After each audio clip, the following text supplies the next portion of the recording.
Sometimes I wonder where I've been, who I am, do I fit in? Make believing is hard alone, out here on my own. We're always proving who we are, always reaching for that rising star to guide me far and shine me home, out here on my own.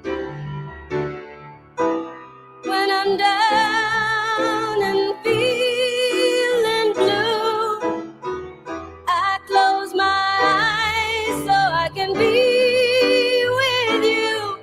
Oh baby, be strong for me. Baby, belong to me. Help me through, help me need you, until the morning sun appears, making light of all my fears.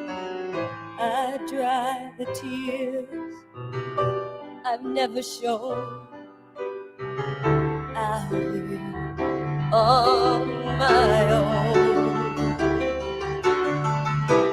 But when I'm down and feeling blue, I close my eyes so I can be with you. Oh baby, be strong for me. Baby, belong to me. Help me through, help me need you. Sometimes I wonder where I've been, who I am, do I fit in? I may not win, but I can't be thrown out here on my own,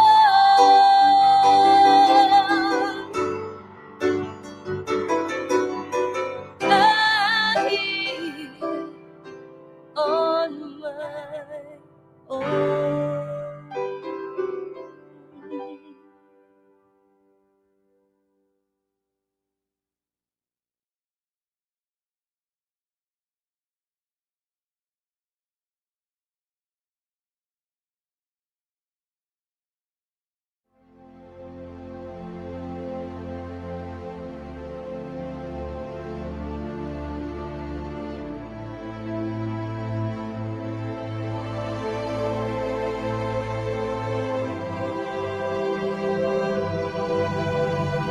It's not just the cosmic power that gives me strength, but it's who and what I am inside that really empowers me. I'm a Power Ranger to the end.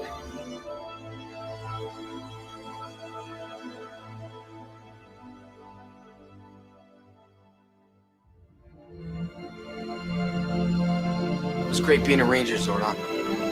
You'll always be with me.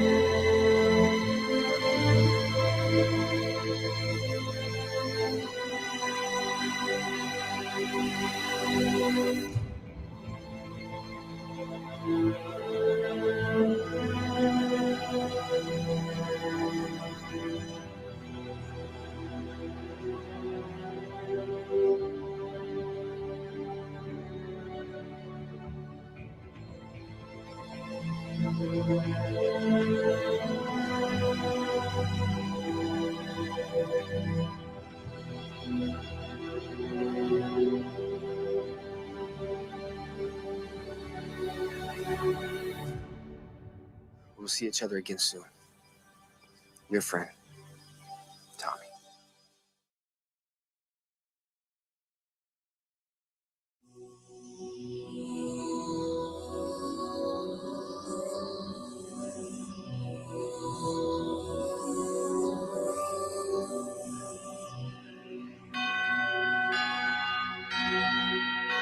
got more terms than you. Step in the E, it's like a dead end. If it's a game, you can't win. Take your eyes off the title, it's vital. You lose every time that I'm your rival. Now you wanna fight, I hit you with rhymes. You know I'm not liable to pay the damages. I poof away like a genie. Get out of cuffs like Houdini. The lyrical disappearing act and could reappear on any track or attraction. Fools be lacking when nights be slashing. Guns go blasting, it's a fact when it's time for the action. What? No relaxing when the war's cracking. That's a fact, man. Fighting a war in the dark side. You know it's Trying to make it over cause I can't hide. Gotta cross over to the light side to save my people. Fighting a war in the dark side. Trying to make it over cause I can't hide. Gotta cross over to the light side to save my people. They wanna fight grenade. Lyrical nigga slice with a blade. I got the flavor. These haters wanna bite from their fangs. Better think twice in life, it's a pricing. I get it paid. So many problems in the way. People I must save, and it's a path that I must pay. Yeah, I'm fearing the risk, but I still get the job done with a gift, then just appear in the mist. You feel on my drift? D2E, the chosen man. As the days pass by, I feel the world closing in, so I keep my eyes open, wide and away. Never gets too dangerous, best be sliding away. Ain't no time in the play to get my vision clearer. I'm finding a way, prepare myself for Fighting a war in the dark side. Fighting a Trying to make it over war. 'cause I can't hide. Gotta make it Gotta over. cross over to the light side. Save my people. Fighting a war in the dark side. Fighting a Trying to make it over war. 'cause I can't hide. Gotta make it Gotta cross over to over. the light side to save my people. To the light side. Fighting a war in the dark side. Trying to make it over 'cause I can't hide. Gotta cross over to the light side to save my people. Oh, Fighting a war in the dark side. fighting a Trying to make it over war. 'cause I can't hide. Gotta make it Gotta cross over to over. the light side to save my people. Save my people. Fighting a war in the dark side. Trying to make it over 'cause I can't Gotta hide. make it Gotta cross over over. to the light side. Save my, people. save my people. Fighting a war in the dark side. Trying to make it over 'cause I can't hide. Gotta cross over to the light side to save my people. Fighting a war in the dark side. Fighting a war Trying to make it over 'cause I can't in the dark side. Gotta cross over to the It's gonna light take a side higher to save power my people. to defeat the forces in the dark side. Fighting a war in the dark side. So we try each Trying to make day, it over 'cause I can't each dark dreaded day, Gotta cross over to the light side. cross to over save my people. to the light side. Fighting a war in the dark side. Trying to make it over 'cause I can't hide. Gotta cross over to the light side to save my people.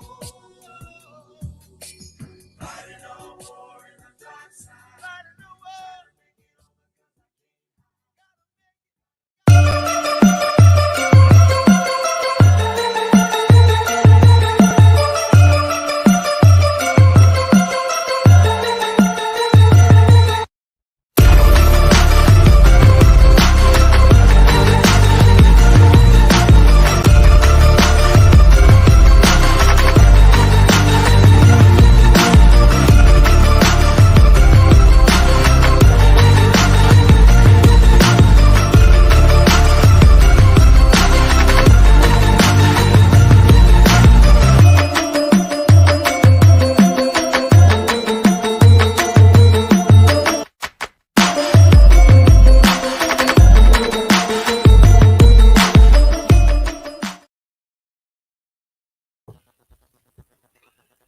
What's up, YouTube? It's Sunday. It's 11:08 a.m. I'm Artisan MC, and this is Shop Talk Live. Thank you guys for coming through today. If you can hear me, because I'm doing an audio check, give me a 1 in the chat to make sure you guys can hear me, because I don't know which microphone is picking up. If it's this one or it's the one here. And I want to make sure there's no buzzing, popping, crackling. Okay, I'm hearing some ones. Okay, let's get it going, man. So, what's up to everybody for coming through? Appreciate you guys for coming through on this Sunday after the holidays. I see Swifty, Rainfire, Aquatechie, Malika, 3T, Beastly Nerd, Malika the Me Bang, No One, the Package Man. I'm listening. I see you. Yeah. Thank you guys. Usual suspects are in the building. The number one wrench is here. So let's get this shit going, you guys. First shot goes out to for the support. Thank you very much. As always, we look for 10 contributors to the show. The really big shoe. First out the gate, the number one wrench and the number one donator today is the Aquatechie. Appreciate you, Aquatechie, and I will give you. I had to put some judgment eyes on this thing so I don't know where to look. 3B salute. Appreciate you, Aquatechie. Oh, that's not going to work. Hold on, clicking on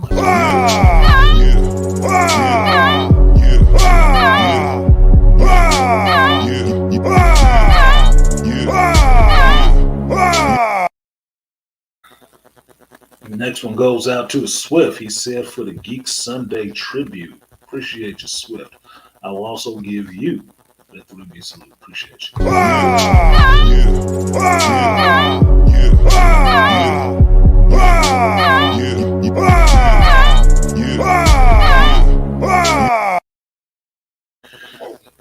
Excuse me. That was unfortunate. Next one goes out to the No One. No One getting on the board. I will give you No One, the Package Man. 3B salute. Appreciate you, No One.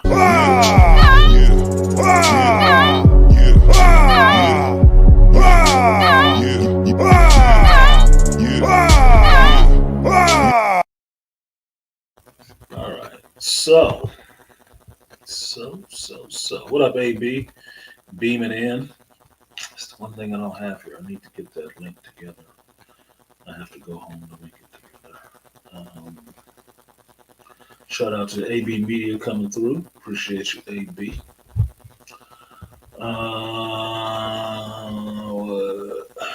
Thinker, Tease, Terror, Trapeze Artists.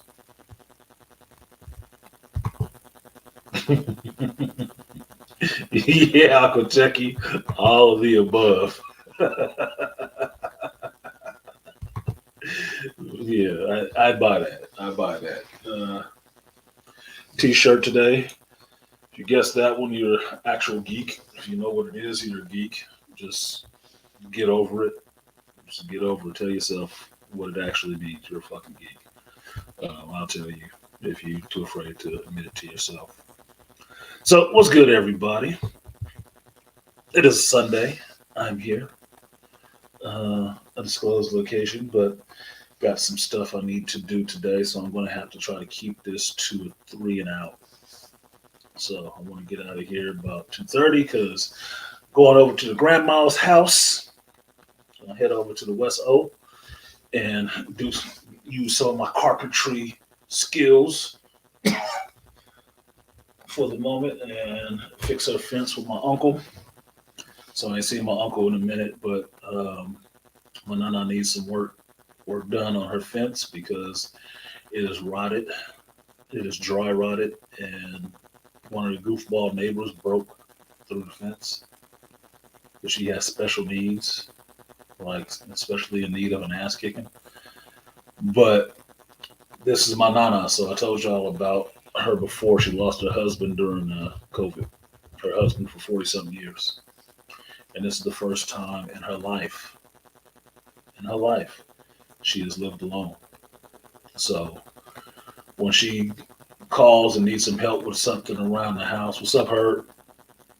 Needs some help with something around the house, I'm trying to go and help her get that shit done, especially if it's within my purview. I don't always have a lot of time, but if she needs the help, I'll give it to her because bitter old woman or not, hard to deal with or not, sharp ass double hatchet He-Man battle axe tongue that she might have, that's still my nana, man. I still got good memories of her. So yeah, she can cut you down. She a gynocrat. She is. But at the same time, it's still my nana. She still needs help. And she's getting old. And I can tell you from seeing her yesterday, seeing her hunched over a bit, it's something that's really interesting when you start getting older and see people getting older, you realize certain things. And one of the things I realized looking at my grandmother that I already kind of knew, kind of figured out earlier in life, but brought it home more so, is that you women with them big breastises, that shit don't look cute when you get old.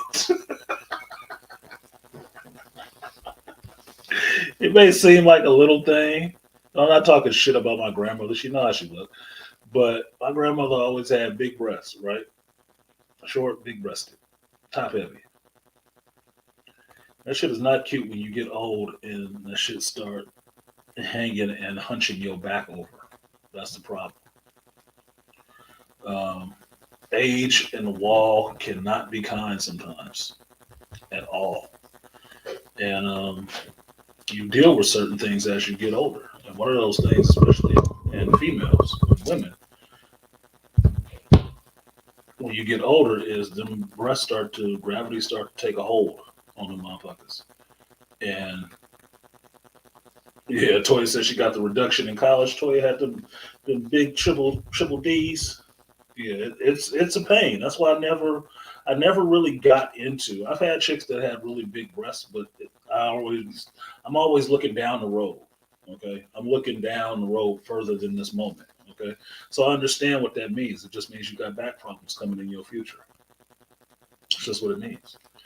There are certain things that you learn being the oldest son of a single mother with a bunch of female friends. You learn shit. You learn a lot of shit about women that may not be interesting at all at the moment, but it gives you an insight into things later on down the road.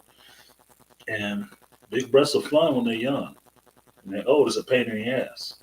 If you don't think so, grab a couple of sandbags, tie them together with a string, and hang them over your fucking neck for a day. See how you be hunched over, your back be all fucked up, and what kind of problems you're gonna have. So I kind of feel bad for her in that sense because that's what she's dealing with right now.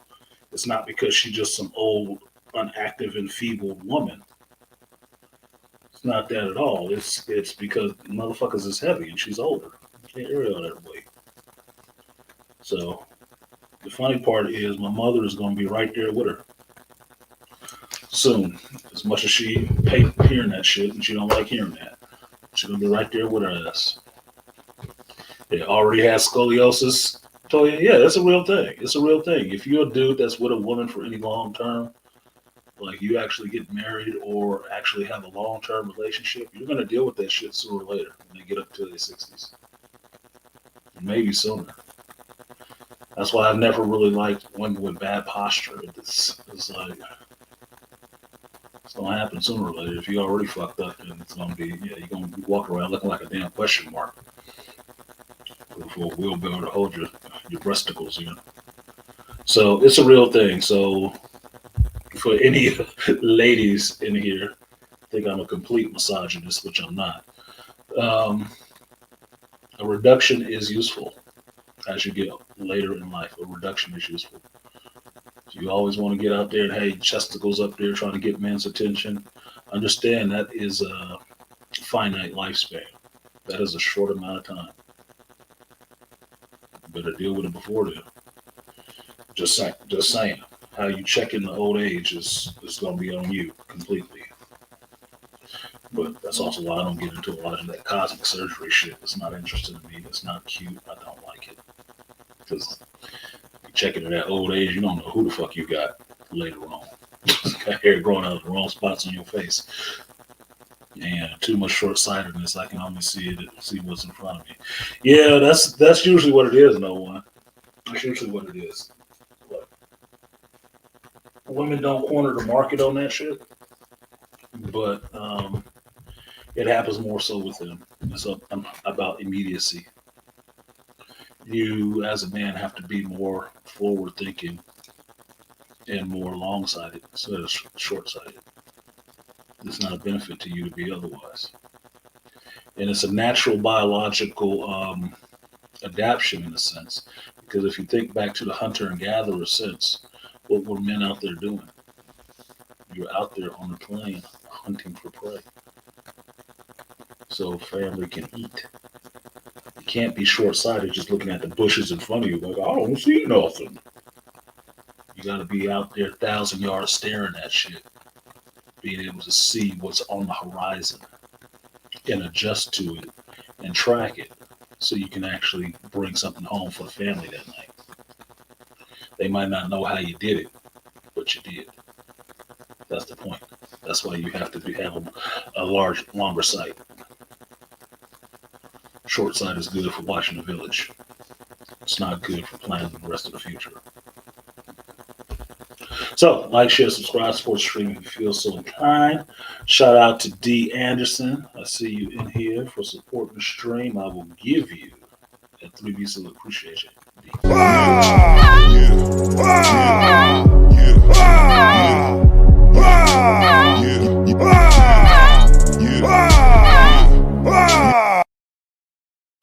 And to my Scorpio brother, the Joe Hurd, appreciate you, Hurd, and stay all day. I will give you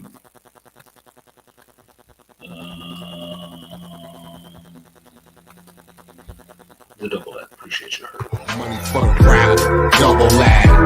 Pussy on fat, double that. 100 on the sack, double that. Block like a ghost town, still double back. Appreciate for the dub. All right, so what else are we gonna get into today? So that's what I'm going to do. So I got to keep the stream kind of short today. I'll probably try to keep my ranting and raving down a little bit so I can get out of here, go get that done before it gets too dark because I'm on call tomorrow night. Again, I have some other stuff I need to do. So I got to get it in and keep it moving pretty quick. So let's get those fucking 10 contributors in and move this shit along. We're at four-way. Four the fuck away.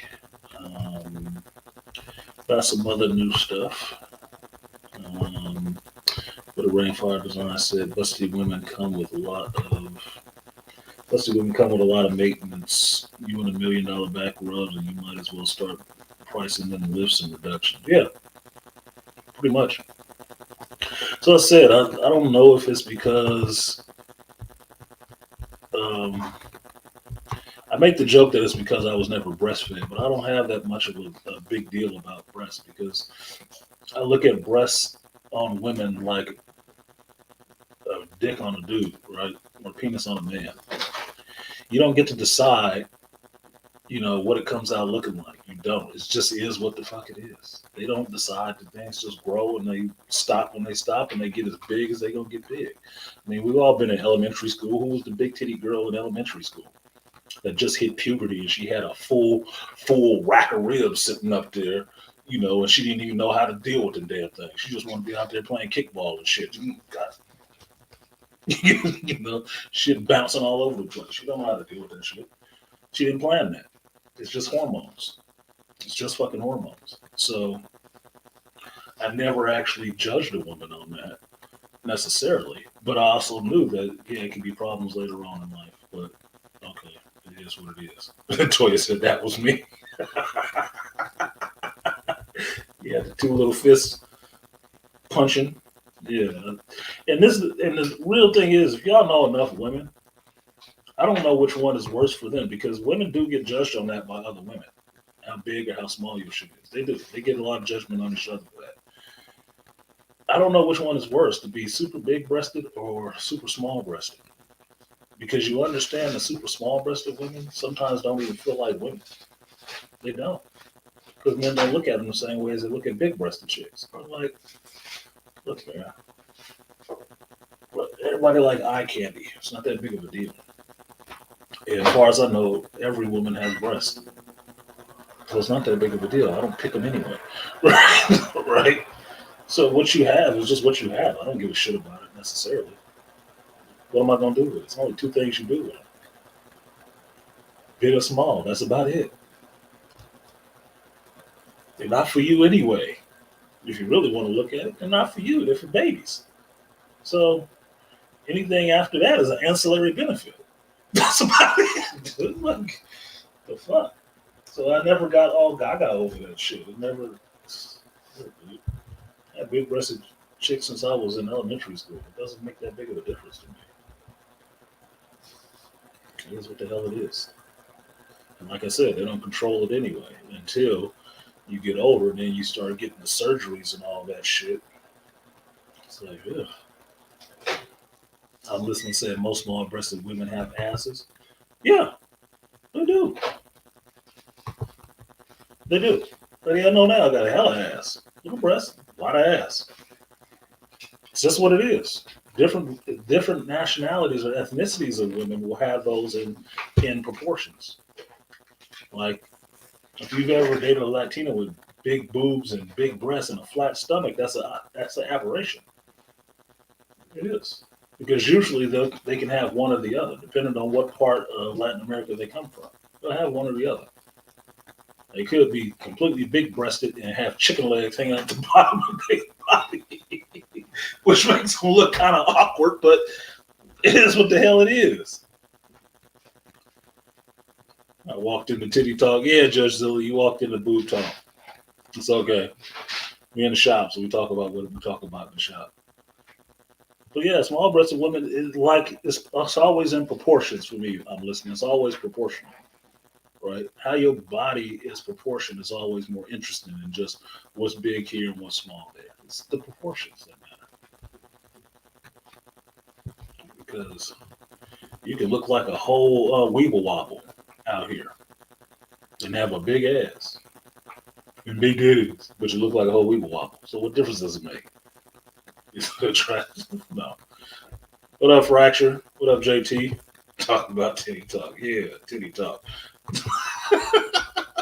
Look, I actually got a woman in here. She can debunk anything I'm saying right now. She can debunk anything I'm saying right now. I've had enough female friends, you know. Told y'all before, I am a Sigma, just like most people know. There ain't no real true alphas in the black community. They're mostly Sigmas or fucking Deltas. I'm a Sigma. I got plenty of female friends. Plenty of them. And I can get on a level with any of them. Because I'm not coming with that super predatory fucking energy like that. Like, oh yeah, I just want all shit from out of you. Whatever, man. I like having conversations with people. And people know shit that I don't. And women know a lot of shit I don't because I ain't never been a fucking woman. And tell you, proof positive, I never would want to be. Because if I was, I'd be one of those motherfuckers that you see on like crime stories, Snap or some shit like that. Y'all be getting, some of y'all dudes will be getting that shit. For real. Y'all be getting it. You gotta hope. Lucky I'm not. But also, there'll be a lot of chicks getting their ass beat on the regular. It'd be okay, too. Like, yeah, that bitch is mean as fuck. See, it took off a stiletto and started punching that motherfucker in the face. I'd be one of the motherfuckers you'd be calling hella masculine. She got masculine ass bitch. She wear that dress, though. I find...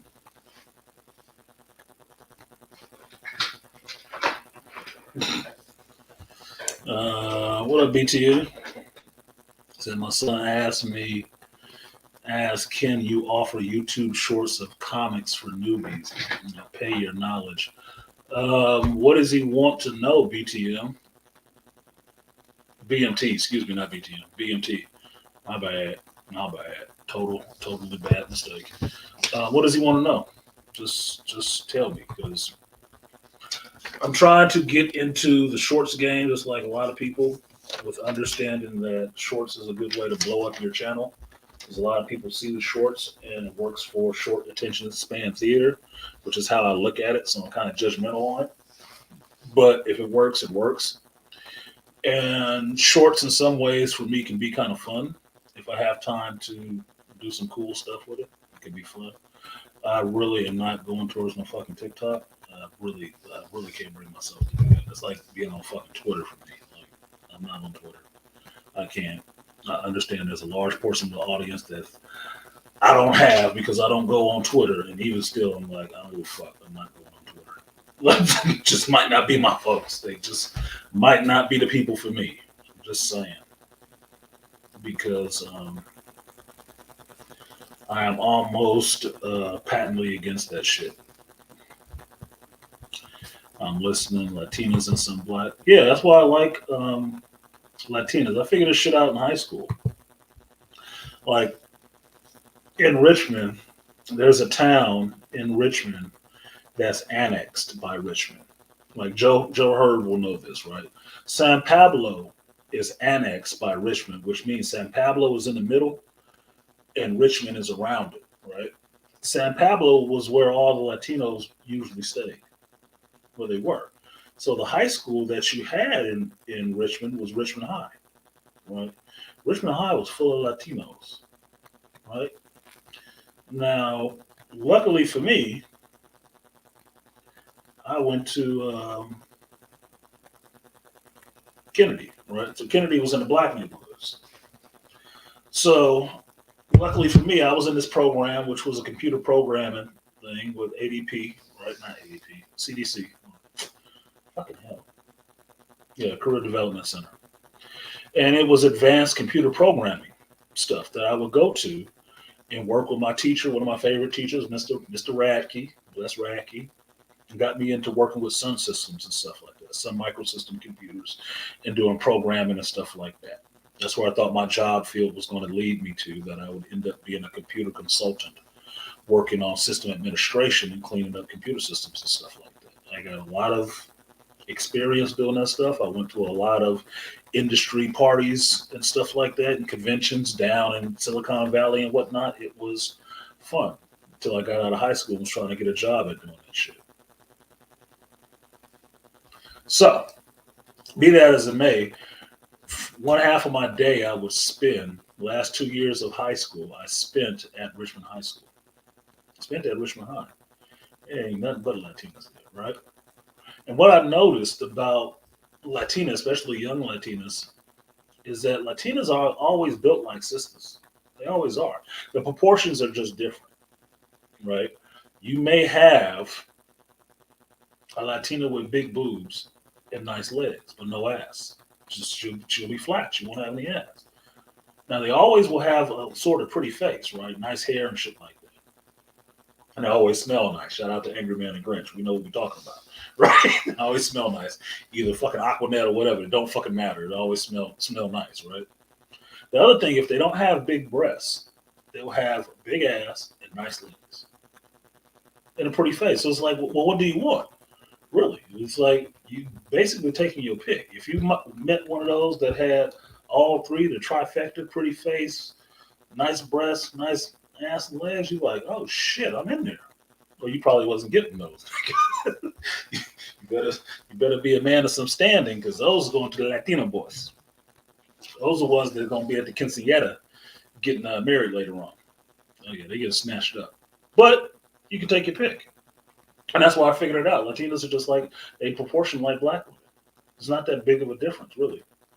But if you know about, slave trade and how slaves and stuff like that were sent down to Latin America and stuff like that, well, you kind of get it. I think niggas like Brazilians. Because trust me, we just watched that whole Wakanda Forever, right? About the Mayas and the Aztecs and shit like that. And it took a Mexican dude to shine the light on this for me. California is named after somebody. Queen Khalifa, right? That's all in Latino history books, right?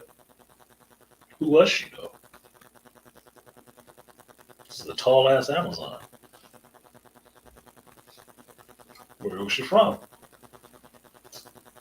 Chances are she was mixed. She was dark. One of those Africans from Africa mixed with one of the Mayans or Aztecs or some shit like that. That's where California gets its name from. Now, on the seal of California, they did a little revisionist history on that motherfucker and painted her white.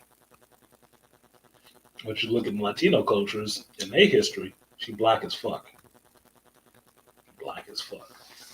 I show that to people sometimes just to show them you don't believe everything you see and everything folks told you. How do you know that's the truth? Look it up yourself. Figure it out. Yeah. So like I'm listening and saying in here, that's that African. Yeah, they don't like hearing that shit, but so fucking what? Don't make it not true. You can plug your ears all you want to. Still the truth, whether you want to hear it or not. So but I didn't make this shit. I just take in the knowledge. So shout out to 2 Triv for supporting the stream. Said my imprint is a tall black, tall big titty black big booty. That's your imprint. Big TNA. Nothing wrong with that. Nothing wrong with a nice butt. Give you some place to put your hand. Looks nice when it's walking up the stairs. Told you, I'm a huge lesbian, dude. A huge lesbian. I've known since I was born. From way back. I was just recounting to somebody how far back I can actually remember accurately. And I can remember accurately back to about 4 years old. I can. Not a joke. There's reasons for it, but I can. And I remember being in kindergarten. And in kindergarten, I had 2 girlfriends. I had 2 girlfriends in kindergarten. And what was I doing in kindergarten? I was trying to kiss. We'd go outside and play, and we'd go behind this big-ass eucalyptus tree with a hole down there. It had a little dip behind the tree by the roots. We'd go back there with my 2 little girlfriends, Kimberly and Kelly, and I'd be trying to kiss all up on their ass. We'd be kissing. Back in the K grades. Back in the K grade. Look, it go way back with me, man. I always knew what I liked. I've always known. That's why I can somewhat believe it. Listen to folks when they say it about, the alternate lifestyle. Like, okay, maybe. Yeah, some of you, but that ain't all of you motherfuckers. Look, no, that ain't all of you. Forget that. I'm not believing that shit. The rest of it is cultural. It's not biological preset. No, the rest of that shit is cultural. Or I should say societal. So, shout out to 2 Triv. Thank you for supporting the stream. I will give you that 3B salute. Appreciate you, 2 Triv.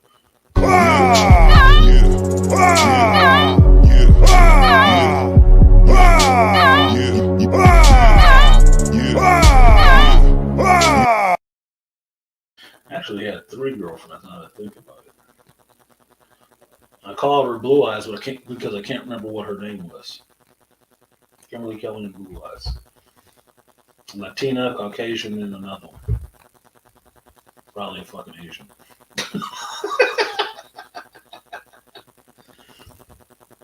Here's what it is. Look, Black Chips was into me that deep, I'd have more of them lined up. It's just what it was, dude. They there. Just, Even a threesome at that age? Look, dude, I just told somebody this story. Yesterday, right? My friend over here, lady friend. I told her this damn story about going to Christian school. And if my cousin Dale listening on the cloud, he will know this shit is true. We're going to Christian school. And my girlfriend in that school was named Marcy. And I think Marcy was the preacher's daughter or something like that. And my aunt at the time worked at the school. So we'd be sitting in the station wagon waiting for her to finish up work, doing school shit, papers and whatnot. And we'd be sitting in the station wagon waiting. We were told to wait our asses in the station wagon. Now, we see Marcy out there, and it's just boys in the back of the fucking car talking shit, being boys, right? And it was fucking daring me, which is something you never did when I was a kid. Don't dare me to do shit, because I would do it. And somebody dared me that I wouldn't go look up her dress. And I did. And it was the dumbest fucking thing ever. This is young artisan, y'all. This is a real young artisan, right? At this age, I was probably like second grade, second grade, right? You get out that car, and it's on a hill. This is on Arlington Hill in Richmond. If any of y'all from Richmond, you know I'm not bullshit. Arlington Christian School, right? And I'm walking up this hill towards her in front of the church. And she's out there. She sees me coming. She has on this little dress down at her knees, right? Because Christians you got to have a dress down to your knees, right? And mind you, it's like early 80s or something like that, right? The early 80s or late 70s. I walk up on her and I fake a trip. And drop down to the pavement on my hands and looking up her dress. It was the dumbest shit. It was the dumbest shit, too. It was the dumbest shit, but I wanted to see her little granimals under there. I mean, that's what it was. It was like white, with like little pink flowers or hippos, whatever the fuck was on the damn thing. It was like, okay. Look, I go way back, dude. I go way back. I go way back. And that shit made me laugh saying that shit. It was like, that was so dumb. It was so dumb. It was dumb because it wasn't smooth. That's why it was dumb. Not because I did it, because I fucking like women. But it was dumb because of how I faked the fall. It was a terrible fucking fake fall. Dude. It was terrible. You saw that shit in the movie, you'd be like, what the fuck was that, dude? Dude, there's better stunts. It was just stupid. With threesome even at that age. Just kissing, Malika. It was just kissing. It was just kissing. It's just kissing.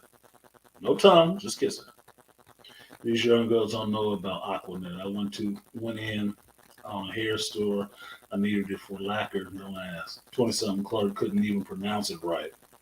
Had to get the manager. Yeah, what the fuck, dude? Look, Latinos was good for that Aquanet shit. Had their hair poofed up, but this is like, 80s, 90s, late 80s, early 90s. They had that little front part poofed up and filled out, filling their face.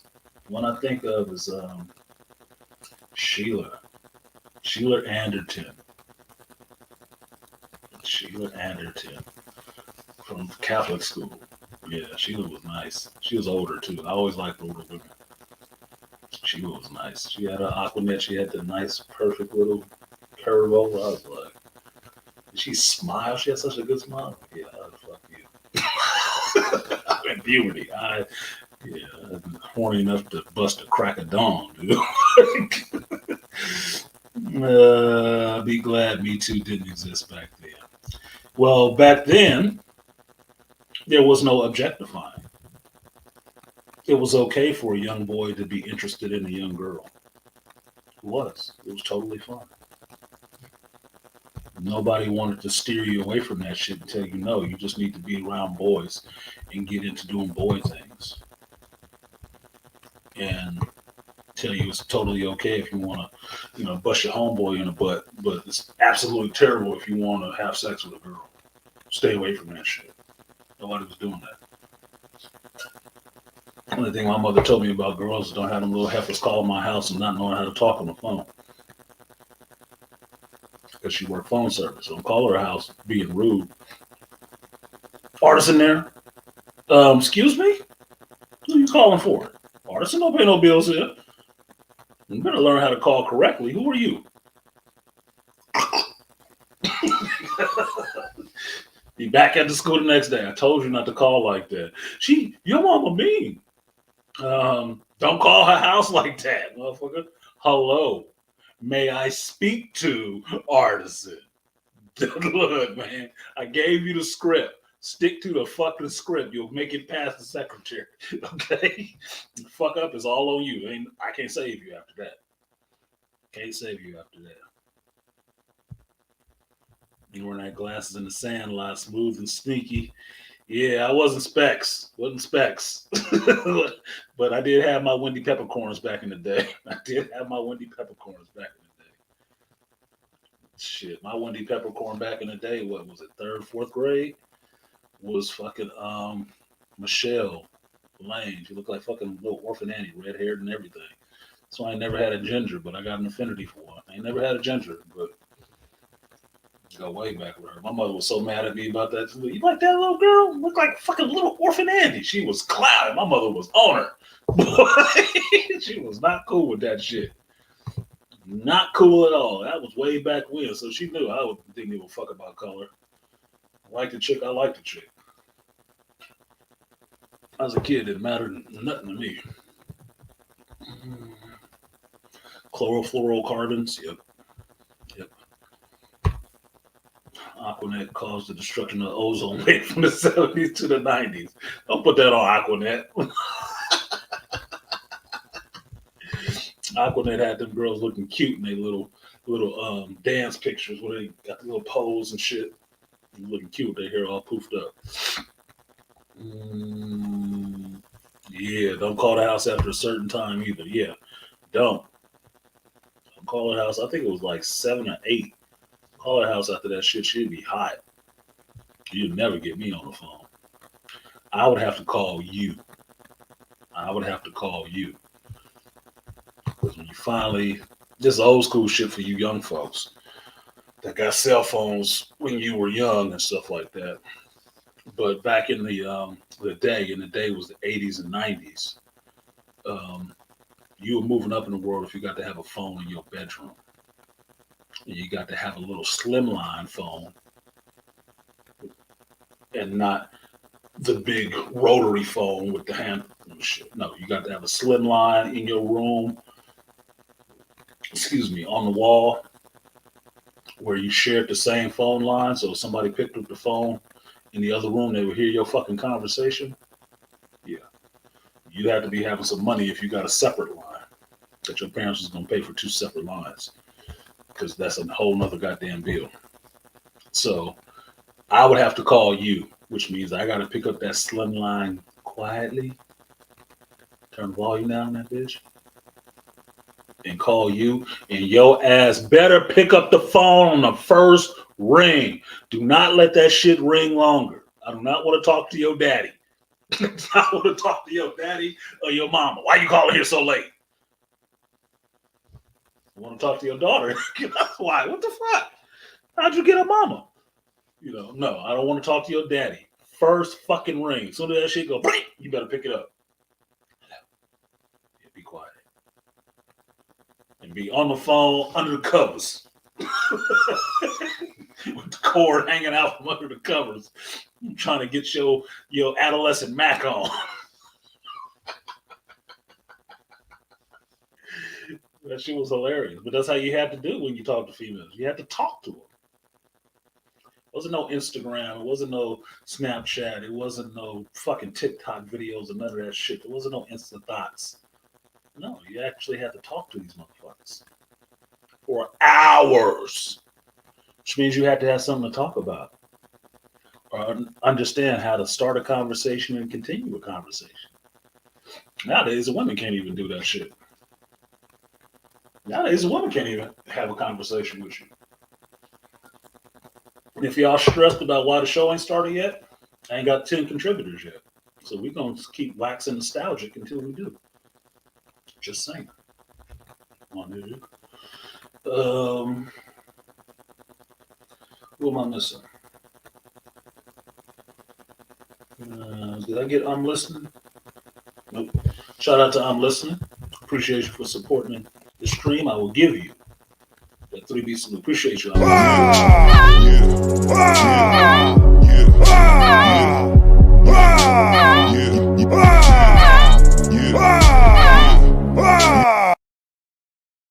And the next one goes out to the No One, Package Man. I'm going to read it how it's written, but because I'm not sure what you're saying. But I said to it is, I'm still here. I'm still strong. I don't know what the first part means, but I'm still here. I'm still strong is a message I can't get behind. I can't. So appreciate you.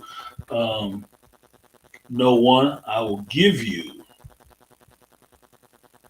the guts and butt for the double up. Appreciate you. Double up. 3 or 4 times. I ain't telling no lies. Never let a hard time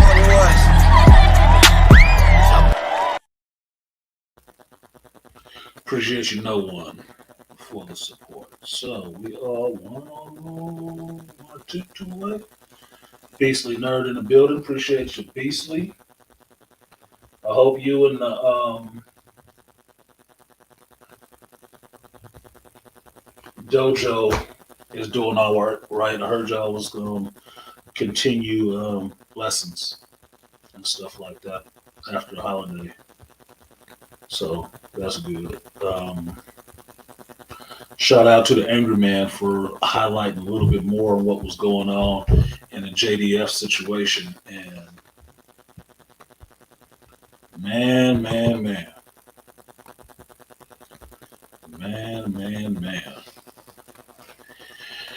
If you had never thought that a woman can drive you to your grave, remember that situation. I say this all the time, but let me give Beastly his shine, and then I'm going to get into this part. I'll get into this part because we went away. So appreciate you, Beastly Nerd. I will give you the guts and butts. Double up, 3 or 4 times, I ain't telling no lies, run it up. Never let a hard time on the The next one goes out to JT from Fracture Comics. I will take that as a corporate endorsement from Fracture Comics. Appreciate you, JT. I will give you the dub. Money for the crowd, double lag. Pussy on fat, double lag. 100 on the sack, double that. Block like a ghost town, still double bag. So, the point that I make about women driving you to your grave. I had to have a conversation with a friend of mine about that whole damn thing with JDF. And that's why I said shout out to Angry Man, because he had got to the article before I actually had a chance to read it and gave some of the details of what was going on with JDF before he, self-deleted. I don't know how to say it, committed suicide. And while I am not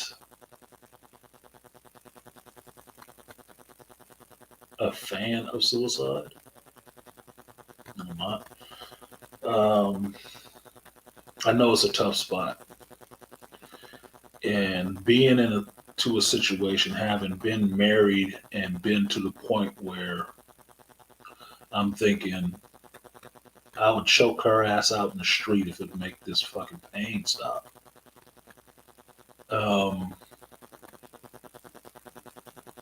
I can understand how people can push you to really want to do some terrible things to yourself and anybody else around you because that pain. One of the things I talk about a lot is how young boys who grow into men are never told and never taught how to manage those kind of emotions. And that's a detriment to us because we have them. We have them just like women have them. The only difference is women get to revel in their emotions. Men do not. Within a certain age, you were taught to stamp down and clamp down on your emotions. Not control them, just repress them.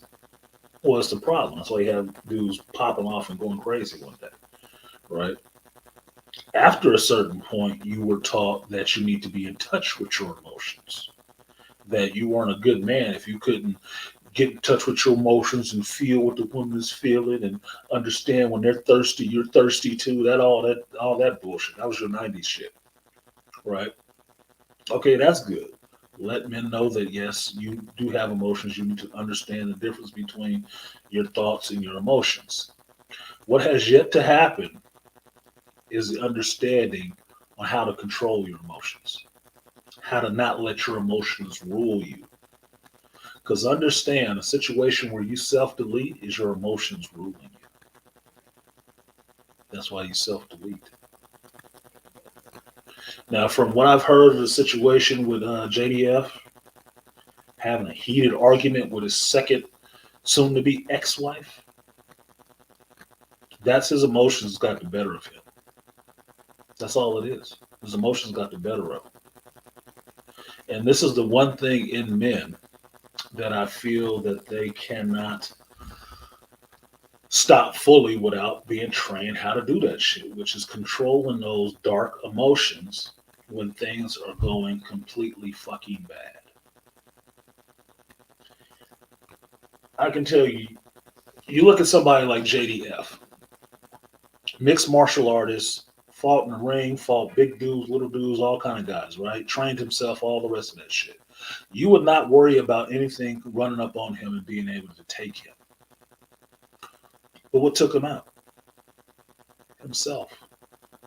And why did himself take himself out?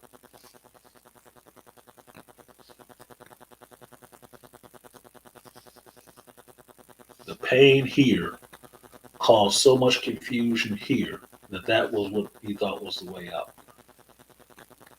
That's sad. Because I would give him good odds on taking down anything else that was fucking with him. Now it's interesting because from what I see, the ex-wife was a mixed martial artist too, right? And in martial arts, you train to cultivate your mind, your body, and your spirit, right? If you get any of that shit out of alignment, you get some goofy things happen. One thing that can make it, even if you are very much in line with yourself, that can screw that all up, is women. Women will fuck that up. That's why I say, as much as I love women and like their energy, or good women's energy at times, at best they're a distraction. At best, they're a distraction. This man took himself out over a fucking chick. And at this point, I would call her a bitch. I would. And I don't got to know her at all. Don't. You know why? Because of you, somebody that I actually respected and admired is gone. And it's, to me, it's your fucking fault. So fuck you. You're a bitch. I don't want to hear shit about you saying that was your soulmate. I don't want to hear shit about how you was crushed and all the rest of that. If that was the case, you wouldn't have been going through such a bitter goddamn divorce. Shut the fuck up. Opportunistic, vengeful bitch. And I don't have to like you. I don't. The world ain't made up of happiness and rainbows and unicorns for me. Nobody has to like me. So I don't have to like your fucking ass. You funky bitch. I don't give a shit. That man was putting more positive energy that I can see into the world than your goofy ass had ever put. Late to the game ass. All the benefits, none of the struggle. Fuck you. So I don't believe crocodile tears. I don't believe sentiments of, oh, he was really all this to me. All I look at is that, look, if he was black, he'd fit right in. He'd look like another BLM rally. In the same month as this Wakanda Forever bullshit. We're doing a tribute to him. No, you're not. You're promoting yourself off their bodies. And that's what this bitch jumped out there and did, talking about he was my soulmate. He wasn't your fucking soulmate. I was so pissed off when I heard that shit, because you know the last time I heard it, my fucking ex-wife said that shit to me. You were my soulmate. And why the fuck is you going off doing this goofy shit? That's not what soulmates do. You know, soulmates usually end up like dying together. So that word don't mean what you think it means for you. No, you ain't no fucking soulmates. You just had a good run and enjoyed it until it got difficult. And then you wanted out. You wanted your check. Like I told y'all before, she wanted to take her voucher from the casino of Frank and go cash it in at the judge to get her payout. It's a come up. And you was done. You thought you got all you can get. And now you was getting out. Opportunist. So I don't want to hear all these crocodile tears and this bullshit. Fuck you. You're a bitch. And you will forever be a bitch. And if I see you hear anything about your ass 5 years from now, it will always be in my mind. That's that bitch that made JDF kill herself. Caused him, ran him to his grave. Left his children without their father. Bitch. Now tell me I'm fucking wrong. Tell me I'm fucking wrong. You here, he gone. What was better in the world? And what has the world lost? What did you put out into the world? Because I can tell you this, I said it earlier in the week. You never knew how many people really watch fucking Power Rangers until this motherfucker dropped. People was all over the place crying and shit like, damn, y'all, I didn't even know y'all watched the Power Rangers like that. I thought it was just me and a couple of my geeky friends. Like, yeah, Green Ranger was a motherfucker. Actually knew what his fucking name was. What? These motherfuckers that came out the goddamn woodwork like, dude, I never knew the Rangers was this deep. And sure enough, I went on Instagram, and I told y'all this last week. Outside of Beastly, there was one other person that I know that was really close and knew him personally, in a sense. And it was my cousin Winton, who cosplays as a Blue Ranger. And sure enough, I went on his Instagram page, and he got a big-ass picture up there with him standing next to JDF and all the Power Rangers doing their cosplay and shit. And he was talking about how fucking crushed he was. What this bitch had done? What has she done? Besides marry somebody who did some shit. Put something out there into the world that was positive. And yeah, AB, I saw the Amy Jo tribute on Instagram because my cousin talked about it in his thing because he broke down from that shit. And so I went to find Amy Jo to see what she had to say because I knew it was probably going to hit her tough. She couldn't even get through the shit. She was breaking and cracking all over the place. They really meant something to her. They wasn't married. She wasn't trying to run his ass through court and drag his name through the fucking mud nowhere. But this goofy bitch, it's a heated divorce. Why? Why don't you just take the shit you came with and bounce? Why is it a heated divorce? You didn't earn none of that shit. So what you looking for? A fucking come up. Man, Amy Jo was a tearjerker. She was. Amy Jo was a tearjerker. I couldn't even watch all of that shit. Honestly, I really couldn't. I couldn't watch all of that shit. And y'all know how I am. I watch all of a shitty movie. A shitty movie, I watched the whole thing of just so I could sit back and tell you, that was shit. I want that time for my life back. I couldn't watch her going through that pain like that. I couldn't. She was deeply in pain. She was deeply in pain. And I felt bad for her. And I felt watching it was not giving her privacy in some sense. You know, I couldn't watch all of that shit. I couldn't.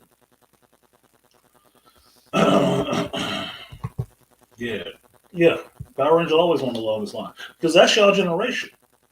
I mean, I was a whole teenager when the Power Rangers shit came on. I had a job and everything watching that shit, but I got into it for what it was because it reminded me of old school Ultraman TV shows and stuff like that from the 70s.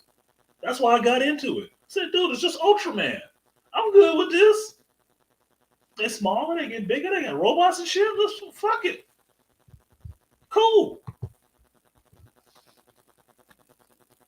I had been to the first seasons of Mighty Morphins. The park that they was always fighting at, I've been to that park. It's on the way to LA, right outside of Magic Mountain. I've been to that park. That's how I recognized it when I was there. It's like, oh, there's the thing where the water comes over here. Oh, okay. I know where some of this shit is.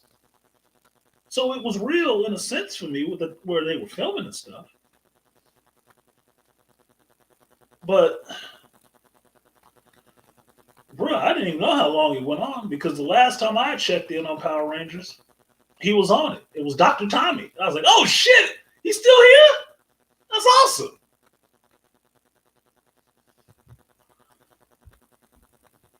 He was a real cool dude, legit cool dude. And the problem is that legit cool dudes like that always end up dying early for some bullshit behind some folks that ain't did a goddamn thing but get next to you to get something. Really talented people always got a parasite. Always have a parasite on. You ever seen a really talented musician? I'm thinking of somebody specifically right now. You ever seen a really talented musician? He writes songs, ballads, and all this other stuff that's really good, but he don't have a chick. And then all of a sudden, there's a chick next to him, and you looking at him like, fuck she doing with him? That don't even look like he could catch that chick. That don't even look like he should be able to catch a chick like that. Before you know it, they got a baby, and before you know it, they divorced and she dragging his ass through court. What do you think that was? A fucking opportunist. Jumping on the next thing smoking. I can't stand people like that because they fuck up the creative people. But at the same time, the silver lining to that is creative people need that kind of personal pain to make their creativity. That's where it comes from. That personal emotional anguish. That's the fucked up part about it.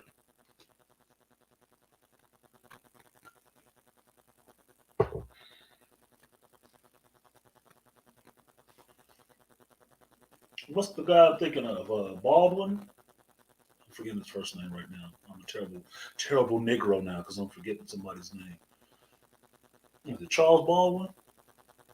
For all they revile him for is like, oh, he was a gay man and all this and this time and all this shit. He was a great writer, all that. What kind of personal pain do you think he was going through to create all of that shit? You think it was all rainbows and sunshine? Get your fucking head out of the ass. No, it wasn't.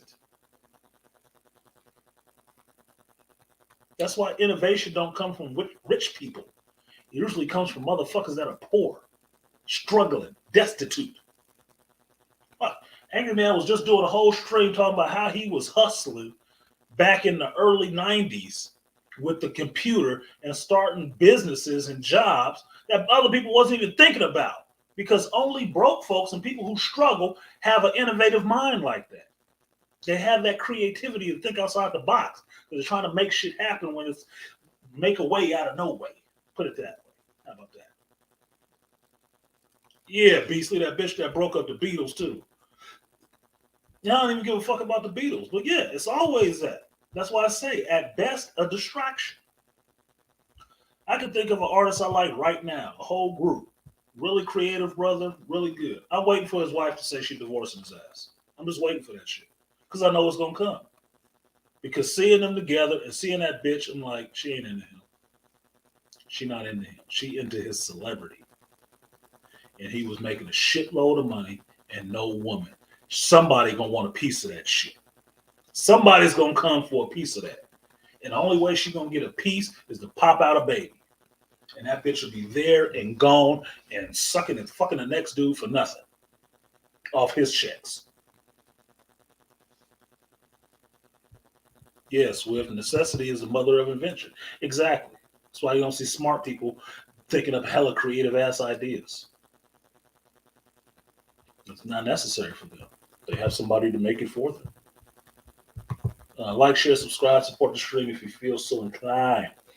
We did hit the 10 contributors, and that's why I'm going in, motherfucker.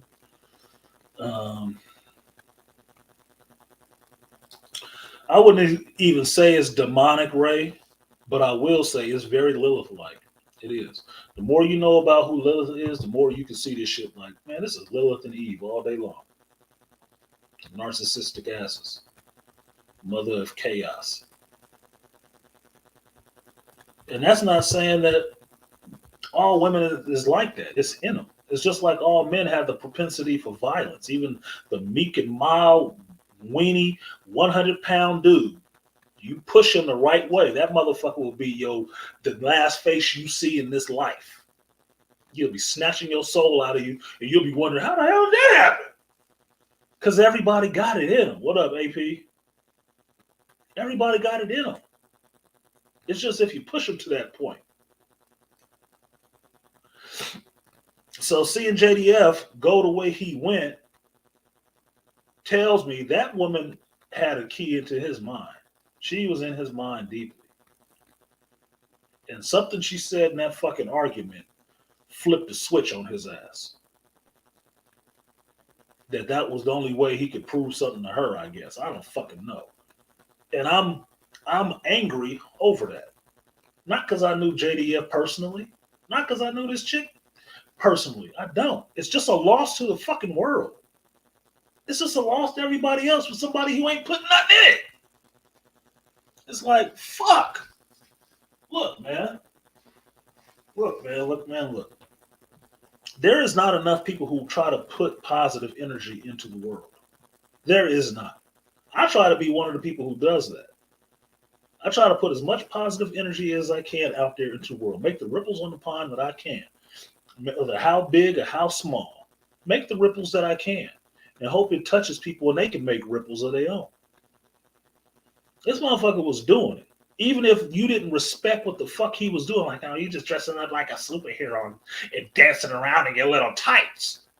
Even if you want to say all that shit. He did more for people doing that than your bitch ass did the whole time.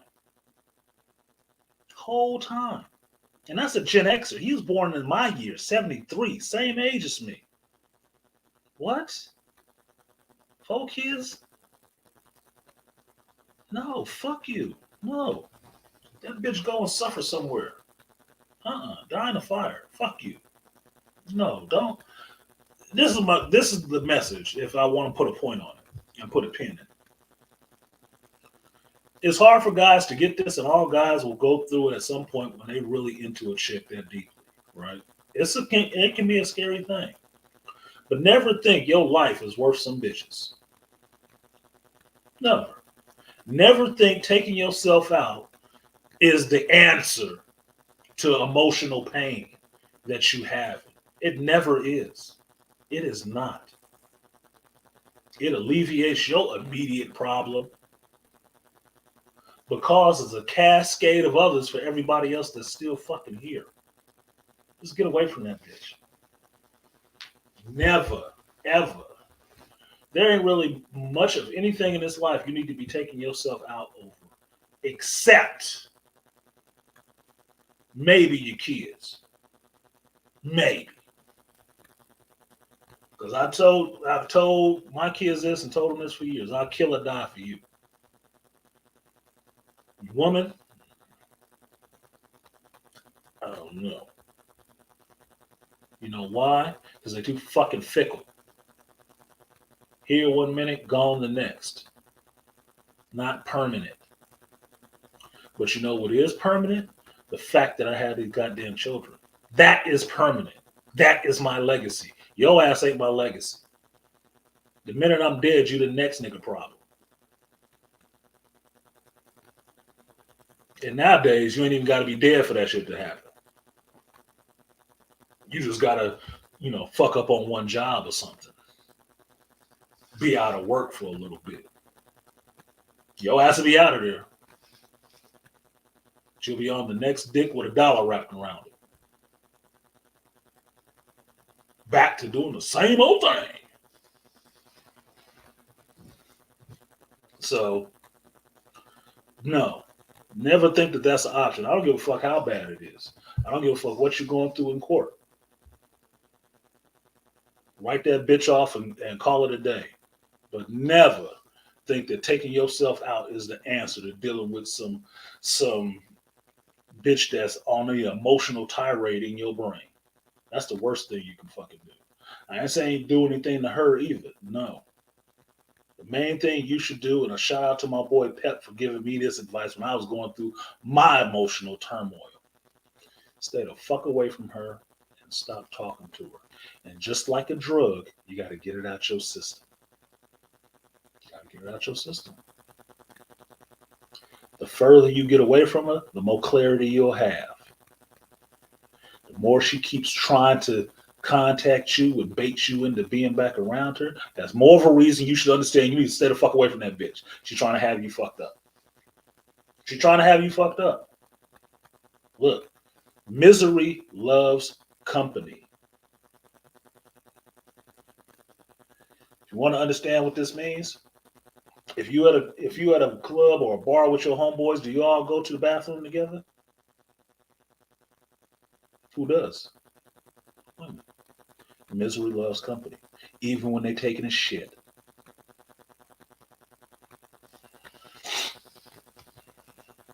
You ever been in a situation where you arguing with your chick and then her girlfriend or your mama, your sister all want to jump on her side and be fussing at you?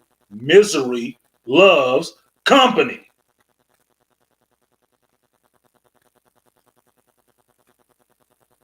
Well, let them be fucking miserable.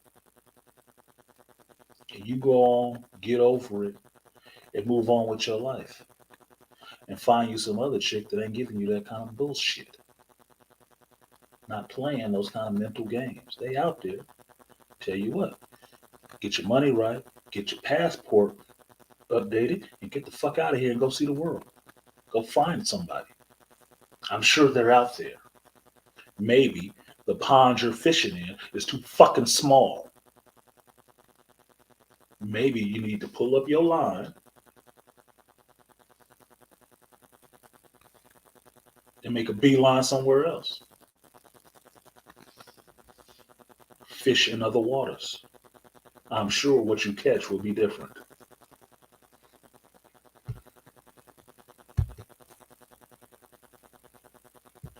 As a wife, she should be close to him. It's that she's the closeness to her. Because Swift,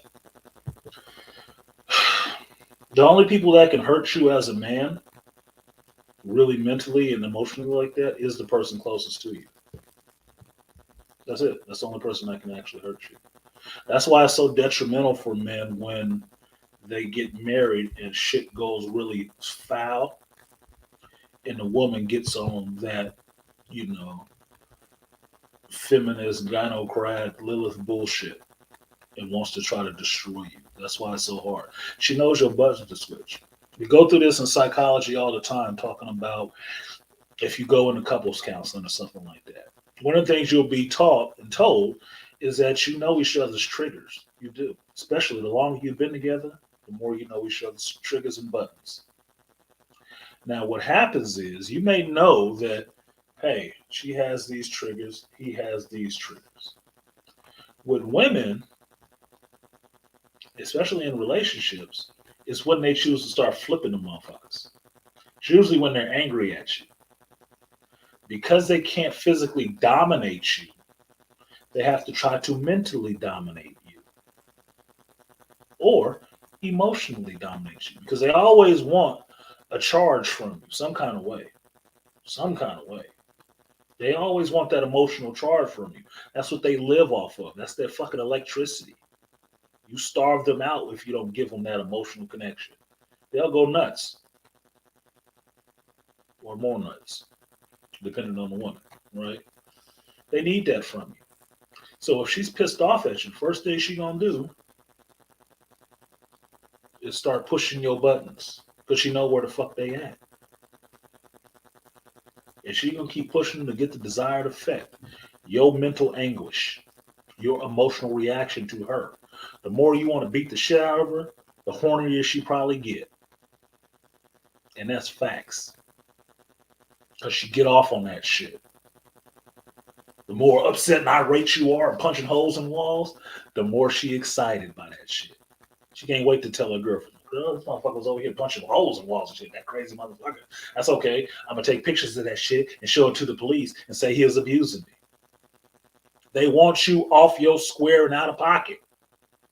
That's where they live. They revel in that fucking chaos. You don't think so? Any chick that you know that you're interested in, ask her what kind of fucking shows she watches. And you'll see it. You'll see it. Because I bet you won't meet a lot of them that talk about, oh, I listen to TED Talks. I watched this documentary on this. I was reading this book about this, and it'll all be some interesting shit that you would want to watch or listen to. It won't. It'll always be some dysfunctional ass shit, some drama that she's getting her fix from. Fuck you. That's why I like nerdy chicks. At least they fucking read. What they read, we can debate, but at least they fucking read and watch less goddamn TV.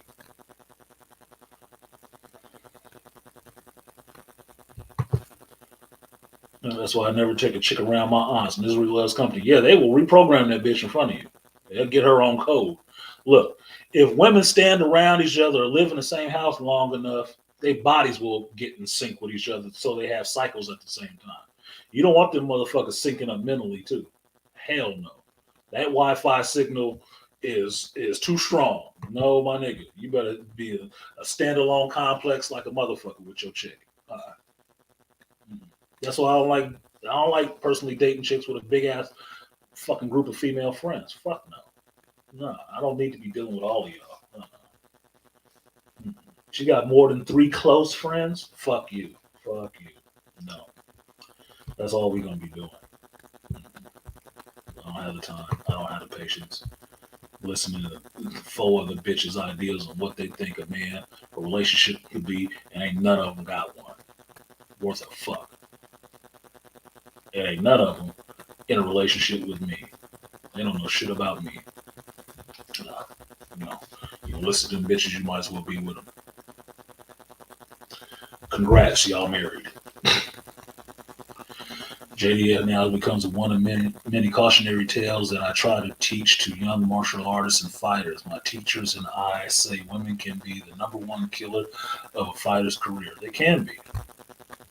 Entertainers, sports stars, all of that shit. That's why I say, at best, mind you, I don't hate women. I like women. I understand the value of women in a man's life. But at best, that means the best woman you can find can still be a distraction. Because she can distract you from your purpose. Because you will do things other than your fucking purpose because of a woman. At best, she'll be a distraction.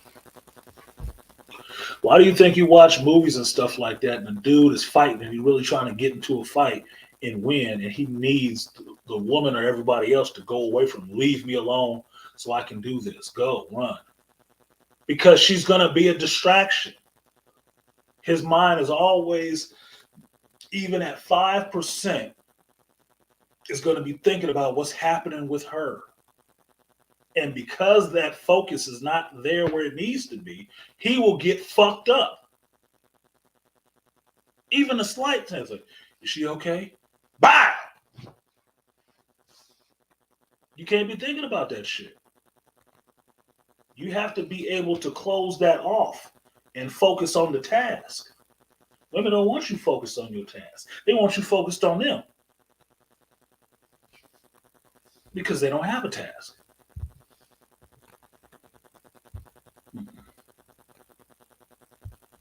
And the more modern and feminist you get, the less of a fucking task they got. And the more of a distraction they actually want to be. Why do you think Instagram is filled with fucking chicks? Why do you think TikTok is filled with fucking chicks?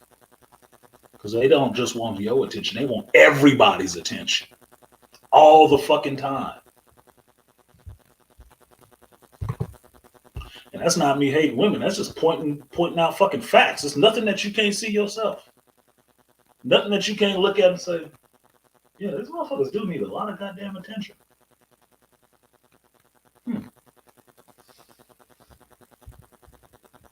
That's sucking energy.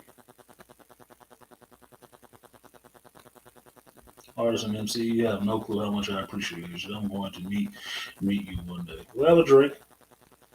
We'll have a drink. But I'm not running around here in the world just trying to be fucking afraid of everybody. Fuck that. I'm a pretty cool dude, and I get pretty cool dude problems. But I don't have a problem talking with people because what I share with you guys is what I know. Do I know everything? No, I don't. I don't. But what I do is I look and analyze the world around me and learn from the world around me and take the lessons I've learned from the world around me to shape and reshape how I address the world. Because I can only address the world as it is. I can only address it how it is. I have to work in this. Now I can work towards what I can idealize the world to be. That's a work in progress. But I always have to deal with it the way it is. You don't like the shit that I'm saying about this shit? Show me something different. Because this is out there. This is in the world right now. So what do you expect me to do? Live in a fantasy? Can't do that. That's why I don't like my geekdom fucked up. Because the escape, the fantasy I do have, these goofballs is running through there fucking it up. With real world shit injected into it. Like I needed that. I live in a real world. I'm not reading a comic or watching a movie because I'm looking for the real world. I know where the real world is. It's outside of all of this shit. I am very steeped in the real world. But I do like my little free time. My little mental escapes. Before I come back to dealing with y'all asses. So I appreciate that I'm listening. That's a good compliment. I'll take it. I don't take many, but I'll take it. Appreciate you, Rainfire Design, for supporting the stream.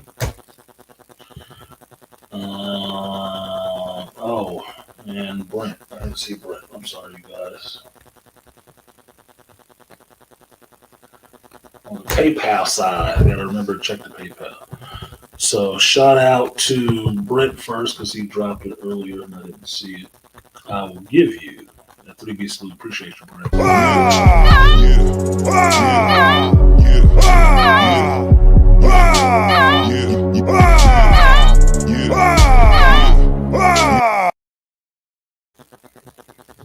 And to Rainfire Design, appreciate you. I will give you the guts and butts. Appreciate you. Double up, 3 or 4 times. I ain't telling no lies. Run it up. Never let a hard time on the rush.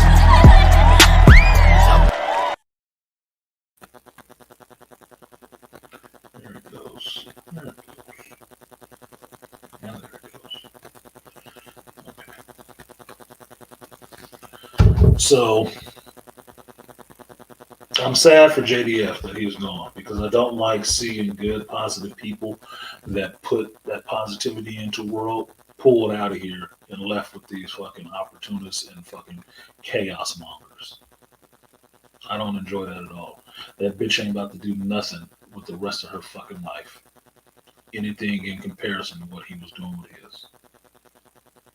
Even if it was just showing up to a con, taking pictures with folks. Dressed up like him. She ain't gonna have no fucking influence on anything outside of me recognizing who the fuck she is and wanting to call her a bitch every time I think of her. You ain't about to have no influence on the world other than taking another light out of it.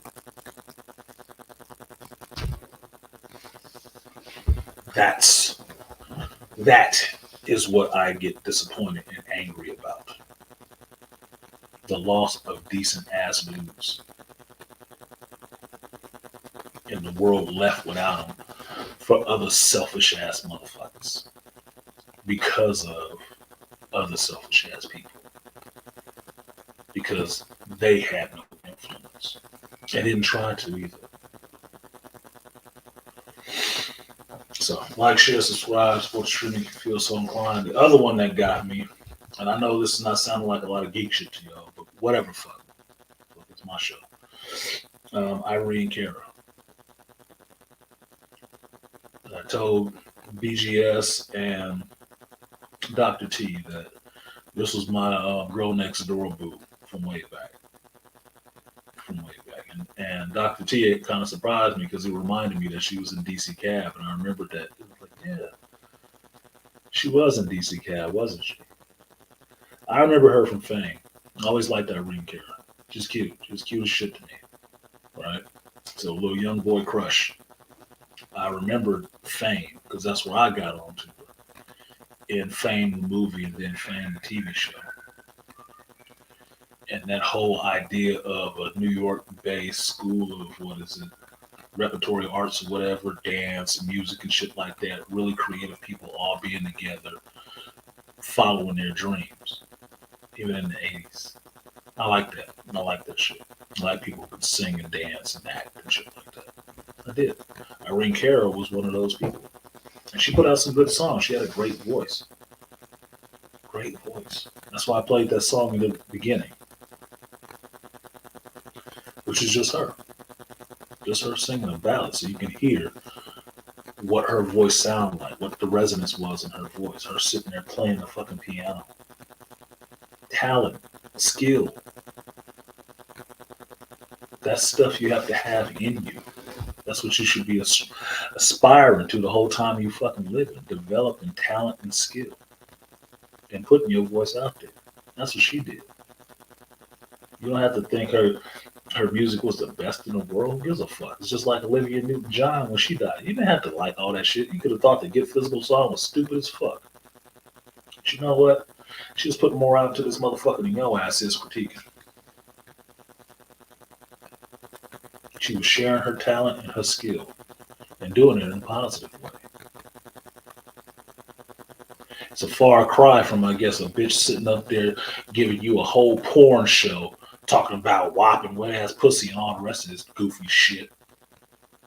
Talking with their hands and shit like they should be on the Muppet Show with finger puppets. Disgusting. Yeah, dude was obsessed with her, DC Cab, super fan, yeah. Your mom was hurt? Yeah, because your mom probably from that same era. She get it. Look, man, if you think about the last few people who have passed from our generation and a little before, it wasn't all scumbags. There was all positive people. All positive people. Didn't sing no goofy shit. Saying balance and all kind of shit that just made you feel good. Do you understand what that means to the world? The people that actually made you feel good are fucking dying. They're dying off. They're leaving this world. So what is it being left to? The whores, the tramps, the bitches with no love in them, too much masculine energy.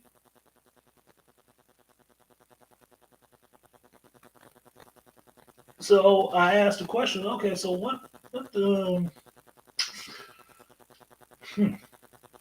okay, so is it just time for everybody who's worth a fuck to leave this bitch now?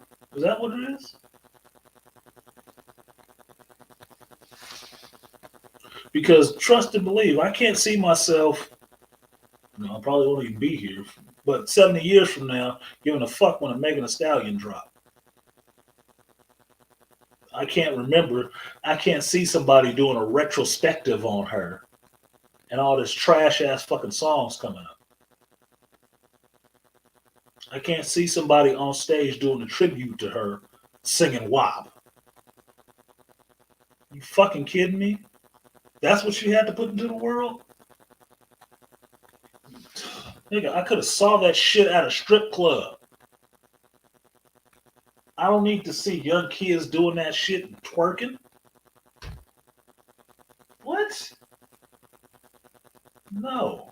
Let's have some fucking decorum if that's not a bad word in the black community. Fucking hell.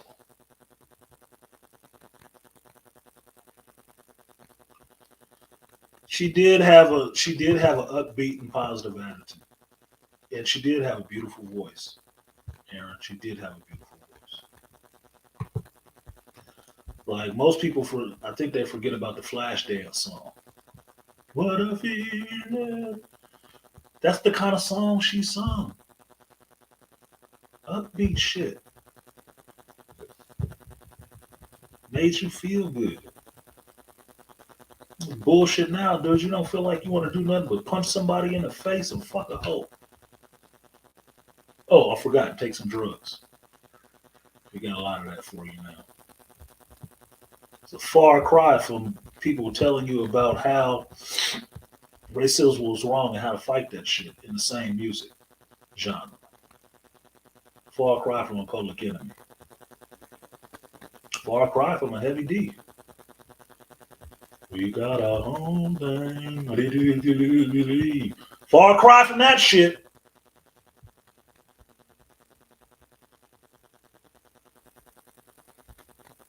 Shit, I don't remember where I was.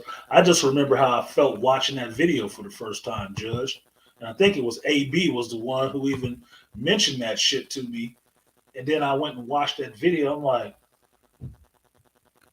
yeah, I don't get shocked by a lot of shit. That shit was a taken aback. I said, this is a fucking porn. What? What? This is a video? Wait a minute. This plays on MTV? You mean some kid coming home from school at 3 o'clock can watch this on MTV?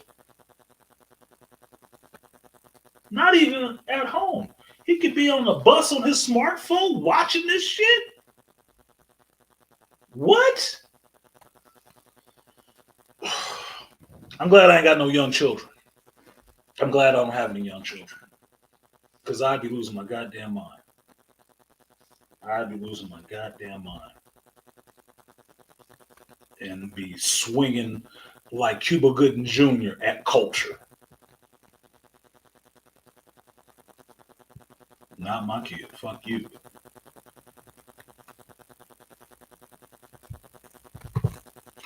I swear I was joking last week, intimidating the photo shoot from Fame, imitating the photo shoot from Fame. Oh, it's better with the shirt off. Huh? Laughing out loud. Damn, open black back robes. Yeah, thought you was Leon in that bitch, huh? Or Leroy. I was watching that video and thinking of how many characters that I could name from Fame. Like that, the TV shows where Debbie Allen first got into fucking acting and shit like that. And Fame costs. And right here is where you start paying in sweat. That was a motto for life. Being on a construction site, it costs. And it's where you start paying. Get to work. Too many crack babies on the mic. I don't even think they was fucking crack babies, Ray. I don't. You know why I don't think they was crack babies? Because they're too fucking entitled. Different generation. Crack babies don't function like that. They don't. They don't function like that. Definitely not to the fact that they can figure out a whole fucking marketing strategy to get rich. Crack babies need special care. They usually have a caretaker. These motherfuckers wasn't crack babies. These was just hoe raised children. These are children that whole culture raised. Because that's why that's all they pimping out. That's all they know to give you. Whole culture.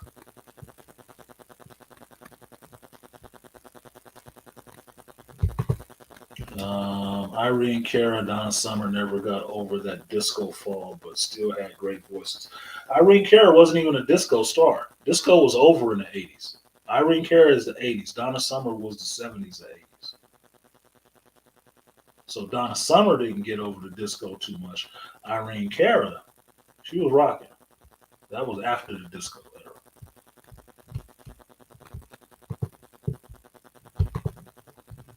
Almost went Godzilla nuclear on Thanksgiving because 3 of my little cousin's mom had to do karaoke with that F&F song.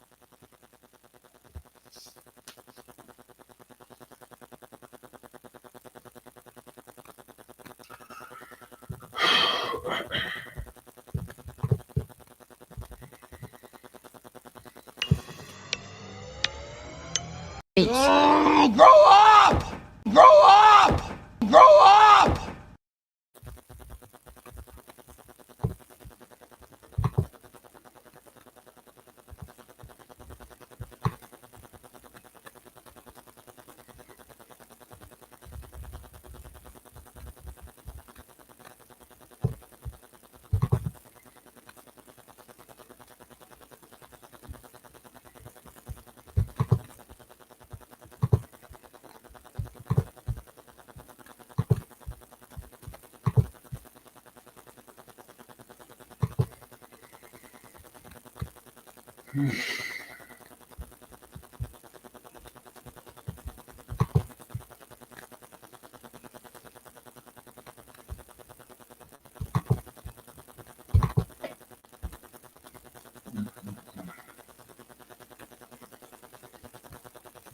Now, what up, UFO? What up, BGS? Beasley. Just for shits and giggles, and I'm not gonna giggle. Can you put in the chat what F&F stands for? Just, and if you don't mind, after that, put the age of your little cousins.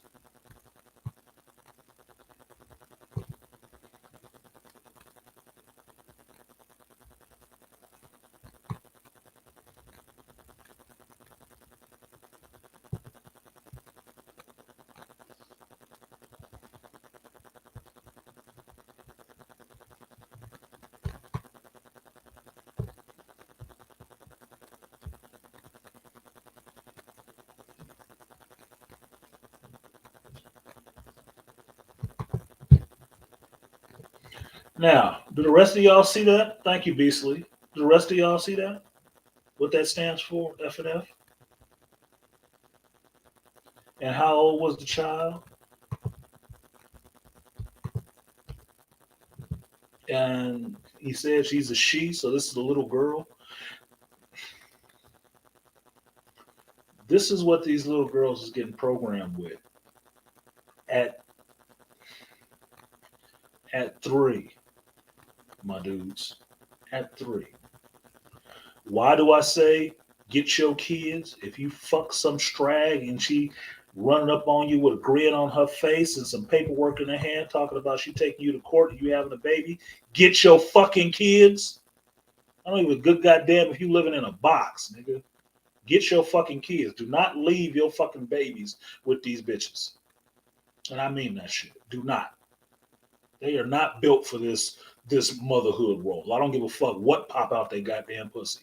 They are not built for this motherhood role. Get your goddamn kids. Because that shit right there should have CPS called on them, Beasley. I'm sorry to say that shit, but that should be a CPS call, as far as I'm concerned. Fuck you. You don't need that kid. If I was a dude paying child support for that fucking child and I heard about that shit, I would be pissed. I'd be heated. I'd be in a whole drawn out fucking argument about that shit, filing paperwork to get my goddamn kids away from that bitch. And I'm not saying that because I know your relative. And I hope you don't take no disrespect to yourself personally about that. But that's a poor ass fucking parenting. Not lackluster, poor as fuck. Trash parenting.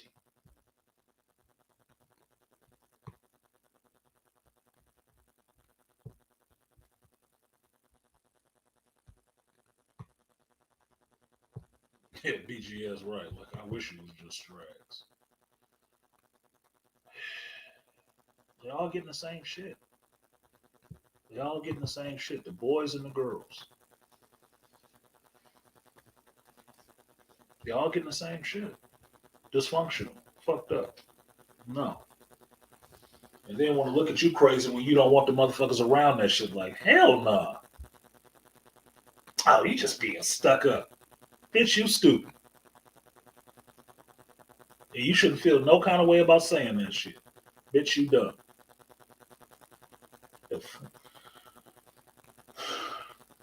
What does a 3-year-old girl need to know about fuck, nigga, or free? What does a 3-year-old know about any of those 3 words? Do tell. Why should she be doing karaoke to that shit? Oh, it's cute. We're going to put this up on TikTok. So we can see how fucking terrible of a mother you are?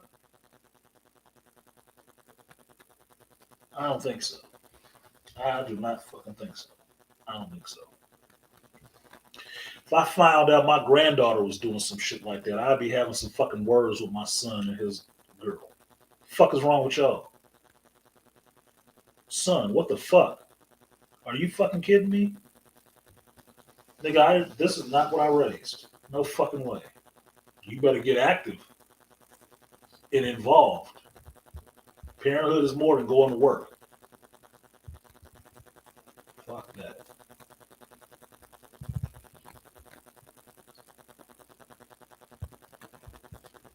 Beasley said, I came out the kitchen when I heard that, gave the most demonic look, which shut the shit down. Yeah, I'm telling you what, I would have felt like kicking a hole in some shit. That would have been the end of the karaoke machine. I just would have been the bad guy for Thanksgiving. You give a fuck. It would have been a nightmare before Christmas in that bitch. No. The fuck is you doing? Are you fucking kidding me? I wouldn't even accept a grown woman out there singing that shit. Oh, I'm fucking afraid. I don't even know how the song go. I don't give a fuck. It doesn't matter. I never want to listen to it either. I wouldn't accept that from a grown woman in her 40s. Because I'd be looking at her like, you need to grow the fuck up. What? Are you serious? Why are we involved again? How do we know each other? No. No, I'm good. No. You got too many suspect tendencies now. It's a whole line of shit that comes along with that. And a whole lot of questioning I must have missed. Nope, I'm not offended at.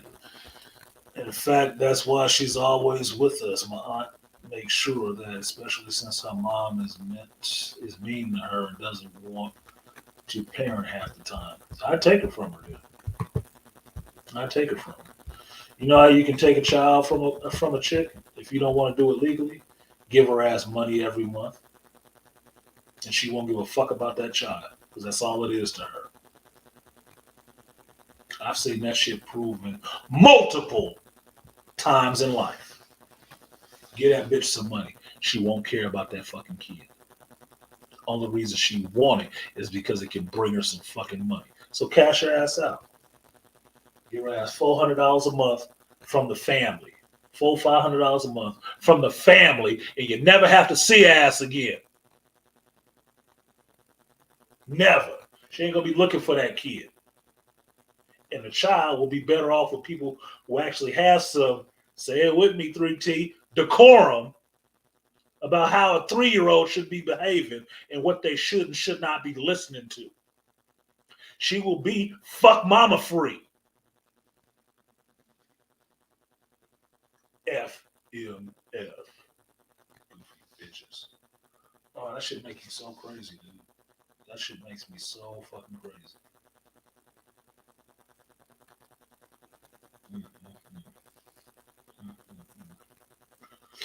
Yeah, Aquateki. Having standards is being stuck up and then making the king of stuck upness.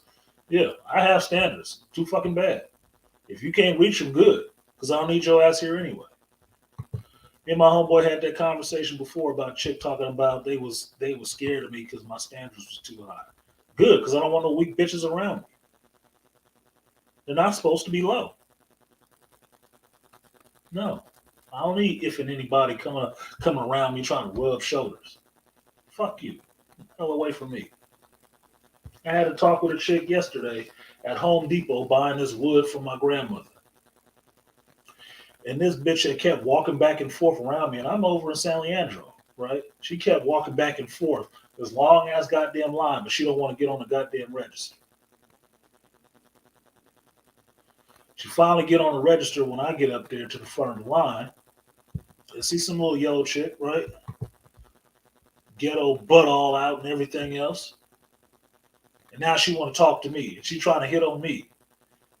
Now, I can be oblivious at times, or I can be really insightful at times. It just depends. I was picking up on that shit. This bitch is really trying to hit on me. And try to start competing with me because I'm just trying to be, cordial, have conversations like, oh, how was your holiday? Oh, it's good. I bet mine was better than yours. Bitch, you don't even know me. Is this a competition? Immediately to the competition. Ooh, I had Jamaican Christmas. Or excuse me, Jamaican Thanksgiving. I said, that ain't special to me. My mother was married to my grandmother was married to a Jamaican for 40 years. I had Jamaican holidays for 40 goddamn years. That shit ain't special. Oh, I don't know. Pulled out her fucking phone. I'm like, why you got your fucking phone out like I'm giving you a phone number, bitch? I want to see what you eating. I don't give a fuck. Man, ring this shit up. And beyond that, she'd already pissed me off because I wheeled my car. You ain't got to bring your car over here. You just told me you was open. I'm trying to make it easier on you. Lazy ass. Don't be trying to start giving no goddamn orders. I don't do that shit.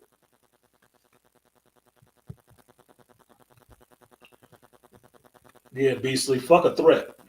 Fuck a threat.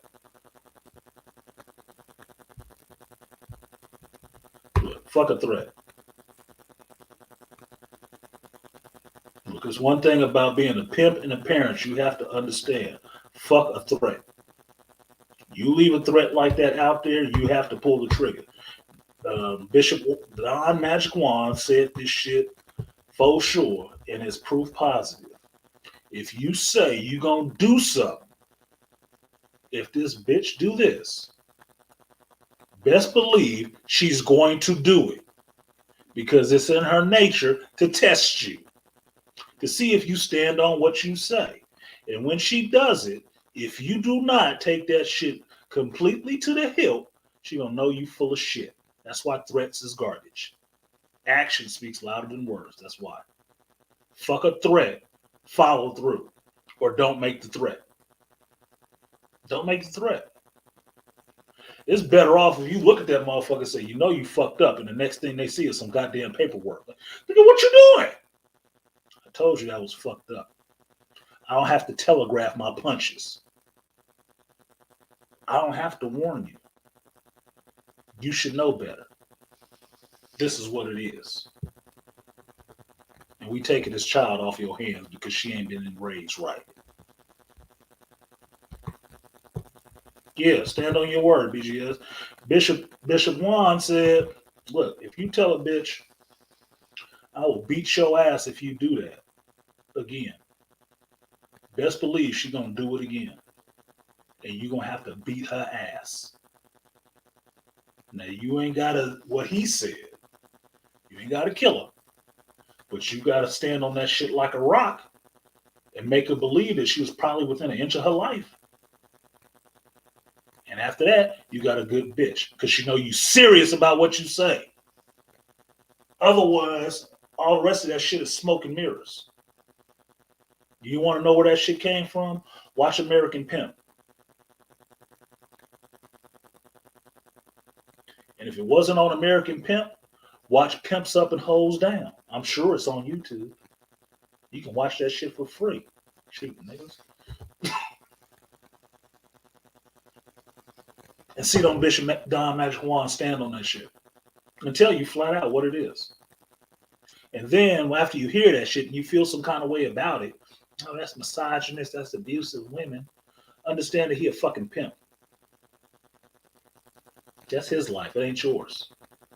And understand some of that psychological shit that he's talking, because that's all it is. All it is psychological stuff. Believe it or not. Pimps are great psychotherapists. Understand how that works in real life. Understand how anytime you stood on your shit with somebody, how they might have backed down. And how every time you've capitulated and folded up like a lawn chair, the motherfuckers kept doing the same shit you didn't want them to do. That's why I believe in slamming the door hard on their foot the first fucking time. Because I don't like repetitive conversations about shit.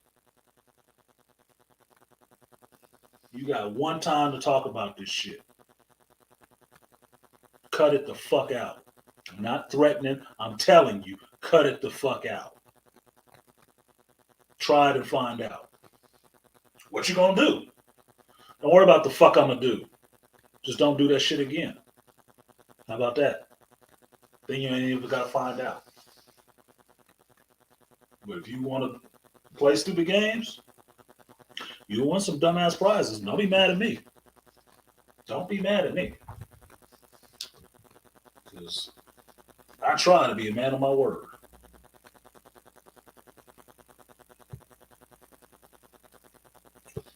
Shout out to the AP, to Aaron. Appreciate you, Aaron. I will give you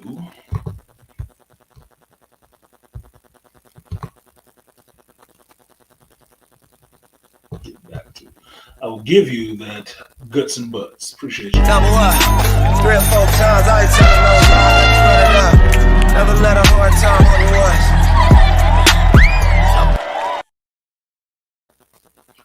So, I'm sorry that derailed things a little bit, but thank you, Beastly, for sharing that and being willing to share something like that. Because trust and believe, I don't think all our families is perfect. All our families is fucked up in some kind of way, even mine. Right? But shit like that, as men in the family, even if you ain't the patriarch, as men in the family, you cannot let that shit go on.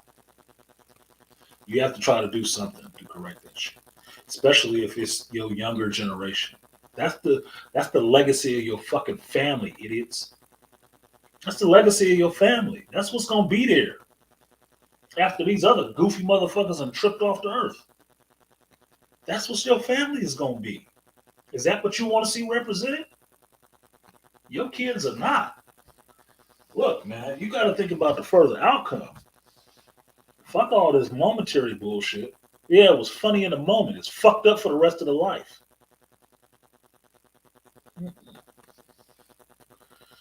Yeah, BGS, that is managing people, period. A lot of psychology.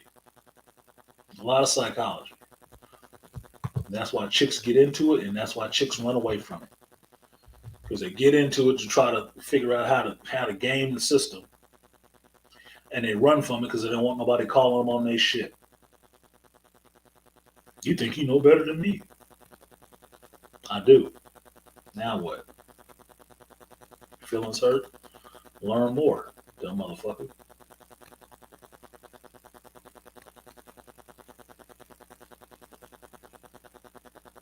So I don't want to hear it.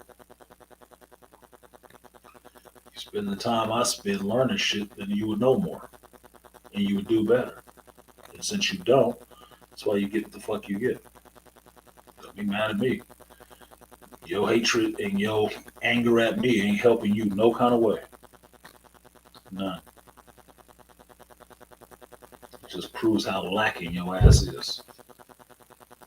So, like, share, subscribe, support the stream if you feel so inclined. I'm about 2 hours in. It took us about 50 minutes to get to 10 contributors, so there should be some geek stuff to talk about today. But with all this other goofy stuff going on, this seemed like the most pertinent stuff to talk about. But I'll go ahead and drop the link in the chat. And some of you savvy folks who have some geek stuff you want to get off your chest or talk about, I can answer that shit a lot quicker this way because I told you I want to try to get out of here by 2 o'clock, 2:30 at the latest, so I can get to my nanas and get her fence prepared for her. Because she don't have to, but she is going to pay me for this. And what she paid me is what I'm streaming on right now. I bought a new laptop to stream on the go when I'm not at home. So I usually work for stuff. It's easy because I can't charge her. I don't want to charge her a bunch of money. I just want to help her. I just want to help her out. And it ain't because she ain't mean. It's just because she needs help doing it. And that's not enough. So I don't explain that shit, but I just did. So, you got something you want to say on the geek front? There's the link. You can jump in the chat. We can chop it up for about an hour and get that stuff done. But I'll keep rolling on the stuff I'm talking about until somebody comes up. Saw one thing this morning, which was a video from a Black Friday Walmart sale with a big ass black dude and a little ass dude fighting over a flat screen TV. And sure enough, neither one could wrestle it from the other one, which I found really ironic because there was at least a 200-pound size differential on these two dudes and at least about a foot difference. But the big dude could not wrestle this flat screen TV away from this little motherfucker. It was skinny ass, emasculating ass dude. And the funny part was the little dude kept stomping on the goddamn TV. Fell on the ground, he kept stomping on the back of it. Now, there's a couple of things when I saw that. One, I thought he looked like a whole fucking bitch for doing that. I look like a chick shit. I can't have it, you can't have it. All right? But then I also thought about it, like, you a man. You just bought that shit, nigga. You just bought it. Broke it. You just bought it. You think you getting out of that store without paying for that shit? That wasn't yours. It wasn't yours. You didn't pay for that shit yet. But when you stomped on it and broke it on camera in front of everybody, you bought it. Congratulations. Show what you want. A box full of broken things. Now, the other thing that was dumb to me is that in this day and age, after pandemic and everything else, you still got motherfuckers fighting in Best Buy over flat screen TVs. Why? Do you think they don't make more of these motherfuckers? I just got a whole laptop for less than $300. Up and running in like 10, 15 minutes. Why are you fighting over a flat screen TV, you fat fuck? And this is a big ass black dude. What? Why are you fighting over merchandise that they make every fucking year? Every year. All year long. They make this shit. This is the cheapest price you could ever get it. Look, man, I'll pass on some game to you that I heard from Ludacris that makes absolute perfect sense. And his father told it to him. Now, Ludacris might not be a billionaire, but Ludacris is really good with his fucking money. You know what his advice his father gave him? Never buy something if you can't buy it 2 times over. Never. I passed that shit to my kids because I thought it made some goddamn sense. Because what I told them is to save about 15 to 20% of your money and never touch it out of every check. Be religious. My daughter listens. She ain't got no kids. My son listens, but he got a kid. So he's working a lot more. I see you back there, Beasley. That was not advice that was given to me when I was young. It's not. So why are you fighting in public over consumer products? BGS is in here. If you listen to BGS or my favorite Dark News, this world is circling the goddamn drain right now. It could be all kinds of other problems going on that you need to be fighting over other than a fucking flat screen TV. I'll tell you this. I've told you guys what I do. I'm in and out of people's houses all day. At least 8 to 10 a day, every day. All I see is big ass flat screen TVs on the wall. You know how ridiculous it looks to me? In houses where people go to work all day? It looks fucking ridiculous.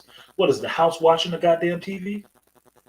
That's like having a $50,000 car, a $32,000 car, commuting to work and parking it in the garage all goddamn day.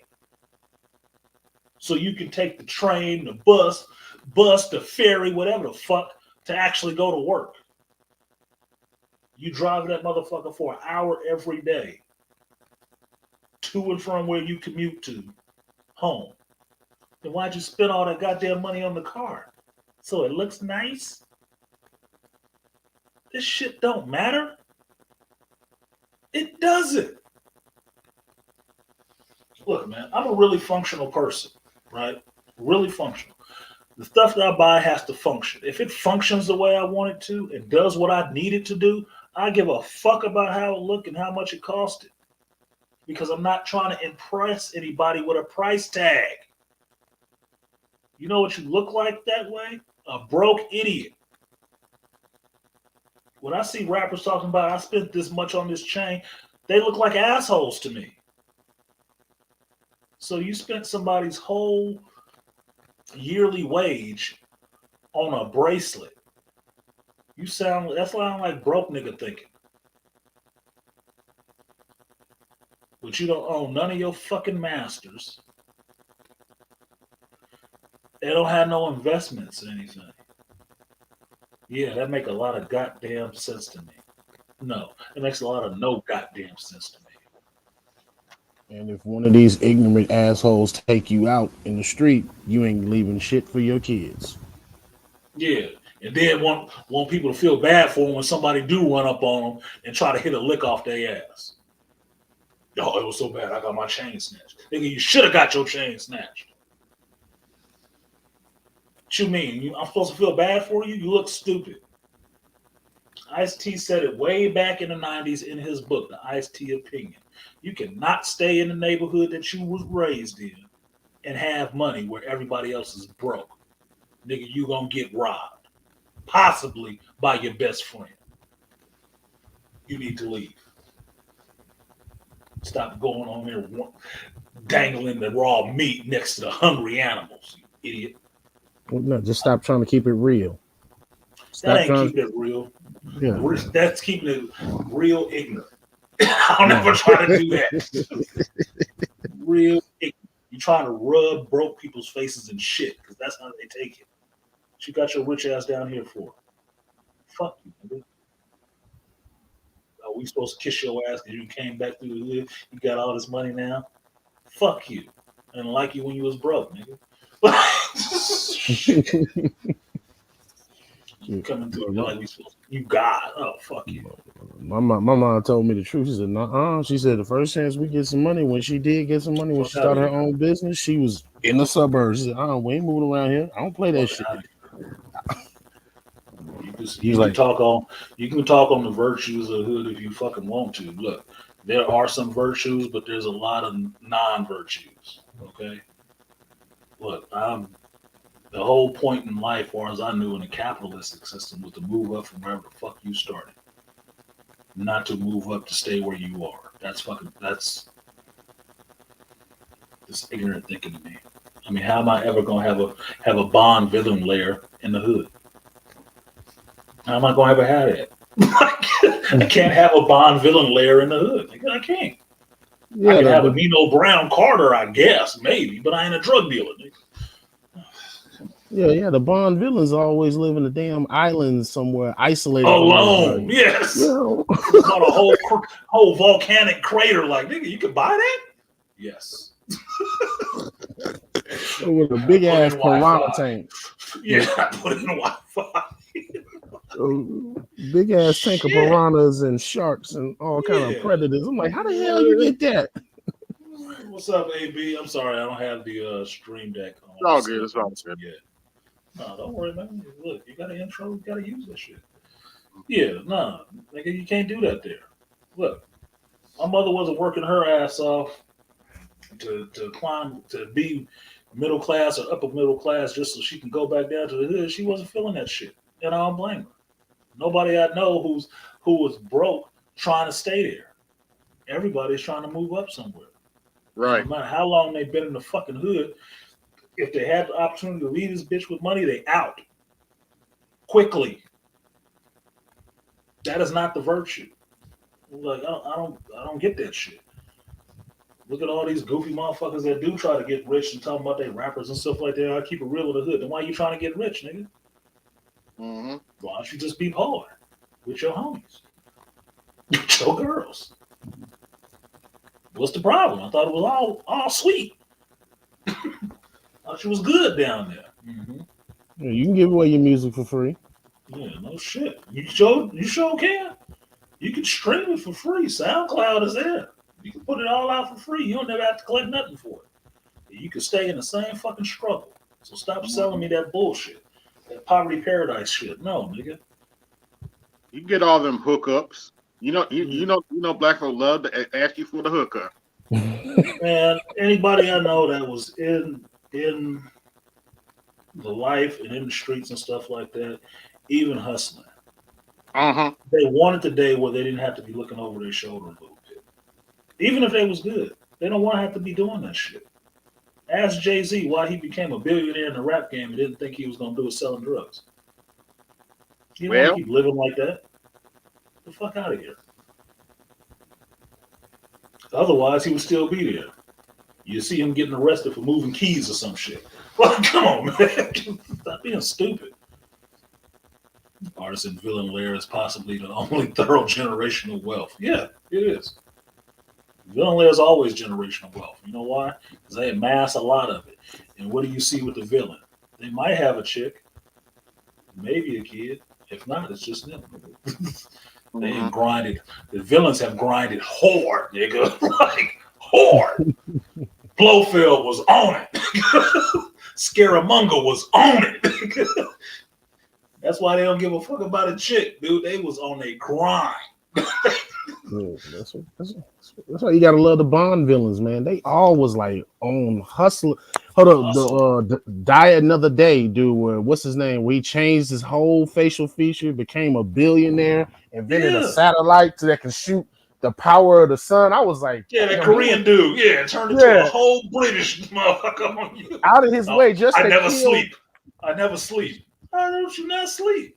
And he did all of that just to kill James Bond. I was like, damn. He was on it. Nigga. Yeah. He was on his dizzle. He didn't give a fuck about a chick. Didn't he kill a chick in that shit? Bitch was in my way. Just slow me down. Like, god damn, dude. The Rainfire, it ain't nothing more baller than a tax-free growth. No shit. In the black tax-free. Yeah, Blofeld was a high-value man. Yeah. All Bond villains were. The Bond villains, look, man. Bond villains wasn't on no bullshit. They wasn't doing no panty-anty schemes and shit like that. They actually had businesses and shit. They was actually entrepreneurs half the damn time. Like, yeah, motherfuckers came up like, wow. He did this all in a few years. Yeah, we got a whole MI6 file on this nigga. Motherfucker got on the international radar. He was on his grizzle. Where'd he come from? I don't know, some small village somewhere. Some third world country. Hustled hard. What was the cat in The World Is Not Enough, where he basically turned out in a whole royalty heiress. I was like, yeah, I remember that one. Yeah, he turned out the whole heiress. Turned that whole bitch out. Fuck you. HMV, yeah. He turned that heifer out so bad Bond had to kill her. I was like, damn. Yep. Like he got on his game. They always on their grizzle, man. They always on their game. Hell has no fury like a Bond villain scorned. They not sense, but they will keep a vendetta on your ass. That shit will be on for life, nigga. Fuck with their money. He'll be on for life. Even though I didn't like the Daniel Craig Bond films, except for maybe one of them, I said his villains was off the chain. I was like, look, his villains are something else. They saving this movie. I said, because other than that, I don't like him, but his villains, when they went back to his house and homeboy killed him, I was like, damn, he trying to kill him. He a motherfucker. He was on that shit. Yeah, Remy Malek character. Yeah, he was on that shit. Like, nigga, I'm coming for you. Okay. I grew up to come for your family. Like, nigga, we didn't even know you. Don't matter. Don't matter. Got a score to settle, man. And yeah, Dr. Doom, high value man. Yeah, but Dr. Doom low key is set for Sue. But if it ain't Sue, Fuck all the rest of you. Like, he is on his HMV. You're a low key simp for Sue, but he won't sue, but he ain't gonna totally simp for her like Reed. He'll check Sue ass. She'll give him that white woman pushback.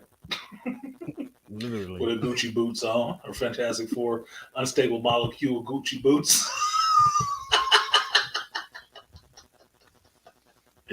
High value Bond villain, HVB.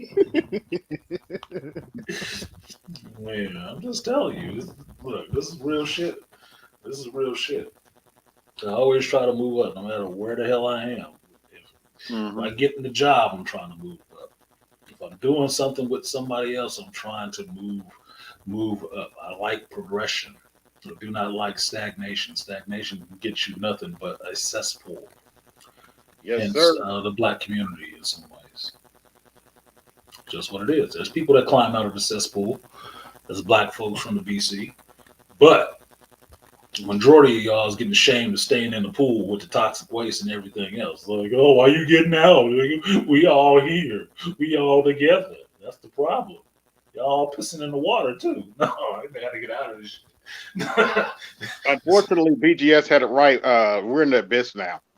It's time to be out of the abyss.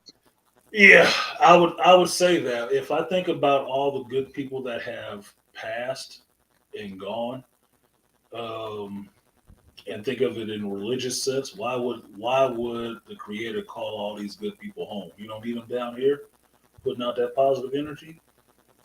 No, he kind of saying, yeah, this shit is over, y'all. Come on, get the fuck out of there. These motherfuckers about to lose it. Like, look, if you had a party and you know the thugs and showed up with the pistols, what you do? Come on, kids, let's go. Get your coats. Yep, I'm out. Let's go. Let's go. I don't like the way this shit looking. This is about to go down. Let's get the fuck out of here. Oh no, I want to stay and party some more. Get your shit and let's go. And I wish I could say F&F was the worst video I've seen. It's not. Sukihana shit is way worse than that one. Oh, I don't even. I heard her speak, and I was like, I ain't listening to nothing Sukihana does. I understand what y'all saying at this moment. What I'm hearing from y'all saying, there is debaucherously bad videos out there, and there's a competition with which one is the worst. Pretty much, yes. It's gotten that bad, yes. I'm hoping. Look, I'm trying to get on the SpaceX program so we can get the fuck off the planet. I'm with you. Look, everybody, Elon crazy. No, Elon got the right idea. Let's get the fuck out of here because this shit is going up. This shit is going up. What, you found some water on Mars? Awesome. Pathfinder mission, when we going? You getting that shit together. Look, hold on. I'm so serious about this shit. I'm looking at the space because I know they up the age you can get into the military. I'm looking at Space Force. I said, you know what? 4 years in the military and the Space Force don't seem too bad because we might be in space. I said, I want to go. Look, I'll take the moon base. I don't give a fuck. Let me just get the fuck off this shit before y'all really do some goofy shit. I'll watch it from the skylight. Like, wow, that's crazy. That's crazy. Wow. Yeah. I'm not down there for that shit. Hold on, like the cats in The Day After Tomorrow who was up in the damn satellite who watched the world get frozen. Like, whew, it must be terrible down there. It looked chilly down in that bitch.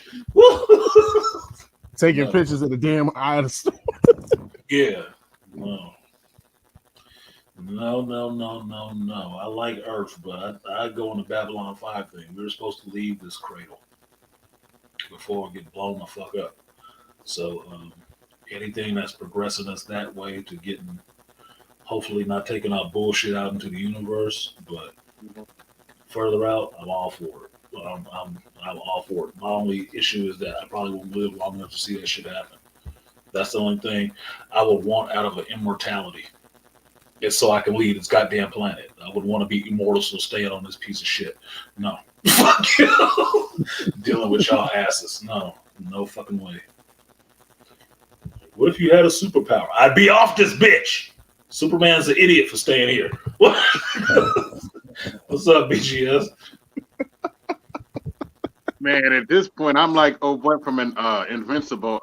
What's his name? Omni-Man. Father. Omni-Man. Omni-Man. Yeah, I'm on some Omni-Man shit with that.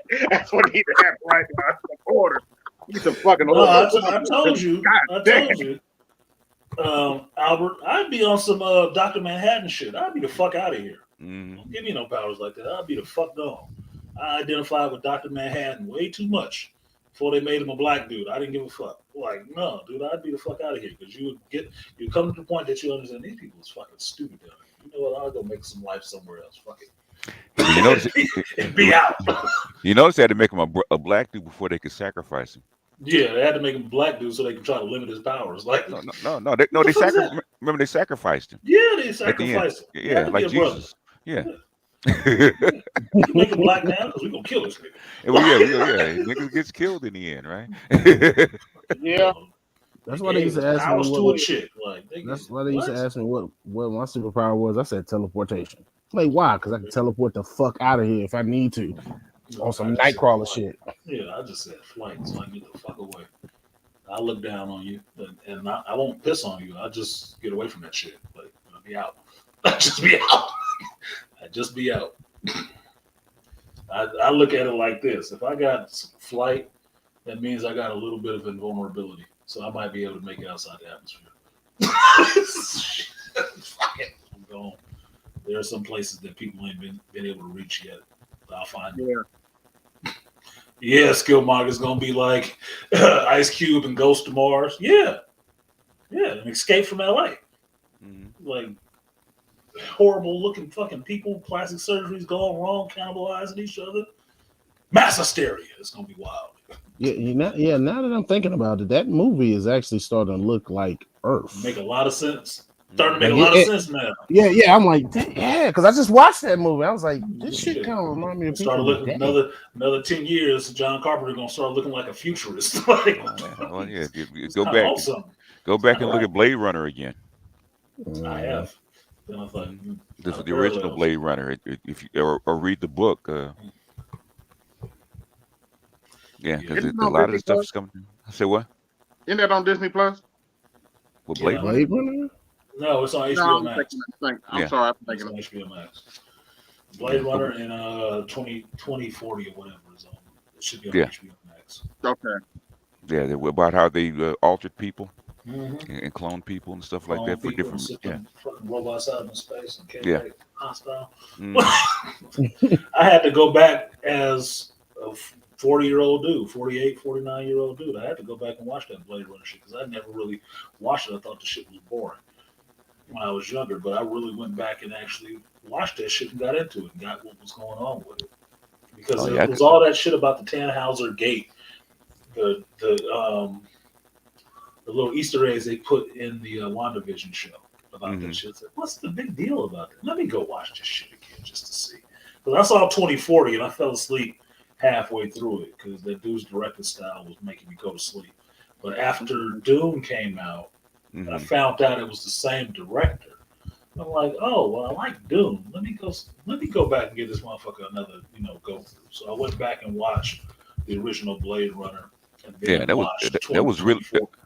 Yeah, I watched it because Ridley Scott did Aliens. Yeah. So I got into it, tried to put myself in the mindset of what it was like watching this shit back in the 80s and stuff like that. So okay, this kind of makes sense. And watching them back to back like that was easier because when you get up to the 2041, now you understand who some of these other characters were. Because I kind of got, okay, they're probably from the first movie, but you didn't know how important or how minor they were. You missed the subtle nuances of what they were doing and stuff. So you got that after you watched it. Watched the first one and the second one back to back. Like, okay, I got it. That was pretty good. Awesome. Moving on. What up, Malak? He said, Dreaming of Electric Sheep was the book Blade Runner. Was based on. Shout out to Philip K. Dick. Yeah. Philip K. Dick and what's the other dude? I think it's the one that they're basing the Periphery show is based on.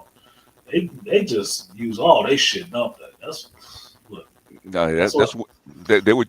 when the acid generation, they're on LSD stuff. Yeah. It was going way out. Altered Carbon and shit like that. They just Yeah. Philip K. Dick, they made like 5 movies out of his books. isn't he dead? Oh, he's been dead, man. Yeah, they did. They He was wrote this strip book in mining the his 60s. fucking ideas. Yeah, he Yeah. strip mining his ideas. That's why I'm worried about this Octavia Butler shit. The first movie I see is this Kendrick. I said they're about to strip mine her shit too. You know, yeah, she's a black woman, and you know the black women are gonna come in and Yeah, they gonna be all over that shit. I was- feminists. Yeah, the feminists all over that shit. I was like, oh my god. Yeah. You know, BGS. I talked about it last week because I was in the theater and saw the trailer for the Kendrick TV show, and I read that book, and the first thing I started getting was foundation feels like, oh fuck, here we go. I'll take another novel that I love and just run it into the ground. Yeah. Bullshit. Like, oh my god, is it gonna be a Rainbow Fest or what in this bitch? Yeah, you call it something else, man. If you don't ruin the book, like say with Foundation, if you don't want it to be, if you're gonna alter it that much, change the name. You could have called it Trantor. You didn't need to call it Foundation. I agree with you. That was the best name for it. Yeah, they should have called it Trantor. That would have been. It would have been completely fine. And take Isaac Asimov's name on it. Just say we did this based on some of his original work. Yep. And this is Trantor. Cool. Yeah. I would have watched that. I would have liked it. It would have been cool. But because you called it the Foundation, and I've actually read that shit. Nigga, that wasn't the Foundation. I don't know what foundation you was on, but that wasn't. It wasn't the book. The book. So basically, you're saying everybody has KK-itis, huh? It's not even KK-itis. It's like it's too widespread for it to be just KK. KK is just in Lucasfilm. Yeah. This is, as you can see it now. I was talking about this with a brother on Instagram. It's too widespread. You have to look at every one of these chicks and every one of these movie studios is on this bullshit. It's too widespread for it just to be KK. And the more you look at it, the more you see it. It's everywhere. Like the Strange Worlds Pixar shit. That ain't fucking KK, but it's still in Disney. Still inside Disney. Look at DC and Warner Brothers. And exactly. Yeah. But they were doing it first. They were doing it first. A lot of them are coming out of the academia. That's one of the areas. That's the problem. If you look at them, they're all college education, because even the shit right now, because you already know I'm currently in college, and the shit that I'm having to read, I'm like, and it's because I'm doing this cultural awareness and criminal justice. Like some of the shit, like I literally had to read an article called Black English, and it was talking about. I said, you mean Ebonics and black people not having a full grasp of the English language? I was like, you're literally calling that Black English and trying to justify not speaking with proper grammar. I was like, okay, you know what, Beasley? If you go to London, right, you go to England and see how they speak English, right? Okay, receive protocol is the highest form, but most of them folks don't speak like that. Look at what's her name? What's the chick's name that sings? The white chick that's with the brother now. Adele. Adele, right? Listen to Adele speak her normal language, man. You can't. She's worse than a ratchet chick speaking. You can't. She is a ratchet. Low key. She's just a British ratchet. What I'm saying is, what I'm saying is, what Ernie Smith was saying about Ebonics a long time ago. Why are you shaming people for it? But basically, mostly what's going on now is that 95% of black children know how to speak proper English. They just don't want to. They just don't. Yeah, they just don't. They don't want to. They know how to speak it. You know, because you have to. That's what I said. Any black American here has to code switch. You have to code switch because that's how you function in society, right? The only way it gets different is where you have to try to keep it too real. Like you don't want to have to do it. And I understand that, but me personally, I don't think it's a problem to be able to code switch. Like, just like I don't think it's a problem to be able to speak a different language. You should be able to speak a different language. It's the country that you're in, right? So you should be able to have as many roles or accesses to communicate as possible as you can, because you're in a country where you can learn that shit. Yeah.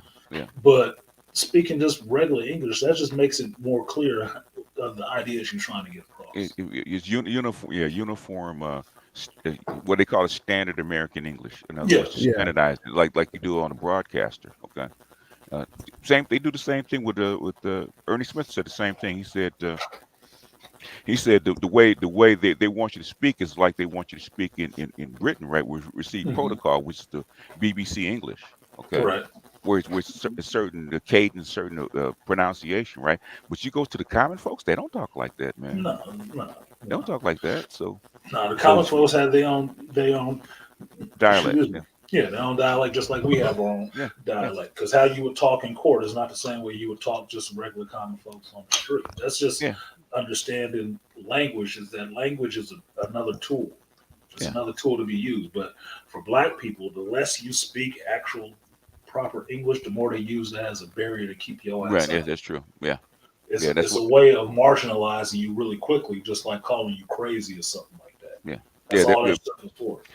Basically, what Ernie Smith was trying to do, he wasn't trying to make Ebonics a language, right? What he was trying to do is what he's trying to do is get more resources for little Black children who are coming from homes where uh, where their accents and their uses of English was non-standard, right? Mhm. So in other words, okay, you're trying to hold this stuff against them with children actually speaking non-standard English, right?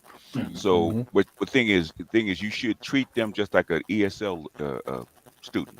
Okay, Exactly. bring in their home language and the way they speak, and slowly but surely adapt them to the standardized English. That's what he's trying to do. He wasn't trying to do. They've taken to a whole new level, trying to make, okay, this is just Black English, we're gonna study it. No, he wasn't trying to do that.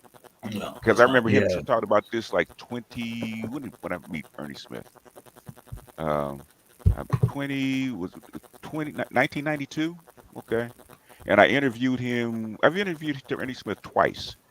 And last time I interviewed him, he actually said the same thing. He wasn't trying to make Black English or Ebonics a language. What he's trying to do is bring resources to actually help the little Black children coming from those homes where non-standard English was spoken, because they come out of the South and all kinds of stuff, right? So they can adapt, slowly but surely adapt to the standardized English.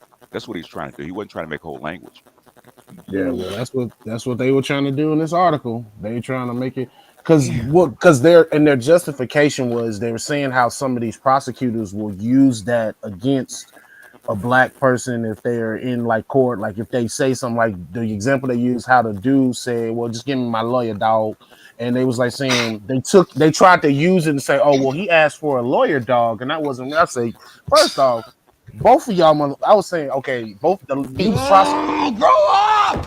Grow up! Grow up! I They're was like, lying. A lawyer Lawyer's dog. The lawyer's lying because they all grew up on him rapping hip hop. Everybody knows what it is, because Yeah. that kind of language is standardized in modern English language all over the world. You can take him to China and he can say, "I want my lawyer, dog." They'll understand exactly what he means. mhm. Yeah. That's what I was saying. I was like, okay, Because they've first heard off, it before. They get I was like, you they get lawyers the are American foolish, live stream, but goddamn, really? Yeah, that's what Get I my told lawyer him. dog. Yeah, I told him. I said, can I cross examine the lawyer? Okay, sir, what kind of music did you listen to when you were younger, like you were 12 or 13? Mhm. Where were you born? Where were you born? Yeah. Yeah, where were you born? What era did you grow up in? Oh. No, You're I right, don't know. Look, I could tell you. No, I don't know what you mean. Can you explain? Yeah, look, when they get I have a problem with it sometimes when people try to get too fucking hip with me, hmm and I do that shit. I act like I get real proper with them. Like, excuse me, hmm what are you saying? What are you talking about? Because it's like, dude, don't think you're gonna break it down to like that. Like we gonna kick all the wheels off this car. No, I got some sense. You got some sense. Let's just talk like we have sense, okay? But you're not Speak lying, the same BTS. goddamn It's spreading. Because it's spreading. Because I was watching a TikTok of this Asian chick sound. I couldn't tell the difference. She sounded just like a Strag. You have Megan Thee Stallion in performing in Japan in a Sailor Moon outfit. Come on, it's ass spread. Oh It's already gosh. there. What? You have Megan. Yes. What? Yeah. Oh boy. Oh my god! Why is she fucking up Sailor Moon like that? I know, right? Jesus. Hold on. I Let me was see if just I can talking find it. about about schoolgirl, Catholic schoolgirl outfit fetishes. Like, ugh, Hold what on. the fuck? I don't think I want to see it, BG. All right. Okay. You don't want to see it. All right. Go ahead, you put it up for the rabble. I'll turn my head or something. Look, and I mentioned that I told you me and her went to the same damn high school. Like I didn't even know she was You need to friends. stop telling people that shit. Like, I can't. The people that I know. Wow. Oh my god! It ain't even a whole skirt. It's just Yeah. just the facade of a skirt up front. Yeah. That's Japan. I need Goku's spirit bomb right now. I need it. I need it. It wouldn't work because there would be no spirit there. She was just on Saturday Night Live a month ago. It's in the culture, man. It's gone. Yeah, Sailor Strag is right. Like, That's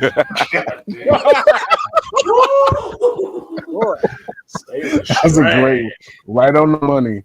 Oh my god. Yeah. All right, BG. All you guys in here, BGS tax is in effect, y'all. Okay, I'm over here. Oh my BGS turned up. You don't usually pop up. I want y'all represent. I'm getting ready to tell more folks I'm over here. Hold on. That is fucking horrible. It's gone, man. When I I knew it was bad when I read Clark's book. That's when I did those 4 videos about Clark and the Tangle of Pathology, because I had looked at it, but I never really read it because I had other stuff to do. When Mary Brown challenged me about the Tangle of Pathology, I said, "Motherfucker, let's deal into it. Let's go forget Monahan. Let's go to the source. Let's go to Clark and see what he said, man." What Clark said, he said at the time 65 only made 10% of the black community, or 15% of the black community was under this urban ghetto culture, right? And they said we needed to stop it because if we don't, it's going to spread to the middle class, right? That was in 65. It's done. It's done. People talk about the Tangle of Pathology, the Monahan report wasn't right. Man, they were on the money. In fact, Monahan said if he had known how bad it was going to be, he'd have never said anything. He said, if Monahan was saying this shit now, he said, "I told you, man." He'd be the main one telling you, "I told you, niggas. Told you." Yeah. They want to listen, huh? Okay. All right. I was trying to help you. He was. Call it what you will. This was a problem for everybody. I've said that a number of times, BGS, about how I come at this stuff, because a lot of us talk about it just from the black community, right? And I talk about it from the sense that, I date interracially, so I see this shit. It's not just black women. No. It's in all of them. It's getting to all of them. So don't think you running away from it. You got to deal with this shit. It's here. It's in all of them. They copying that shit and mimicking it. You gotta pick up Richard Reed's book, because it's bad when the Brookings Institute is going to have to start talking about it. The Brookings Institute, you got to understand, and I was trying to tell this to Green Gorilla, man, and Doc, right? Yeah, I saw it. I watched that stream. That was a good point you were making. Mike, please illuminate. Okay. The thing is, if people don't understand, people think this Brookings Institute is just this think tank and there's a lot of people hanging around and doing studies. No, it's bullshit. Brookings is a DOD sponsored think tank, right? They deal in security matters and security issues, right? And if Brookings is into it, that means it's a security issue, okay? And you have to look at it deeper than just, okay, they're trying to do something decent for black kids. No, they're not. Okay. The thing is, it's infecting this feminist shit that they've spread throughout the world that's gravitated and attached to this technocratic system, right? It's spreading, and basically it's tearing up the whole society, right? You're turning the fucking whole Earth planet into the mouse utopia. It's what you're doing with this crap, right? And the thing is, they've gone too far, and the women will not stop. They had hoped the women will actually equalize and stop, but they will not stop, and it's not working. So basically, what they have to do is say, we got to rethink this. We have to balance this equation out because we pushed it too far the other way. And what the guys are doing, we thought the guys would actually hold up to it, but the guys is the fuck it. I'm not buying into this, and I don't blame the young guys. There's nothing I can get out of this system. Not just black guys. Yeah. No, when say black guys, but white guys are doing it. What the Chinese have gone from Chinese guys have gone from lying flat, which is basically doing virtually nothing, just enough to feed myself, to letting it rot. Fuck it, I'm not doing shit. Let Yeah. the whole Well, system fall. well, that gets into the whole thing about, folks sitting back and like, just let the whole thing burn. Yeah. That's a Oh, by problem. You can't the have way, a mass group of men just wanting to watch the rest of the world burn. You can't have Right. a mass group of that. You can have a percentage of it, Yeah, but you can't have it like 50%, 40. Oh no, it's you about to have a get whole worse. problem. It's about to get worse. Did you hear about? There are now people coming out and just flat out telling the government, "I'm not paying back my student loans." Yeah, that's what happens. What are they gonna do? Yeah, how you What are gonna they get gonna it? do? How you Yeah, gonna do? Yeah, go get it. you can't get blood What are out you of gonna turnip. Yeah, no shit. Yeah. What are you gonna do? If you can't get the economy right so folks can have jobs, how you gonna get it? They ain't gonna Good get it. luck. Fuck you. Yeah. Look, I went into debt to try to help you out, and you ain't helping me out. Fuck it. You get what you Yeah. get. Yeah. You set this system up because this system was not like that. When I went to college in the 70s, and early 80s, okay, Mhm. it was the state and the government paid the bulk of it, just like they do for primary school, right? You had to qualify to get in it, of course. It it's harder to get in, but things once you got in, it was affordable. Even Harvard was affordable back then. Okay, if you could get Right. in, yeah, they've Well, turned. Go ahead. I'm sorry. Go ahead. No, go ahead. I'm sorry. They basically what they did. Army said this. They turned college education into a neoliberal, uh, um, basically profit center. They want to make money, okay, instead of educating the children. Well, that's what I've said to people about. The biggest complaint has been like, oh, we're against these for-profit schools. I said, so your Ivy League education didn't take money? Are you fucking kidding me? What do you think a donor is? That's for-profit. Mm. It's profit. It's all profit. I mean, in the pimp sense, it's a rest haven for hoes. I mean, it's fine if you want to charge, but the thing is, there's a reason that you have a public education, free education, because you want to educate a populace, right?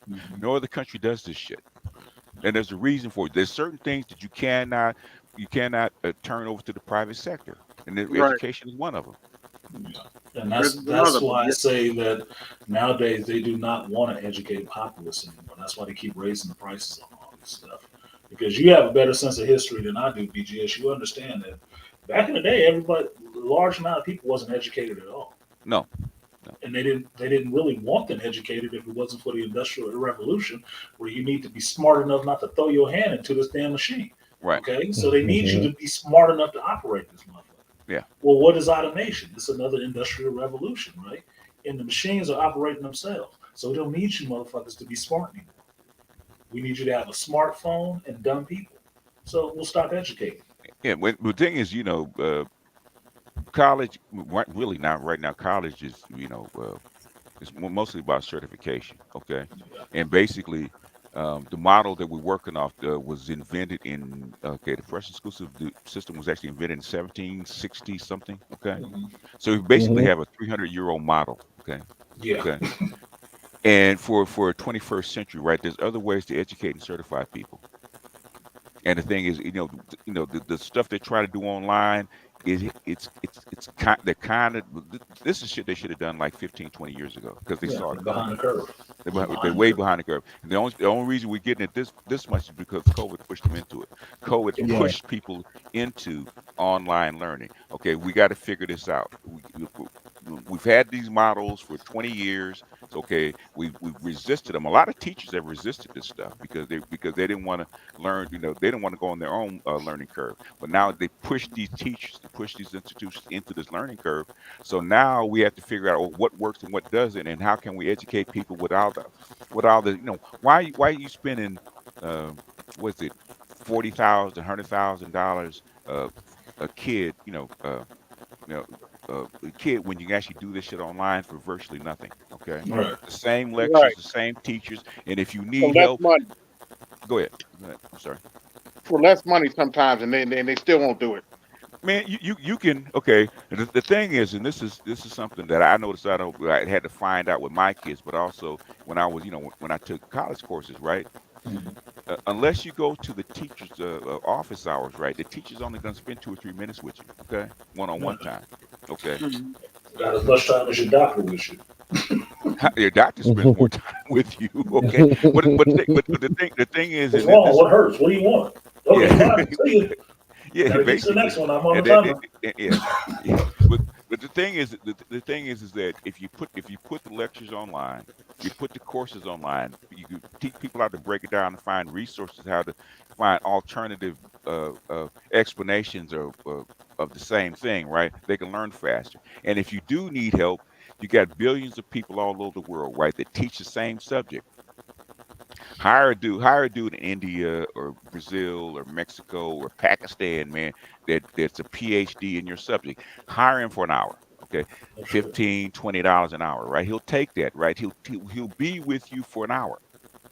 You'll probably get more out of it that way than sitting in a college class. Look, I would agree to that. It's like my best algebra teacher was some Russian lady, Mrs. Mskova. If she was teaching an online class, I put motherfuckers in it regularly because she was an awesome teacher at that shit. Yeah. Awesome teacher at that stuff. She break that shit down so simply you feel like an idiot that you didn't know it sooner. Like, Had a calculus teacher that would break it down so far to 1 + 1. Yeah. So that you could understand what you're talking about. He was the best math teacher I ever had. Yeah. She was that one that was like, shit, I can do all of this shit now. What the fuck? Like, this education system was bullshit. It's based on an outdated model, and it doesn't work. It doesn't work. But the thing is, the children have been so socialized to learn that way. It's kind of difficult to pull them out. I know what there's a like my kids. I found out with my kids, but also with my grandson. Okay, I told him basically. I told him I can educate you as far as well as they can. Okay, the thing is, how do I teach you to socialize in the system? Okay, that's the only good thing that the Prussian school system is good for, right? And in the public school system, is socialization, right? They need to know how to work together with students. Okay, because that's half of the problem with your Z's and whatnot. They don't socialize the same way with people. Like, especially in a work environment, you'll see the differences. You'll see the disparity of their engagement with other people, older, younger. It's like they do not get it fully. Yeah, they're indifferent. They're indifferent. They're more plugged into the device. Scott Galloway, I got to find that lecture because Scott Galloway is saying the exact same thing. Because I don't want to take it too far away from the show. It's probably outside the scope. I didn't say anything, so I think you're good, sir. Oh, okay. I'll ask the host, but I'm him, so I don't have a problem with this shit. So, I want to check with the host. I'll ask the host. And y'all listen. I know y'all listen and y'all taking notes. Hey, BGS tax, because you're not gonna hear this shit anyplace else. Okay, BGS tax. Any place I go, I'm gonna lay down this shit for free. You know, bless the host. Okay. Anyway, continuing. Throw something in my soapbox. If you notice, Chetty, when he did the Brookings for the Black Boys, Reeves that wrote the book of Boys and Men, right? Men and Boys. Okay. Scott Galloway, they're all talking the same language, man. They're all talking the same. And these are what I call technocrats, right? Technocrats don't run on ideology; they run on data. Okay. They look at the data, said, okay, this shit's not working. Said, I don't care what your ideology is about, what you think of fairness is, about feminism and what this kind of stuff. Okay. The numbers say that what you're doing is not working. And the numbers say is that this technocratic age is causing a division and causing boys to actually become indifferent to the society. What are we going to do about it? So I think these technocrats are figuring out that we need to make a hard shift. Otherwise, this stuff is going to come apart. Right. And that's why you see people like Bezos and Elon and some of them other folks jumping out there, throwing their hats in the ring, like we're trying to move this in a certain way. Because to me, those are those technocrats. Those are technocrats. And that's what they're trying to do. They're trying to steer this society away from the damn cliff that's halfway over a little bit. Yeah. Because they understand the end result is, okay, the end result is this. If you think I'm this damn smart and this damn brilliant, do you think I cannot see where this shit is going? I'm actually in the driver's seat in some of this stuff. So what can I do if I'm in the driver's seat of some of this society? I can try to shift it a little bit. You might not be able to move it completely by yourself, but you can shift it a little bit. You can get the worm to turn a bit. It's up on everybody else to do their part to turn the rest of the way. And a lot of this stuff is really just steering us to the cliff. Like you say, we in the abyss right now. I don't doubt it. 'Cause I've been saying that for years. Like, what's the world coming to? I said, an end, motherfucker. What do you think? Like, an end. It's a lot of this stuff does not work, and you don't have to look no further than a Gen Xer to ask them what do they feel or what do they see is not working in the society. It hasn't been working for a while. Yeah. It hasn't been working for a while. But you had some accelerators to speeding it up so everybody else see it who wanted to deny it forever. And the pandemic was one of them. Yeah. Pandemic was a big one. It's the big one. Yeah. I was breaking that down in the context of how big of a change that was. Like, this is the first time in modern human history that the whole world has actually stopped. Mm-hmm. The whole world. Everywhere. People was in their fucking house. It just wasn't you in your neighborhood. The world. That was a shocker. That didn't happen. People had to reassess. They really had to reassess and rethink these things. That's why all these little things that you see, you can't get people for jobs, people popping off and going crazy over little shit. Those are just like minor little stress fracture shits. That's what that is. That's minor stuff. The bigger stuff is the stuff that's coming. Yeah. Oh yeah. It's your You know what I mean? So what? You know how many empty office buildings we got in Indianapolis right now? People working from home, and instead of coming. It's because you've been having this what I call a distributed model, available for the last 20 years. They never use it because you're used to you try to all the big office buildings and that kind of stuff. This kind of coalesced workforce was under the industrial age, where you get all these people together, all these minds together in one place to actually work together as a team, right? Okay, right. That's 20th century thinking. Right. Remember 19th and 20th century thinking. That's the old factory model, right? And COVID forced them to actually reassess that model because we broke it up because we had to. Okay, now for 2 years you actually experiment. Okay, maybe this works. I don't need an office building. My employees are much happier. They're doing the same kind of work and maybe more work than they were doing because they don't have all these other issues. Yeah. So the thing is, okay, do we bring them back? Now, some companies want the folks to come back, right? Yeah, some of them do. Yeah, some of them do, but they ain't gonna. For some things that does work better, right? But the thing is that depends on the field. Yeah, I agree with that. And some things that work better. Okay, well, you can't have a distributed hospital. Okay, it's kind of hard, right? Not yet. I mean, it's coming. Not yet. It's coming. You don't have enough of your drones yet. Some egghead is thinking about how can I bring the doctor to you? They do have. The thing is that what's the first thing in a hospital that happens, right? They take your vitals and examine you and all that kind of stuff before you even see the doctor, right? And sometimes you don't need to see the doctor, right? But the thing is, they have what it comes in a little suitcase, right? It's a vest, right? You put on the vest, you sync it to your smartphone, okay? And all your vitals. All your vitals come through the vest. Everything that the nurses would do, heartbeat, heart rate, oxygen rate, maybe even it can do some similar to blood work and all that kind of stuff, right? And it sends your vital. I think it's like 25 or 20 something checks that the vest does, and it sends it to the AI. The AI assesses it and sends it to the doctor. Okay, the doctor looks at it and says, "Okay, do we need this person to come in? Okay, do we need this person to come in? Okay." And you can do it all over the screen. All over the screen, and right from your smartphone. Like, okay, it looks like.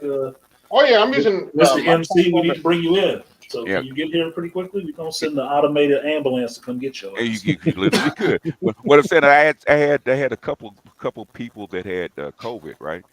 And or thought they had COVID. I said two things you're gonna need, right? Before you call the doctor, you need a dose. You need an oximeter for your oxygen rate. Tell how much your blood oxygen is, and you need a COVID test, right? Take those two things, okay? Write down your symptoms. And then and then call your doctor, right? And 9 times out of 10, the doctor says, okay, well, according to these things, you probably have COVID. according to the COVID test, the same test we would probably giving you. Okay, don't have to come in. We're gonna send the We're gonna actually send the medicine over to you with the stuff that we need to do. Send it over to you. You don't have to leave your house. And if this and this gets worse, check the rise. This and this gets worse. Call call the paramedics and we'll bring you on down. They never had to leave the house. With it. That's what I've learned just from going to the doctor recently. A lot of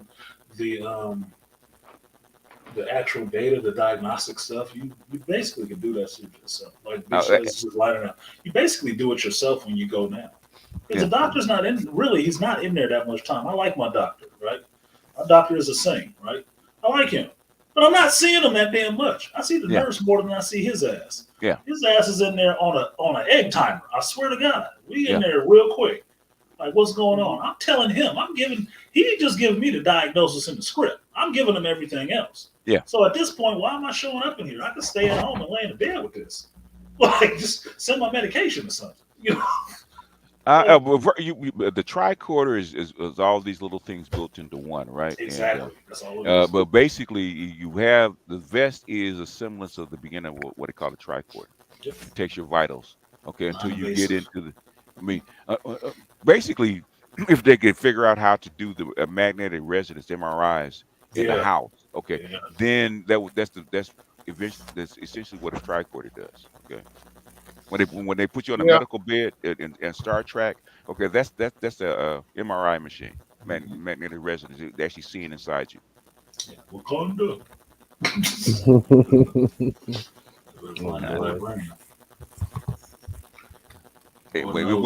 Wakanda Forever is going to do $1 billion, so it is what it is. They can market shit. We don't have to agree with it, but it is what it is. Yeah, whatever. Like I said before, there's some movies that make $1 billion and ain't about shit. So that's not indicative of a good movie. The money part is not indicative of a good movie. No, but it does help if the movie is good. Didn't Marvel make $1 billion allegedly? Who? What's that? What? Didn't Captain Marvel make $1 billion allegedly? Yeah, allegedly. Allegedly. Wasn't that, and like you did, Arson, it wasn't that good of a movie, but allegedly it made $1 billion. Whatever. I guess chicks like going to the movie with all their simps taken on. It's like that one hit wonder that it's a garbage song, but the thing is, Ice baby. Yeah, Ice baby. Yeah, like that boy rich for the rest of his life off of one song. I bought that shit. The rest of that stuff was garbage, so I don't know what it was on. I mean, the Kardashians are garbage, but they're worth $20 billion. Go figure. That's for sure. That is for sure. But I'd stay clear of them. I'm just saying. That is a covenant, and you don't want your pubic hair to be the next thing in the cauldron. I'm just saying. Yeah, if 40 people in the building, if you're new here, drop a like. If you haven't been here before, please subscribe to the channel. We got to get this channel to grow. So yeah, appreciate that. Yes, if you coming through, it's Sunday, like you showing up in a new church, drop something in the collection plate. Yeah, appreciate it. We got the master teacher up here. BGS tax is in effect. We dropping heavy stuff. So if you like what you hear, because you guys always bug me, I don't do that many live streams anymore. So you guys always bug me when you're gonna be on. I'm on. I'm dropping appearances. I'm dropping the stuff that you want me to drop. So please bless the church, okay? Yeah. You doing your part. You doing your Obi-Wan Kenobi, man. You spread everywhere through the Force. Yeah. The Force Ghost show up someplace. Someplace. Oh, yeah, there he is. It's the voice. Cue the music. Doing your dizzle. You never know when he coming through, but when the ghost materializes, you're like, oh shit, he is. Trust the Force, Luke. Cue those violin music. Dun, dun, Notice Luke was never shocked when Obi-Wan showed up, but Obi-Wan was always turning up on him. Like, sometimes Luke, like, nigga, what? Man, but Negro, they should have only done Andor 6 episodes. Okay, you think so too? Huh? That ending after episode 6, I said, drop the mic, okay? Drop the mic. I'm forgetting that shit. Episode 6 was the heist. It was the end of the heist, right? Yeah. Yeah. Heist was good. Heist was Drop the really mic. good. I said, drop the mic. It should have ended right there. Wait till next season. Come up with something better. That's Well, true. I did like the prison stuff because that was one of the things interesting with that show is that you got a heist movie and a prison break movie in the same show, which is interesting in a sense. But Got the heist the stuff was a good lead up. The heist was Yeah. a good lead up, and it did That- end in a strong spot. But what I've heard is that it was supposed to be a movie. It's Yeah. supposed to be 2 movies. Yeah, it And should that's, have. that's why you got 12 episodes. You know, So, have you ever seen? Oh, That makes sense. Have you ever seen what was it called from UK? Sherlock. oh hell yeah! What? Yes. Yeah. Well, Yes. I don't know. I have to ask, sir. Martin Freeman, Benedict Cumberbatch. That's why I know Yeah. Benedict Cumberbatch. Sherlock was that show. They did 3 90-minute movies. Yep. Okay? That's the way they should have done Andor. And put it on Disney Plus. 3 90-minute movies, just like they did. It's BGS off program. BGS off program because he showed up to the shop. Yeah, I am all pro. Well, you know how it is. That's why I asked the host that I didn't want to go too far. No, the only problem with that is they run into that problem that we always say. They put out a bullshit ass Star Wars project, kills the fandom after they didn't revived it, and then nobody knows about it. Yeah, they miss it. They missed the show because their interest has been drove down so far. Because trust and believe, if Obi-Wan wouldn't have sucked so bad, you would have watched Andor. How could you? And mind you, Uh, Andor was a KK vehicle. was it?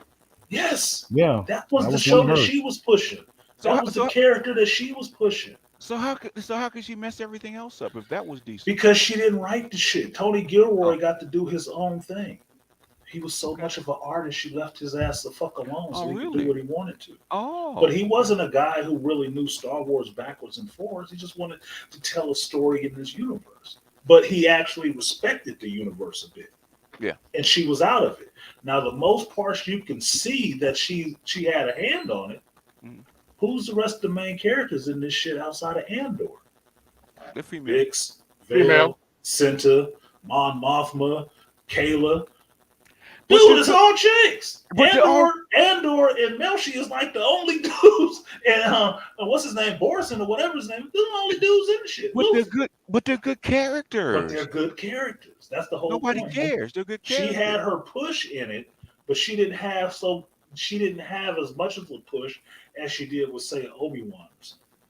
So Tony Gilroy got to come in and do what he wanted to do, tell the story he wanted to tell, and it was a decent story. Now some hardcore Star Wars people don't like it because this didn't look right. This didn't look right. It's like, okay, yeah, I can see that. But if you go back, did you get into the story? No, the thing is, if you go back to the original Star Wars movie, right? Okay, there was the Force, but it wasn't overbearing like it was in say the later movies, right? Exactly. This harkens back to the original Star Wars movie, right? Where you had a lot of blaster play, a lot of intrigue, a lot of this kind of stuff. Like Andor reminds me of the original Star Wars movie, where you didn't have a lot of the excessive force play. Yeah. Where Jedis had to be at the center of everything, because Jedis weren't at the center of everything in the original Star Wars movie. No, that was the part. That was a part that me and Dr. T was disagreeing on because he wants the lightsabers and stuff. I said I get that too. I love that shit. I love that part of it. But I also know this universe is made up of a bunch of people. Yeah, these people are the ones doing everything. The Rebel Alliance ain't a bunch of Jedis. There's one Jedi, Luke. And the rest of the Rebel Alliance. So who's all the people fighting these battles and shit? Right. It ain't Luke. He ain't fighting all of them. Because half the people don't even know Palpatine is a goddamn Sith. They don't know what a Sith is. They don't believe in the Jedis. They damn sure don't believe in the Sith. Right. Those motherfuckers had their time. They gone. Because most of the Jedis are dead. Okay. Yeah. You don't see regular people.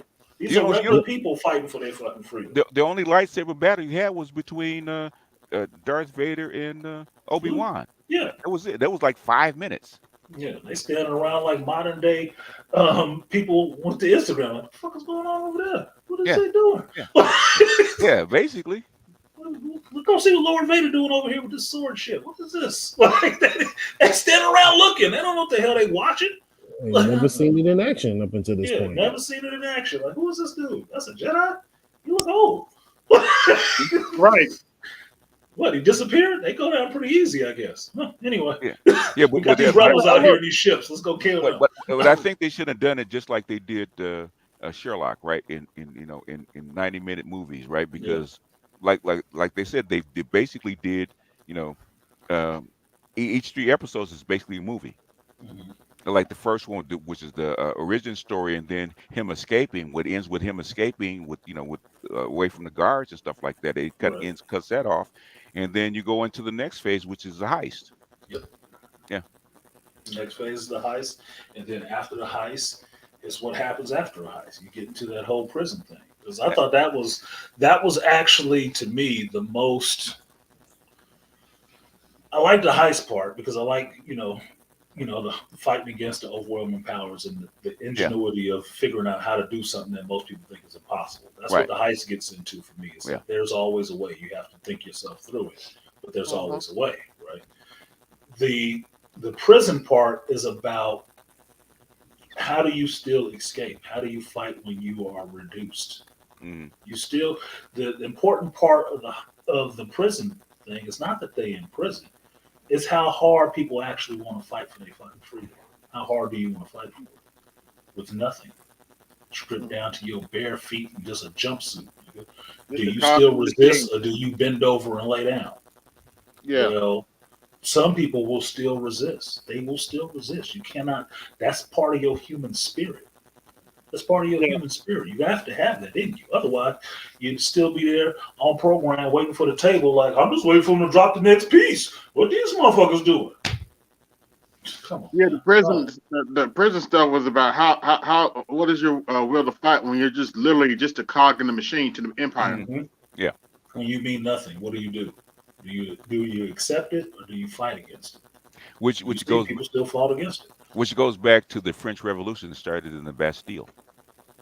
Bastille did. That's what it takes somebody like that. The writer actually said, "Okay, we're going to turn this into the Bastille." This is where the revolution actually started. So I get the Force part, but the Force part and the lightsaber part is only part of what's in Star Wars. It's only part of it. True. It's they go hand in hand, but they are parts because. I would watch a whole movie with Han Solo, and Han Solo don't use the Force at all. He just uses blasters, right? I'd watch a whole movie with Lando Calrissian. Lando Calrissian barely used blasters, but that motherfucker got a good mouth game, right? And if you read the books, he ended up owning all kinds of businesses and stuff like that. He ain't took them by force.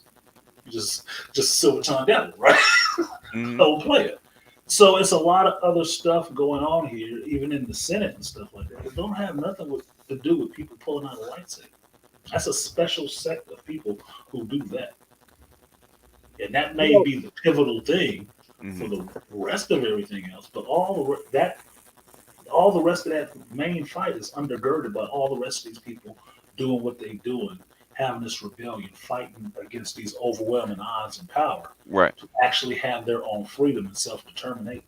And the people at the top trying to finance this rebellion without getting caught. So you have a spy movie on top of that. Yes, and that's what I was looking forward to when I found out they were doing the Andor show.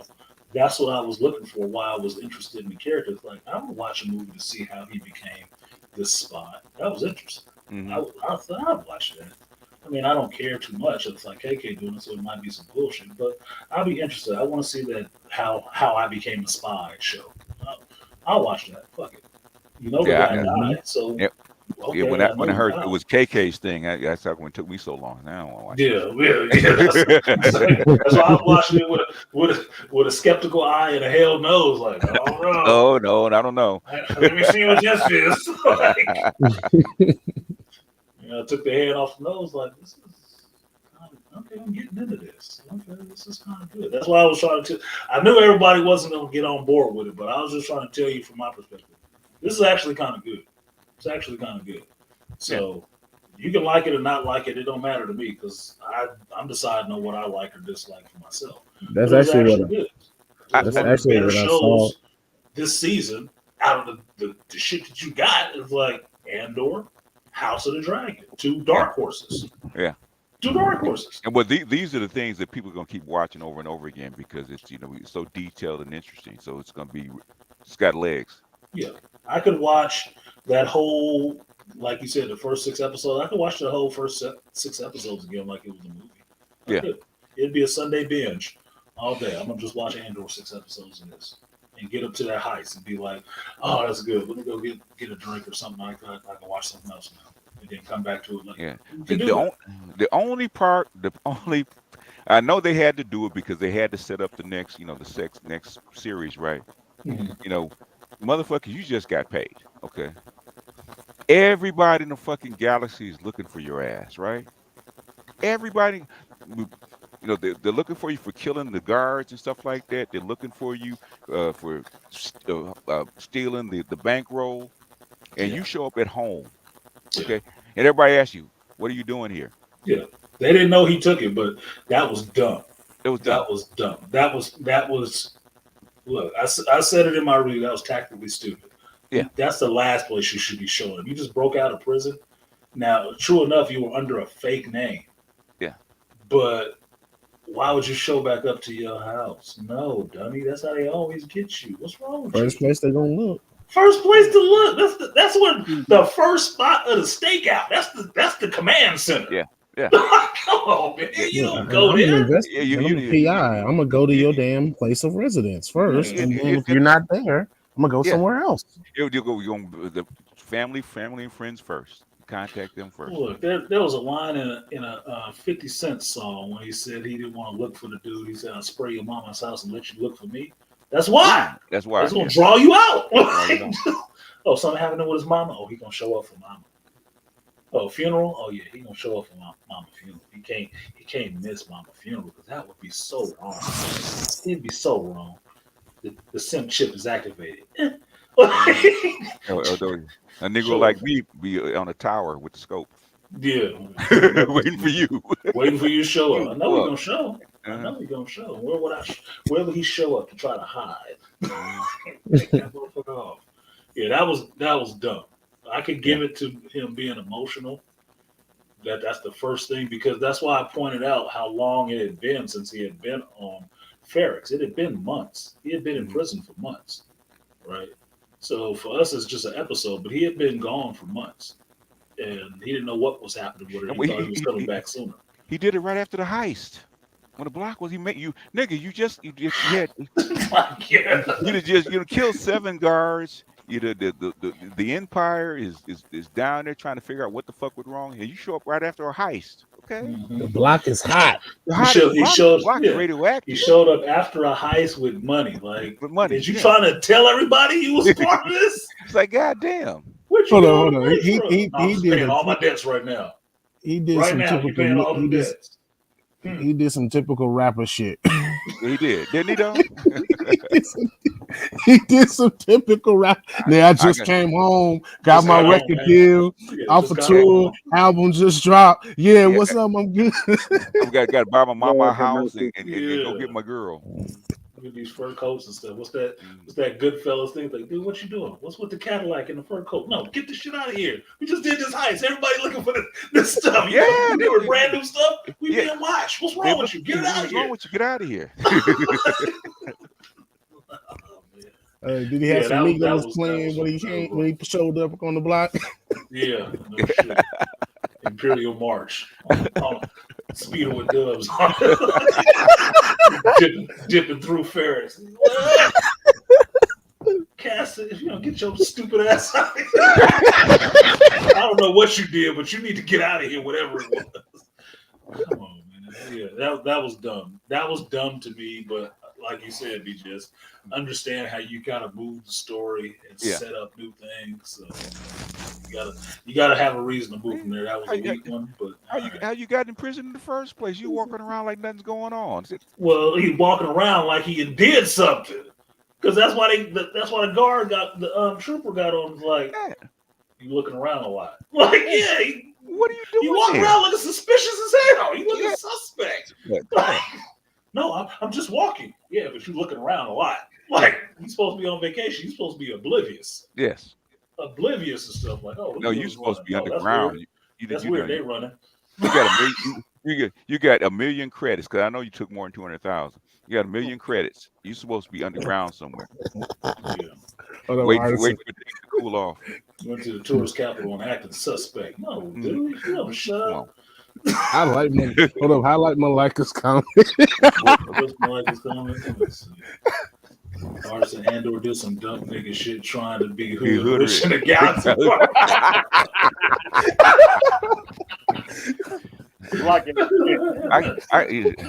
I can't be around you guys, man. I can't be around y'all. I can't be around y'all. He did do some dumb Negro shit. I can't be around y'all, man. Yeah, I like his comment, like, oh shit. Busted him out. Busted him out. Like, yeah, I just gotta turn up for a minute. Oh, where my hood Negro stuff? There we go. This was Andor rolling back through Ferrex after he pulled the heist. What up, y'all? What up, though? Throwing money at it. Yeah. Get something for the kids. Get something nice for yourself. What up, Biggs? Yeah, girl. I got that money now. We good. Stupid ass. Yeah, he shouldn't have never came back there. That should have been the last place he ever showed up. Yeah, well, he had because the thing is, I understand why he had to go. They had to put him in prison because trust and believe the underground was looking for his ass. He would have got caught. What the thing is, they were gonna kill him, man, because he's loose end. Where is he? Yeah. Well, that was a problem because he was out there loose. If he wouldn't have went to prison, yes, they would have caught him and killed him, or he would have did something and got on somebody else's radar. Right. It would have been getting sweated down and tortured like Big's ass was getting tortured. You'd have been listening to the dying sounds of these alien children going nuts in your own cranium. Oh, man. Yeah, he did the fool. But, well, he's that cat that can't stay out of trouble, though. Yeah, it'll find him. But he's a good spot because he got a nose for some bullshit. Mm-hmm. he will find it. He's like a truffle hound for bullshit. Yeah, pretty much. But why didn't he not just go to the Outer Rim? I don't know where Ferrex is on their little constellation, if it's close to the Outer Rim or not. But he was tied to that. He was tied to Marva. He was really tied to Marva. And at the end, the finale, when he got with Luthen, that's what I was getting from that. He needs to have somebody to be tied to. Yeah. Because if you think about it this way, these were some abandoned orphan children out there on their own. And so any parental figure for them was what he tied to. Marva took him off of Aldhani, not Aldhani, but the other planet that he initially came from, where he lost his sister. Yeah, that's his. Yeah, Aquatech, mama. Yeah, that's his adopted mama. Yeah, Mr. Drummond. But he tied to her, and when she died, what did he do? He went for the next strongest parental figure that he knew of, which was Luthen, and that's why he looked like Oliver Twist sitting up there with Daddy Warbucks. Take me in. I need some more. He needed a place to be. He didn't have a home anymore. He was cut adrift. He was a kite. He didn't have that attachment anymore. And so that's what Luthen became. So that, for me, is a better lead-in to why he became a spy, outside of the fact that he was just good at stealing shit from the Empire. Yeah. He needed that. He needed to be devoted to something else because everything else he had was gone. He didn't have anything. So I get it. It sounds messed up, but yeah, I get it. And yeah, I knew the Obsidian voice. That's how I hear it. Mama. Yep, took his adopted mama. I really thought she low-key kidnapped him, motherfucker, because you could have took him back. He belonged on that planet. No, it her kill him. He just ran off with a kid. Shut up, Madonna. Shut up. She knew that he couldn't survive out there, so that's why she took him. Because he had seen some shit he wasn't supposed to see. And the Empire don't like witnesses. Later on, they blow up a whole planet. Your life means nothing. No, they did. The Empire does that. Now the other one, did you go get a chance to go see Devotion? I haven't gone to see it yet. I think I saw it. Okay, so I'll spoil something Go a ahead. little bit Go for ahead. you You can spoil guys it. in there. You can spoil it. Go ahead. I forgot it was coming out this past week. Yeah, it got up until the day of release. It got little commercial success, and the reason why I think it is because it was a black director. It was a black director doing this, and it's not a director that you know of. I'm forgetting his name. I want to say it was David Powell or something like that. I don't think that was his name. Somebody with a clever Google finger could do that for me real quick. But there's a scene in there that I was saying every black man would understand. I used that scene for the thumbnail. J.D. Dillinger. J.D. Dillinger, thank you. Right. Where Jonathan Majors, playing the character of Jesse L. Brown, is looking in the mirror. And he's looking in the mirror at himself.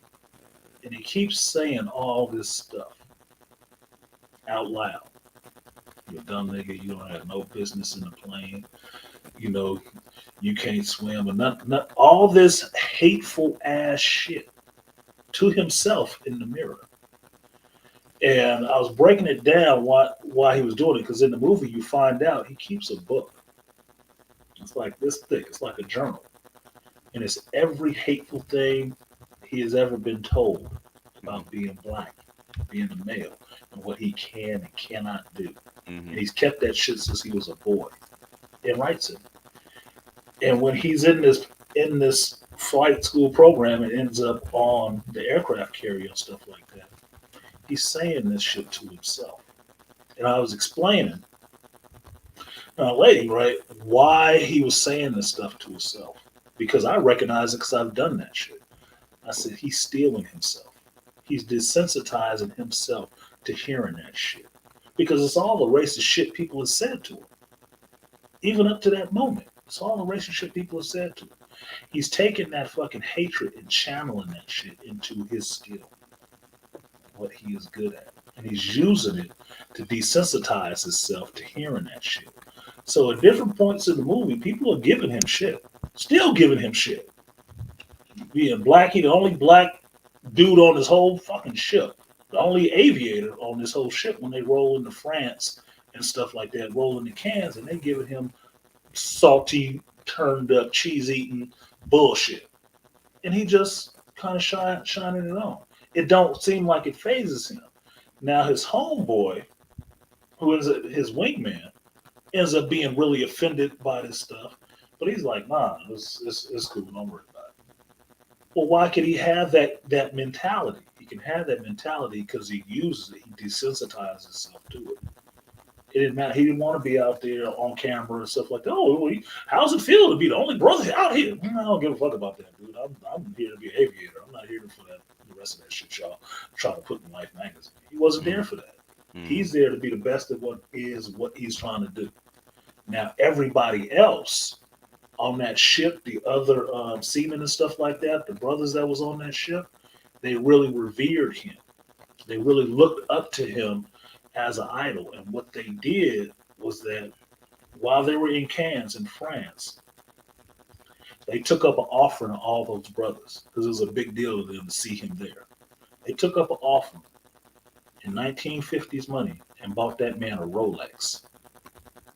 And on the back of that Rolex, they put above all others. That's what they wrote on the back of that Rolex and gave to him because that's how they saw him. They saw him as above everybody else. They revered that man for what he was doing, being out there, being an inspiration to them, even though he wasn't trying to be an inspiration. He was just trying to be good at what he was doing. That's it. That's all he was doing. One of the stories in that was that he says going through flight school, and I don't know how accurate the story is, but it happens in the movie. Going through the flight school, he says he's talking to his wingman. And he's asking him, like, you remember the flight school training where you have to, the swim test thing, right? You have to get out the plane and stuff like that in the water. He's like, yeah. He said, they gave me that shit 10 times. He's like, what? They gave him the test 10 times. He passed it 10 times. Why? Because they didn't believe a nigga could swim. So they kept giving him the tests to try to kill him. That's the kind of shit he was dealing with. That's why he wouldn't listen to the air boss signaling him to land on the carrier. He said, that motherfucker would rather see me die than survive. So no, I can't listen to him.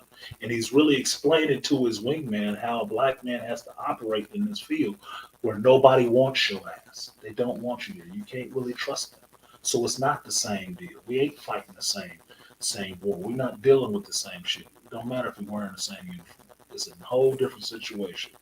And that shit playing in the audience where I saw it was awesome because the motherfuckers was silent in there. It was awesome. I was feeling that shit like they don't get it. But that's why I use that picture, because it's him psyching himself up and getting himself mentally strong to deal with all the shit that's outside the door before he stepped out on that flight line. Every time. I was like, that dude, I've done that. I've had to do it. And I've had to do it dealing with just black folks. So I thought it was an awesome scene to actually put in there. And that's why I looked for that thumbnail, that picture to make that thumbnail, to put that in there. Because it's in the trailer, but it has no context. You just see him making faces and shit like that. But if you see it happening in the movie, you'll see Jonathan Majors plays the fuck out of it. You see the hurt in him for having to hear all of that shit. And that's why he's making those faces. Because it did hurt him at that time. But reliving it hurts him too. But he's steeling himself so he can go out there and do what he needs to do. Because you're going to keep hearing it. It's not going to stop. It's not going to stop. You're going to keep hearing it. And that was awesome. And the scene that follows that is he runs into, by chance, while they're in Cannes, he ends up running into Elizabeth Taylor on the beach. Right? Big star at the time, right? And she's there, and all these white boys are there simping over her. And he says something nice to her, and she's kind of taken with him, and like invites him to this party. Just tell him at the door, Elizabeth Taylor actually, you come, bring your wingman with you, right? He goes back to his little squad. He tell everybody, like, look, man, we got plans tonight. Got to get dressed up right. Met Liz Taylor, like, you bullshit. Well, they get to the place, the casino, and they get up there, and them French motherfuckers was like, no, you ain't welcome here. Just completely shitting on him. Right? His friends is getting upset. It's like, it's okay, we can go somewhere. He said, no, just hold on. No, it's good. No, you can tell such and such we're on the list for such and such. No, they start talking shit. They start talking French to each other, right? Two guys at the door start talking French to each other. He said, okay, hold on, I got it. And he talked French back to their ass. I laughed my ass off in the theater. Wow. Everybody else got that shit, what was happening too. Some people in the audience got what was happening too. He basically checked their ass in French because they didn't put the subtitles on the screen so you knew what the hell he was saying, unless you understood French. But he checked their ass.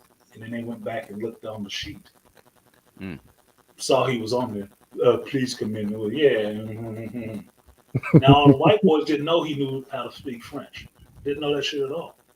So that means, like I told my son before, you being able to speak another language is your mutant power. Keep it a secret. Because you'll hear things that people don't think you understand. Yep. He understood what the hell they were saying about him in his face. In their language. And then he responded to them in their language. That's how you turn their bullshit on them. That's how you call them on their bullshit. And after that, they let him into the party, and he was in the party, and Liz was there and all happy. And his friend was like, damn, you really know her? Met her on the beach, man. Look, let's gamble. And get these racist ass dudes up the fuck out of here. Get up, fool. Seat check. Let's shake these dice. What you got? Put it on 32. No, they just got in there and just start living it up. But it's stuff like that to see how it's a depiction, it's a movie. So that it could be true or it could be partially true. Given that it was a black director, I want to lean towards the fact that he really tried to do honor to this dude's memory and what the situation was that happened to him by actually keeping it accurate. Because from what I've seen about the director, his father is a naval pilot. He really reveres his father. right? Really has love for his father. And he wanted to do this to highlight this dude and show some respect to his father. So because of that, I don't think he'd be on some bullshit, just making up some bullshit to throw it in. I really don't think that. But either way, it was a good scene that black folks would actually fucking get. Black men would actually get that. How no matter what you're doing, you can still be disrespected to a level like you never did nothing worth anything in your life. Yep. Never. And all the shit you have to hear just doing the regular shit that these other dudes is doing. Just doing the regular shit. Like, come on, man. Look. What did Greg say? I know that F-22 pilot you're talking about, too. There was a black F-22 pilot who hinted at the same treatment in his interview. Yeah, I've seen that black F-22 pilot. That motherfucker ring that jet out, too. I've seen that dude. I was like, oh, shit, we got a black one flying the Raptors? Awesome. I want to be him. No, but it's the same shit because they think you don't need to be somewhere, and they will try to shake you out of there.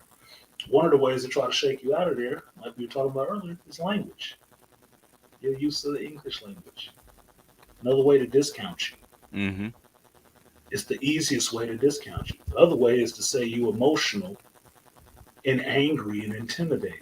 That's another way. Mm-hmm. These are the base level Form 1 tactics that they use all the time to keep your black ass out of a lot of places. That's why I don't like being limited. Yes, learn different languages. Yes, learn how to speak proper English and your Ebonics, if you want to call it that. Learn all of that shit. So then, when it comes to a reason to have you out, you highlight their racism and not your lack of having it. Because they can't divert from it. They can't. They can't deny it. It's plainly there in front of their face. It's plainly there for everybody to see. I don't have a problem with exposing folks like that. Like I told y'all that story about that lady at the jewelry store and just breaking her down like you deal with a lot of niggas. Oh, no, I didn't say that. You said it. That's how you acted. That's how you acted. You deal with a lot of niggas. I'm not one of those. And I don't have a problem saying it. Because you don't have a problem acting like it either.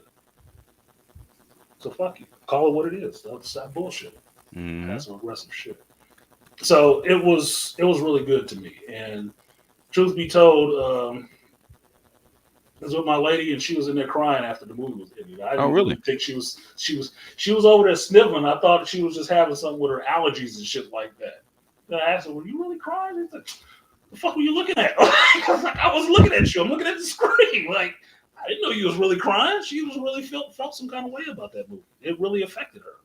I'm like, oh shit, because there was a couple of people in there that was kind of like, I'm like, oh, I guess they turned on the air conditioning. I don't know. Yeah. I wasn't even thinking about it like that. Like, y'all awful sensitive. Don't play it up for me. You didn't know I was in here, did you? But people were actually having some reactions to some of that shit. I'm like, okay, that was good. It was a good bookend in a sense to my movie watching year.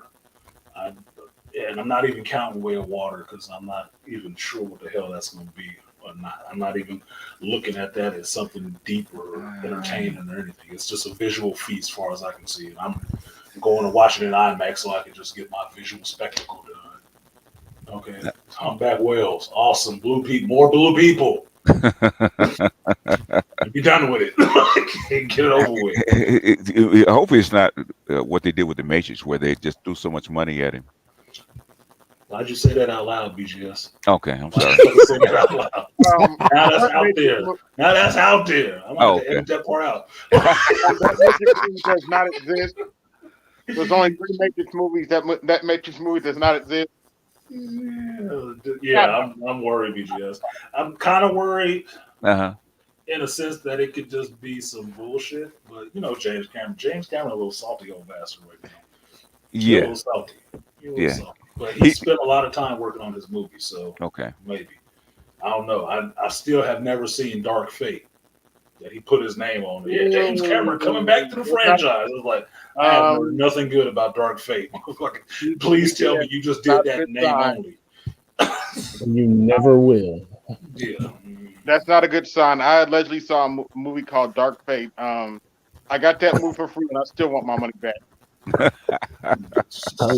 First off, he said allegedly.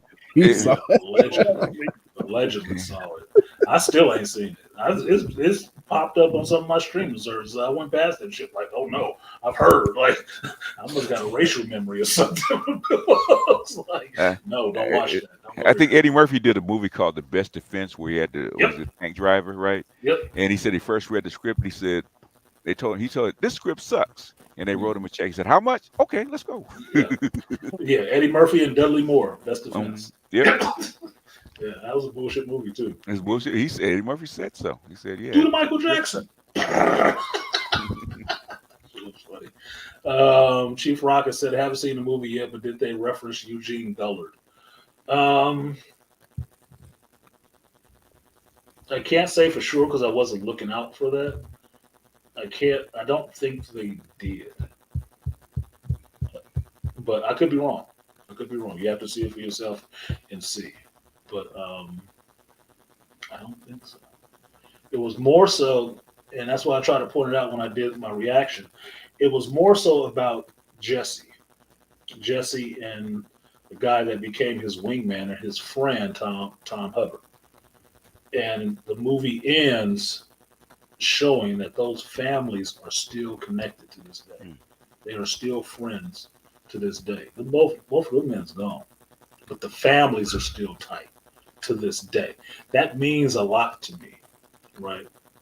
That to me, that's significant because it shows the impact of these men in these people's lives and how they respect those men in their lives, right? You tell me if you think that's going to happen 10 years from now with the cast of Wakanda Forever. That they're going to be still tied to Chadwick's wife and stuff like that. I think so.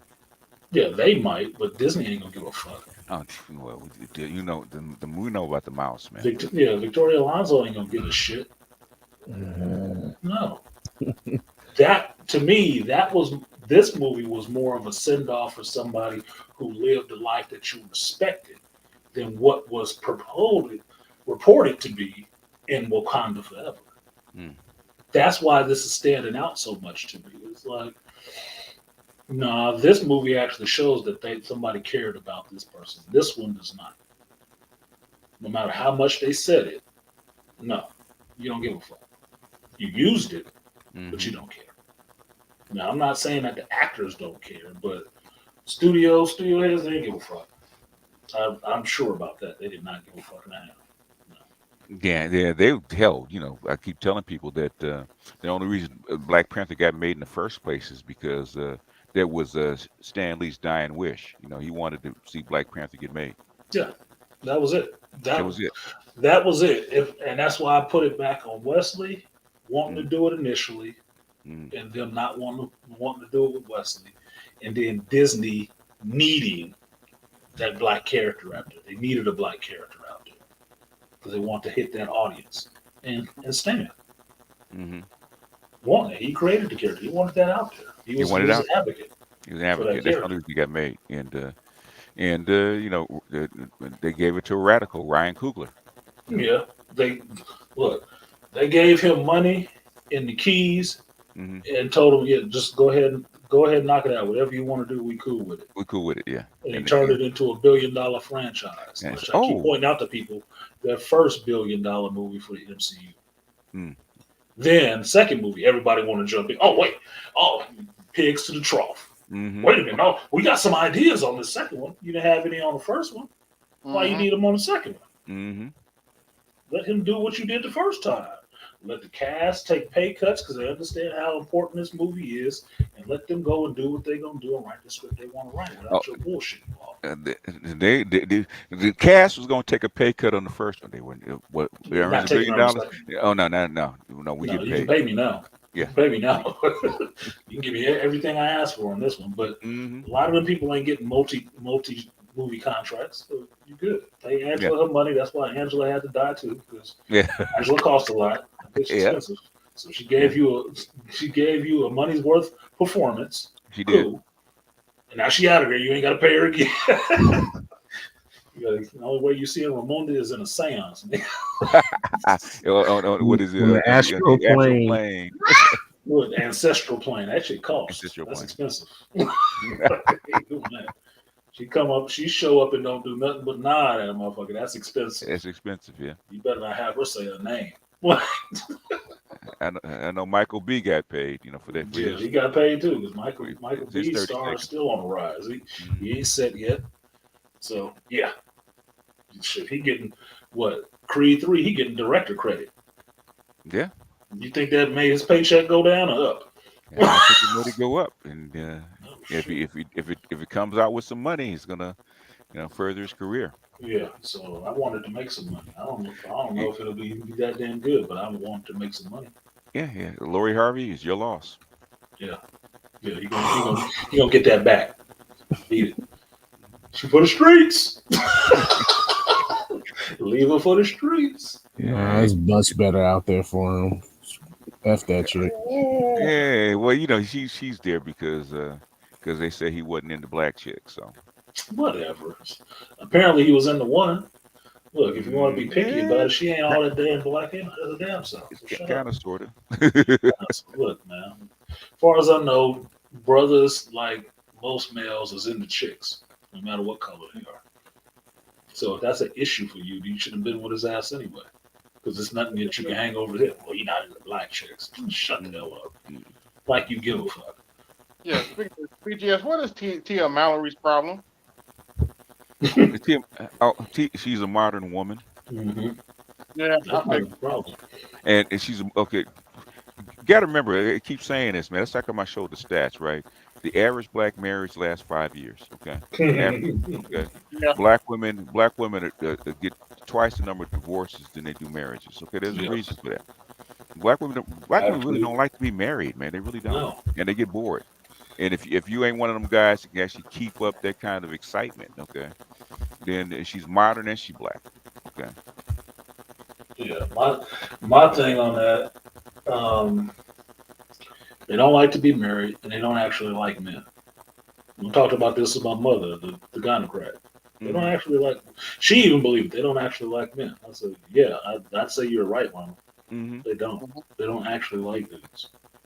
They like benefits of having a guy, but they don't like guys. They like if you're kissing their ass, you paying them attention, you give them good sex, you provide for them. That they like the benefits of it. But as far as relationship, and basically this, it's starting to pick up, man, because I hear it a lot now. Okay, they're girlfriends. They're not wives. Partner is not a wife. Okay, that's why I hate that partner. That term. I'm still trying to find a Carolyn Mace piece where she says that, right? She says marriages used to be built for longevity, right? Modern marriages are not. That's it. That partner shit is not built. Businesses go out of business, right? Yeah. Okay. But marriages are not the old-fashioned marriage. Coming up with like my parents, right? Like I said, my mother, my mother and father, they fought like cats and dogs. But hell, they were fucking married for 60 years until he died. Okay? Yeah, married till they died. Fighting. See, that's the thing, BGS. I have to talk about this often, and then I'm a wind it down after this. But I have to talk about this often. Is that a lot of people, especially in my daughter's age group, like 24, 25, and stuff like that, they really think that a relationship over a long period of time is one that never has argument. I said, that's not normal. It's not fucking normal. Not normal at all. It's not normal. It's like you can disagree with people you only work with. That means you only see them motherfuckers for 8 hours a day. You'll disagree with them. So what makes you think that you can be in a relationship with somebody for years, every day, and not have an argument? That's stupid. It's not about if you argue or not. That's not the important part. You're going to argue. And your family, your well-being, your household, your money is all tied to that person and the decisions they make. Exactly.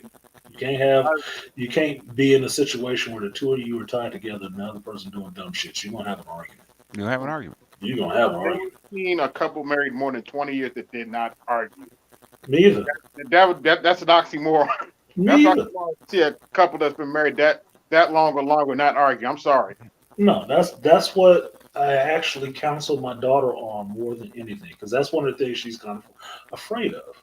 Like if she wants to talk about how her life was bad, she'd say when mom and dad were arguing. It's like that shit don't matter. That does.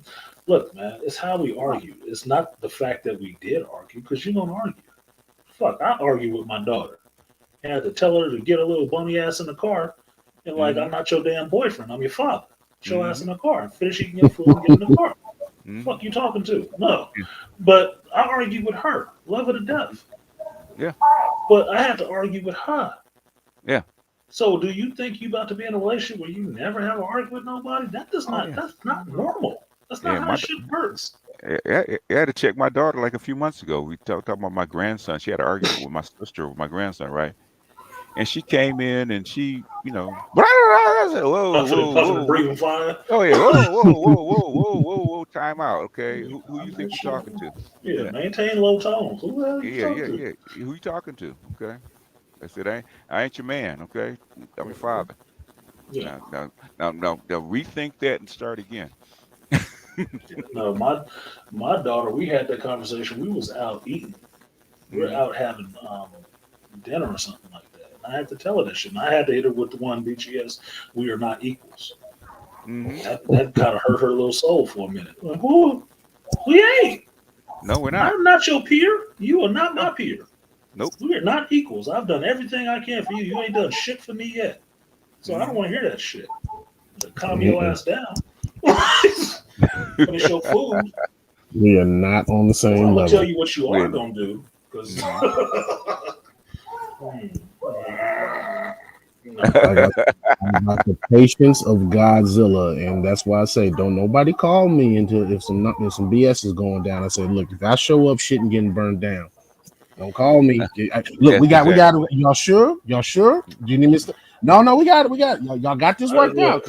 I told her that when she was still in college. I told her that, like, make sure your job is to make sure no bullshit happens. It's like, it's you, it's your brother, and then it's me. If I have to get involved in that shit, I'm coming up there and I'll burn that whole goddamn school down. Yeah. It's So about you. So you better be on point with what you're doing. Because I don't want to be sitting in no prison cells over no bullshit. I know. That's how it's gonna happen. Because I'm coming for scorched earth, and I want scalps like the Predator. Nope. I'm coming for scalps. You feel me? He just took the scalp. He took the whole spinal column with the skull. Hey, we ain't got to tell everything. let them know though, I'm not coming to play. And when I went up there, she said, one of the dudes was like, yeah, he said he thought you were really intimidating. I said, that's good. He should know that shit. Yeah. He should be intimidated. Keep his ass on the straight and narrow. If I came up there, you think, oh, your dad punk, I'll whoop your dad's ass. Okay, fuck around and let your parents be mourning your loss. Play this song. I will remember you. Yeah. The biggest guy knows that even the smallest guy, right? When it's his family, okay, to that man, that's a fight to the death. Yeah, that's it. That's exactly what it is. If you want, so no matter what you think of that guy, you might be able to whoop his ass. But when it comes to his family, that's a fight to the death, and you know it. And you have to know that that's what going in. That's what it's going to be. It's not going to be for play. It's not a game. Stay over there. Stay over there, mama. Like John Rambo, they drew first blood. Blood, yeah. Oh, the war's over, John. They drew first blood, not me. It's too late. It's too late, motherfucker. I mean, there's only so many things I care about in life, and stay clear of those. We all live a happy life. We'll all be good. That's what I tell my daughter. I said, if you call me and I got to get involved, you know that I'm probably going to go to a prison for life behind you. So make sure that it's worth it. What's my favorite BGS phrase? I will sit in prison happy. I will happily sit in prison. I was happy to sit in prison.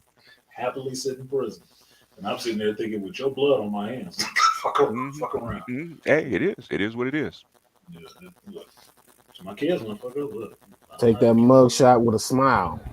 This is prison photo? Yes. With a straight face. What's he in for? Somebody fuck with his daughter. Oh, okay. Yeah, somebody did something to his daughter. I agree.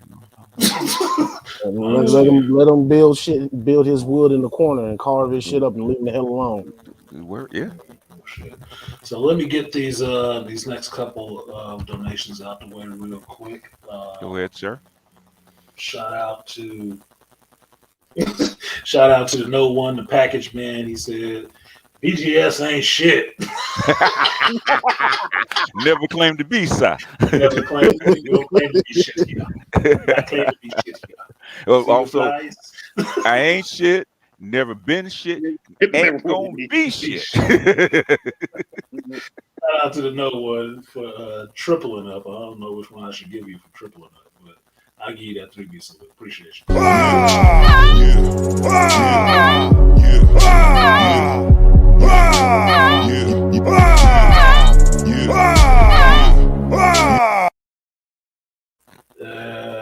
Shout out to BTM, Toy and the Texan in here.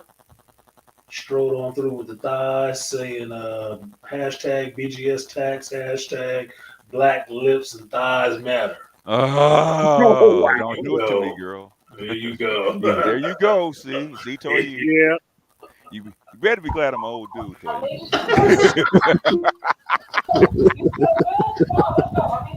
Flights to Texas are cheap, so you better be glad, and my family's in Dallas. You better be glad I'm on old dude.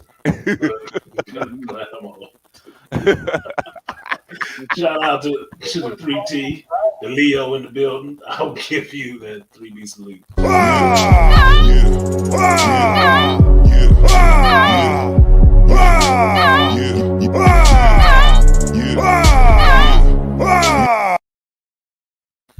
Shout out to 3000 GT. Appreciate you. He's there for the BGS tax. Appreciate you. 3000. I don't know if you heard, but the Doughboy or the Hidden Boy, he finally got himself a PS5. So I'm gonna try to con him into trying to work the Jedi mind trick on him to go ahead and get the Gran Turismo 7, so I can get his ass on the track with Mr. Z, so we can race. I just want to have a group racing. I'm a simple man. I have simple pleasures. I just want to race cars with my homeboys. What's wrong with that? What's wrong with that? But appreciate you, 3000. I will give you a 3B salute. Appreciate it.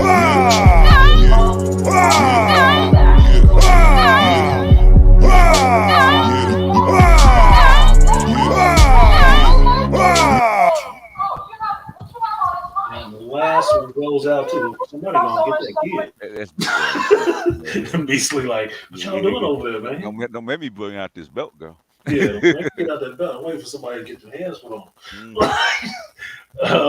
Next one goes out to Nobody. Shout out to Nobody. Appreciate you. No message, but I will give you the dub. Appreciate you.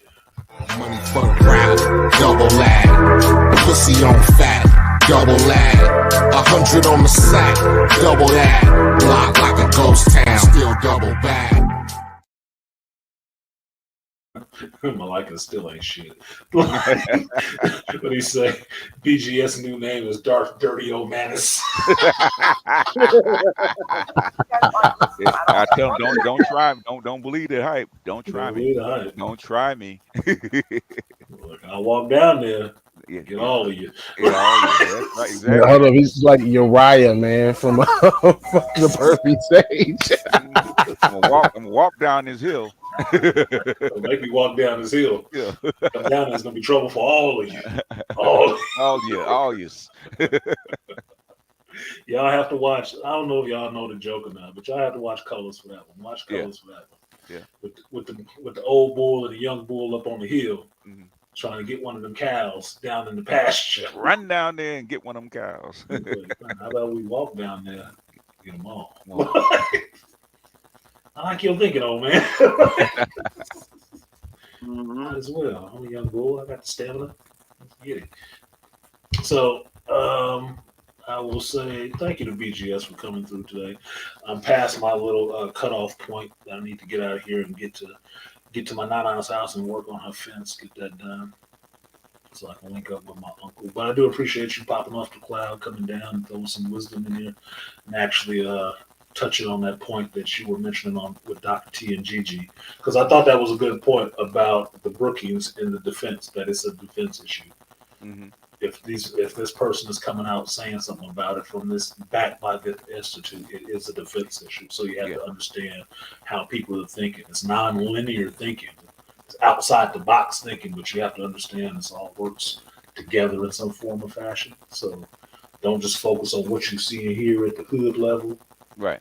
Open up your view a bit to see everybody watching the same thing. Like, oh, these people behind me looking at the same thing. Yeah, and they're making their own assessments of how big of a problem it is. It's not being in the petri dish. Get up and look through the telescope. Coming to street, BGS is the one last rider. It's one last rider. Rocket Dope joke again. Rocket Dope. I gotta be the one last rider. Let me be the ghost rider. Ghost Rider. You can't take all my characters. Everybody like, I'm a Ghost Rider. The pattern is full. I'm listening to said things, AMC. No problem, man. No problem. But any of y'all got something you want to plug before we get out of here? I'm gonna cut this off in 4. That's about it. A little longer for the master teacher. That's about it. Yeah. That just dropped in to, holler. Appreciate that. I like to, sage wisdom. I don't have a problem for that. And I got to put it in your ear again to go see the movie so I can see what you thought of it. Oh yeah, I'm gonna go see it. Just by the interview alone about him doing it for his father, I said I got to go see it. Yeah, that was a good interview. I'm remiss that I didn't know it was a black director to begin with. And you already know I try to support brothers. I don't bullshit about that shit. So I think they I'll go see it. I think they try to hide the fact at first. Mm-hmm. And then they didn't have any kind of momentum and said, well, maybe we need to put him out there. Yeah, put him out a little bit more. Yeah, they're advertising real weak. This is why I say I don't like adding in the advertisement budget on movies to see how much they should make and how much they shouldn't. Mm-hmm. Because it's always on the studio how much they feel like they want to spend on it. This is a good movie. They ain't spending shit on advertising, obviously. They ain't trying to blow it up and get it way out there like they would for a piece of shit. Yeah, we should get Jonathan Majors to get, be considered for an Oscar. Yeah, we should. Yeah, should. He gave a good performance. You could say it was kind of stiff in some parts, but he's playing somebody who actually lived. So what do you think he's doing? He's trying to be accurate to that person or people's descriptions of this person, who he was. So it's not like it's something that you can't go back and verify. It ain't no totally made up character. And I would say this for Jonathan Major. He acted his ass off. That motherfucker is very versatile. From after seeing this movie and what he displayed in this movie, and then thinking about what I'm possibly going to see in Creed and what I'm looking to see in Quantumania, what I've already seen in Last Black Man in San Francisco and the Loki show, he is very versatile. I didn't even watch Lovecraft Country. I didn't even watch that shit. Right? But he apparently was a standout even in that. Mm-hmm. He has some range. He had some emotional acting range. Because I tell you, Last Man in San Francisco, Last Black Man in San Francisco, I thought the motherfucker was on the spectrum for real. I really thought he was on the spectrum. And then it took watching him in Loki, like, this is a completely different performance. Completely different performance. He's smiling, he having fun. Like, this is completely fucking different. I halfway didn't like him in Last Man in San Francisco. Like, this motherfucker's stupid. What's wrong with this dude? Did they empty out the special camp or something like that and find this dude? What the fuck is going on with him? That's him acting. It's not his personality. That's him acting. So yeah, check it out. Let me know what you think. See if Dr. T sees it so I can get that masculine point of view on it. And Black History Review. But I thought it was good. You don't have to like it, but I thought it was good. I enjoyed it. Rainfire said thanks for the review. I'm checking out the menu tonight. The menu. My review for the menu didn't come out. I love the menu. The menu was too much fun for me. Dark, funny stuff. Dark, funny, which is always fun. I will catch Devotion tomorrow. Yeah, you got time. I mean, it's the holiday season. Ain't doing nothing but throwing out movies. And the last one that anybody really wants to watch is Way of Water, but it's some other stuff that's coming out too that seemed interesting. Like Violent Night seems it'll just be what do you call it? a dirty pleasure movie. See Santa Claus kicking people's ass. Like he got magic and stuff. Like, whatever. Christmas is ruined anyway, so why do I care? I watch fucking Red Guardian Santa Claus kick the shit out of people. Why not? Why not? Little kid abusing grown men. Why the hell? Watch Die Hard. Look, I grew up on Die Hard movie. It was killing folks on Christmas, so I guess it don't matter. Yeah, yes, they An were. old school take on action movies, basically, with this one. Mm-hmm. With a little upgrade of stuff, like and chose the wrong night to be fucking around. Wrong dude to kick in the ass. To kick in the ass. Some of that shit looked hilarious. But yeah, okay, I'll watch that. I ain't rushing to see it, but I'll watch it. I mean, some little, you know, violent entertainment. I feel on the seriousness of the crime and shit. But any final thoughts? I'm gonna go ahead and close this out and get out of the way. It's like 3:00 here, so I'm about a half hour behind schedule. So, but I appreciate the conversation. It's always hard for me to pull away from a good conversation. Always hard. I don't enjoy doing it, but all right, everybody say their goodbyes. Yo. Good night, John Boy. Good night, John Boy. BGS took it back. You killed me. Oh my God. I'll tell you this, BGS, which is something funny. Talking about taking it back. In our break room, we have the TV in our break room, and it's only on one channel most of the time. It's an old Western channel. What I've been getting into watching, fucking Bat Masterson and some other old Western that's shit. It is way back. It's like Grit TV. Yeah. It's just all old Western shit. I was watching that shit and I was picking up, like, man, that looked like that old villainous actor who's been a villain and everything. He young as hell in this shit. Yep. These movies is hilarious, dude. Talking shit to women and all kind of crazy shit.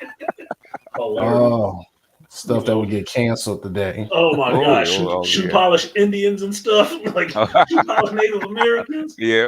Just getting shot. Like, oh my God, this shit was hilarious. I was in there on lunch laughing my ass off watching this shit. Like, oh, these brown skin and blue eyes. Yankees are coming in here. The Yankees. Like, these are white dudes with shoe polish on their face. These are Native Americans. Oh my God.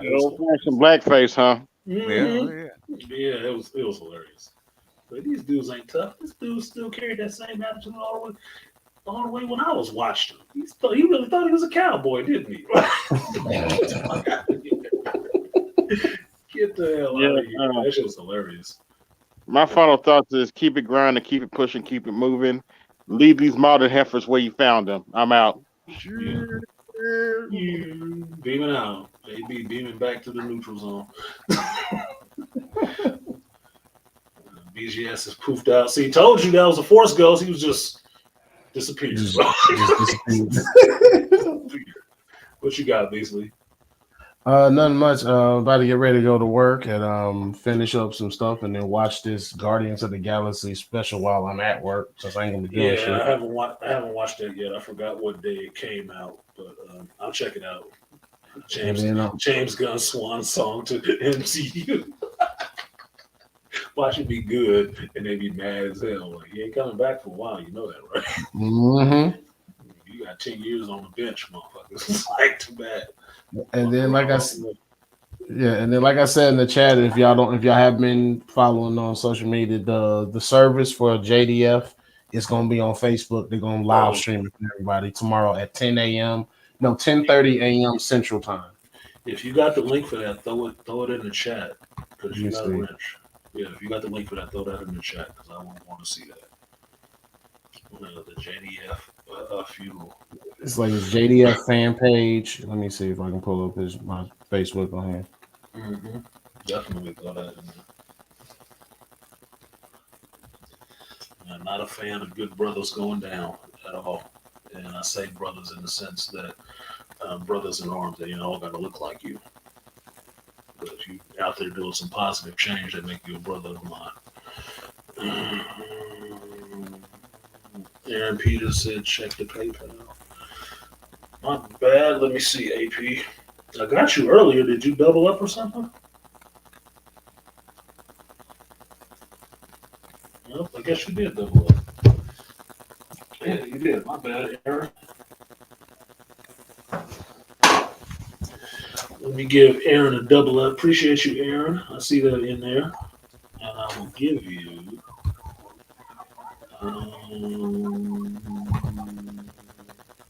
acknowledgement. My bad. Get you a double up. All right, let me give you the guts and butts. Appreciate you, Aaron. I will give you the name by Charles Faulkner Jr., the Woo Beast, as I see it here, showing up late to the party. I will give you the guts and butts. Double up, 3 or 4 times. I ain't telling no lies. Run it up. Never let a hard time on the Aaron said for BGS tax. All right. You got that, Beasley? Hold on. I almost got it. Hold on. Okay. Hold on. You can't leave me. We ain't left you. We can hear you. Calm down, kid. Maintain. Maintain, young one. Maintain. They're raising a little voice and stuff. You better maintain low tones. Shh. Hey. I got you. That's the 3-year-old. Yeah, you get your uncle on your butt. Go watch the computer. Ain't nothing in there. I'm in here. Scared of nothing. You just being silly. You want attention. You get all the wrong type of attention. You keep messing around. All right, man. So I'm gonna check it out. Appreciate you, Beasley. I'll let you maintain the 3-year-old. I'll go on to dealing with the grown-ups. Oh my God! Yeah. Young snapper. Yeah, young whippersnapper. Yeah, don't let them smell fear, Beasley. Don't let them smell fear. We get you. But appreciate you guys for coming through. Appreciate everybody that came into the chat and supported the stream. Appreciate BGS for coming through, dropping off the cloud and materializing in here. I do have a new intro for him, but it wasn't ready. I didn't have it up on the StreamYard, so I can't use it. But it is funny. I finally got inspired again, and I finished it up, which is what happens with creative people. Sometimes you need to be inspired. Find your muse or something so you can turn out some creative work. If you didn't hear the geek news you wanted to this week, I'll probably drop some other streams during the week. It is what it is. Like I said, this is jazz. This is scripted, right? So the stream goes where the stream goes. So BGS talking about something that's more informational, that's happening in the real world that doesn't seem like geekdom. It's all geekdom. We live in this world. This is all stuff that affects you. And this is a shop conversation. We talk about what we talk about in the shop, whatever comes up. So it's not solely geekdom, but that is the primary reason. So with that, thank you, Toya. Stay great stream today. Appreciate that. BTM, you better watch yourself because you keep fucking around, that old man gonna come get you in Texas. You got peoples down there. And Beasley will help him, so watch yourself. Watch yourself in your pointy shoes. Shout out to Charles in the chat. Shout out to my wife for not being shit today. I guess I'm gonna have to take Sailor Strag as the title of this stream. See if that don't get my whole show copyrighted. For the Sailor Strag in the building showing her Uranus. Like, oh my goodness. This world is so over. Anyway, I guess I might as well get me a drink and enjoy it while it's going now. Yeah, Sailor Strag, Charles. Look up Megan Thee Stallion dressed like Sailor Moon. It's a fucking travesty of Sailor Moon. Yes. Tuxedo Mask is running for his fucking life because he is not putting the rose in that booty crack. Leos don't scare easily. Nah, they don't. That could be the problem. Too arrogant to be scared. I'm just saying. But anyway, I'm getting out of here. I got things to do. I'm running late. Appreciate you guys for coming through. Appreciate everybody who supported the stream. We did make the goal today, so I do appreciate that very much. Look out for reviews. I got busy again. Every time, that's why I hate saying. I hate saying I'm gonna drop a bunch of videos because as soon as I throw that out loud, I get a whole bunch of other shit I need to do at that moment. I got called way too many times on Thanksgiving, but it's all to the good because it goes in my pocket. So, but it means my videos didn't get out. So they will come. I got to get them out before the end of the year. So we'll see what's going to happen with that. So thank you guys for coming through. I'm going to get out of here as soon as I find my right outro. And I need my music. Song I'm going to play is from Devotion. And the song is by, amazingly enough, Joe Jonas and Khaled on a song together, which is not a bad song, but it is from the movie.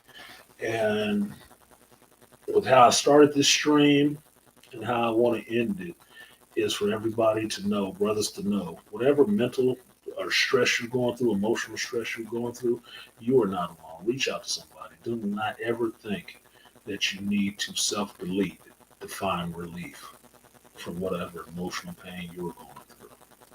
You are not alone in that. We all deal with it. We all deal with the loss of loved ones and wives and children and all kind of shit.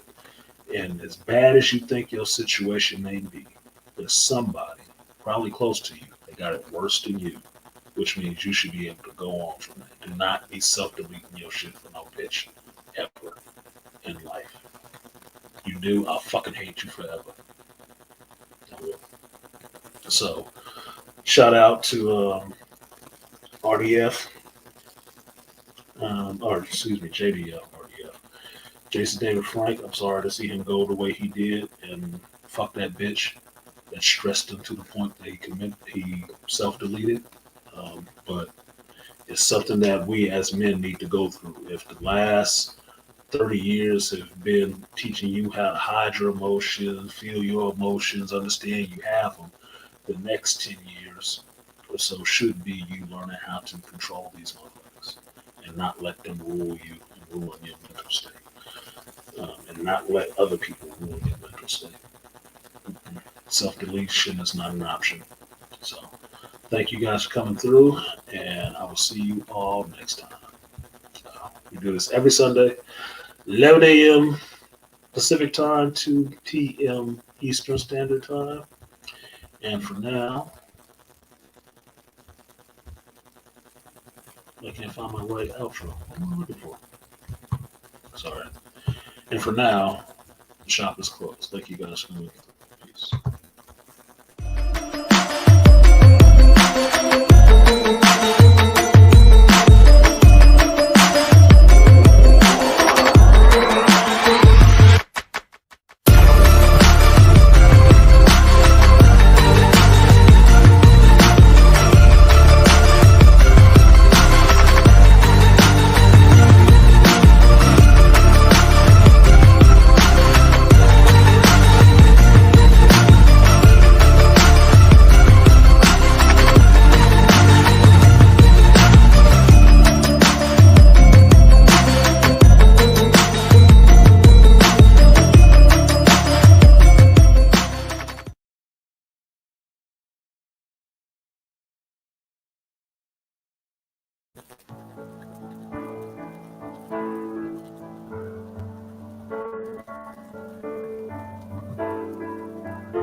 Another step on your own, another mile that you've flown, and I've been right by your side.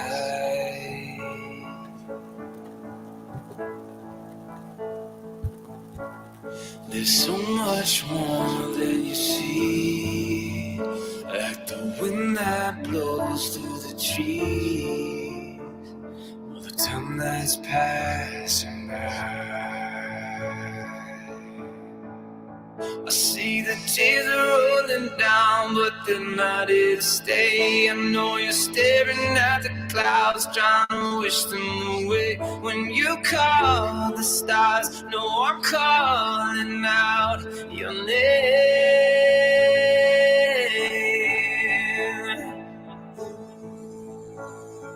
You are not alone. I watch over you, won't let you go. You gotta know you're not alone. You are not alone. I watch over you,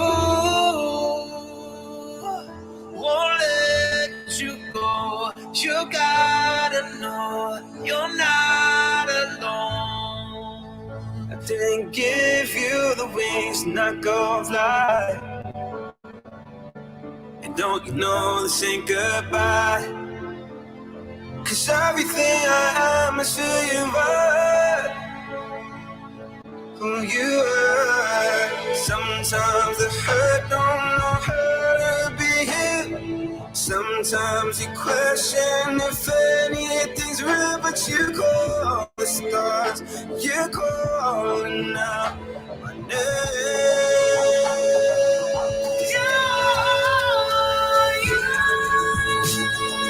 You are not alone. I'll watch over you, won't let you go. You gotta know you're not alone. You are not alone. I'll watch over you, won't let you go. You gotta know you're not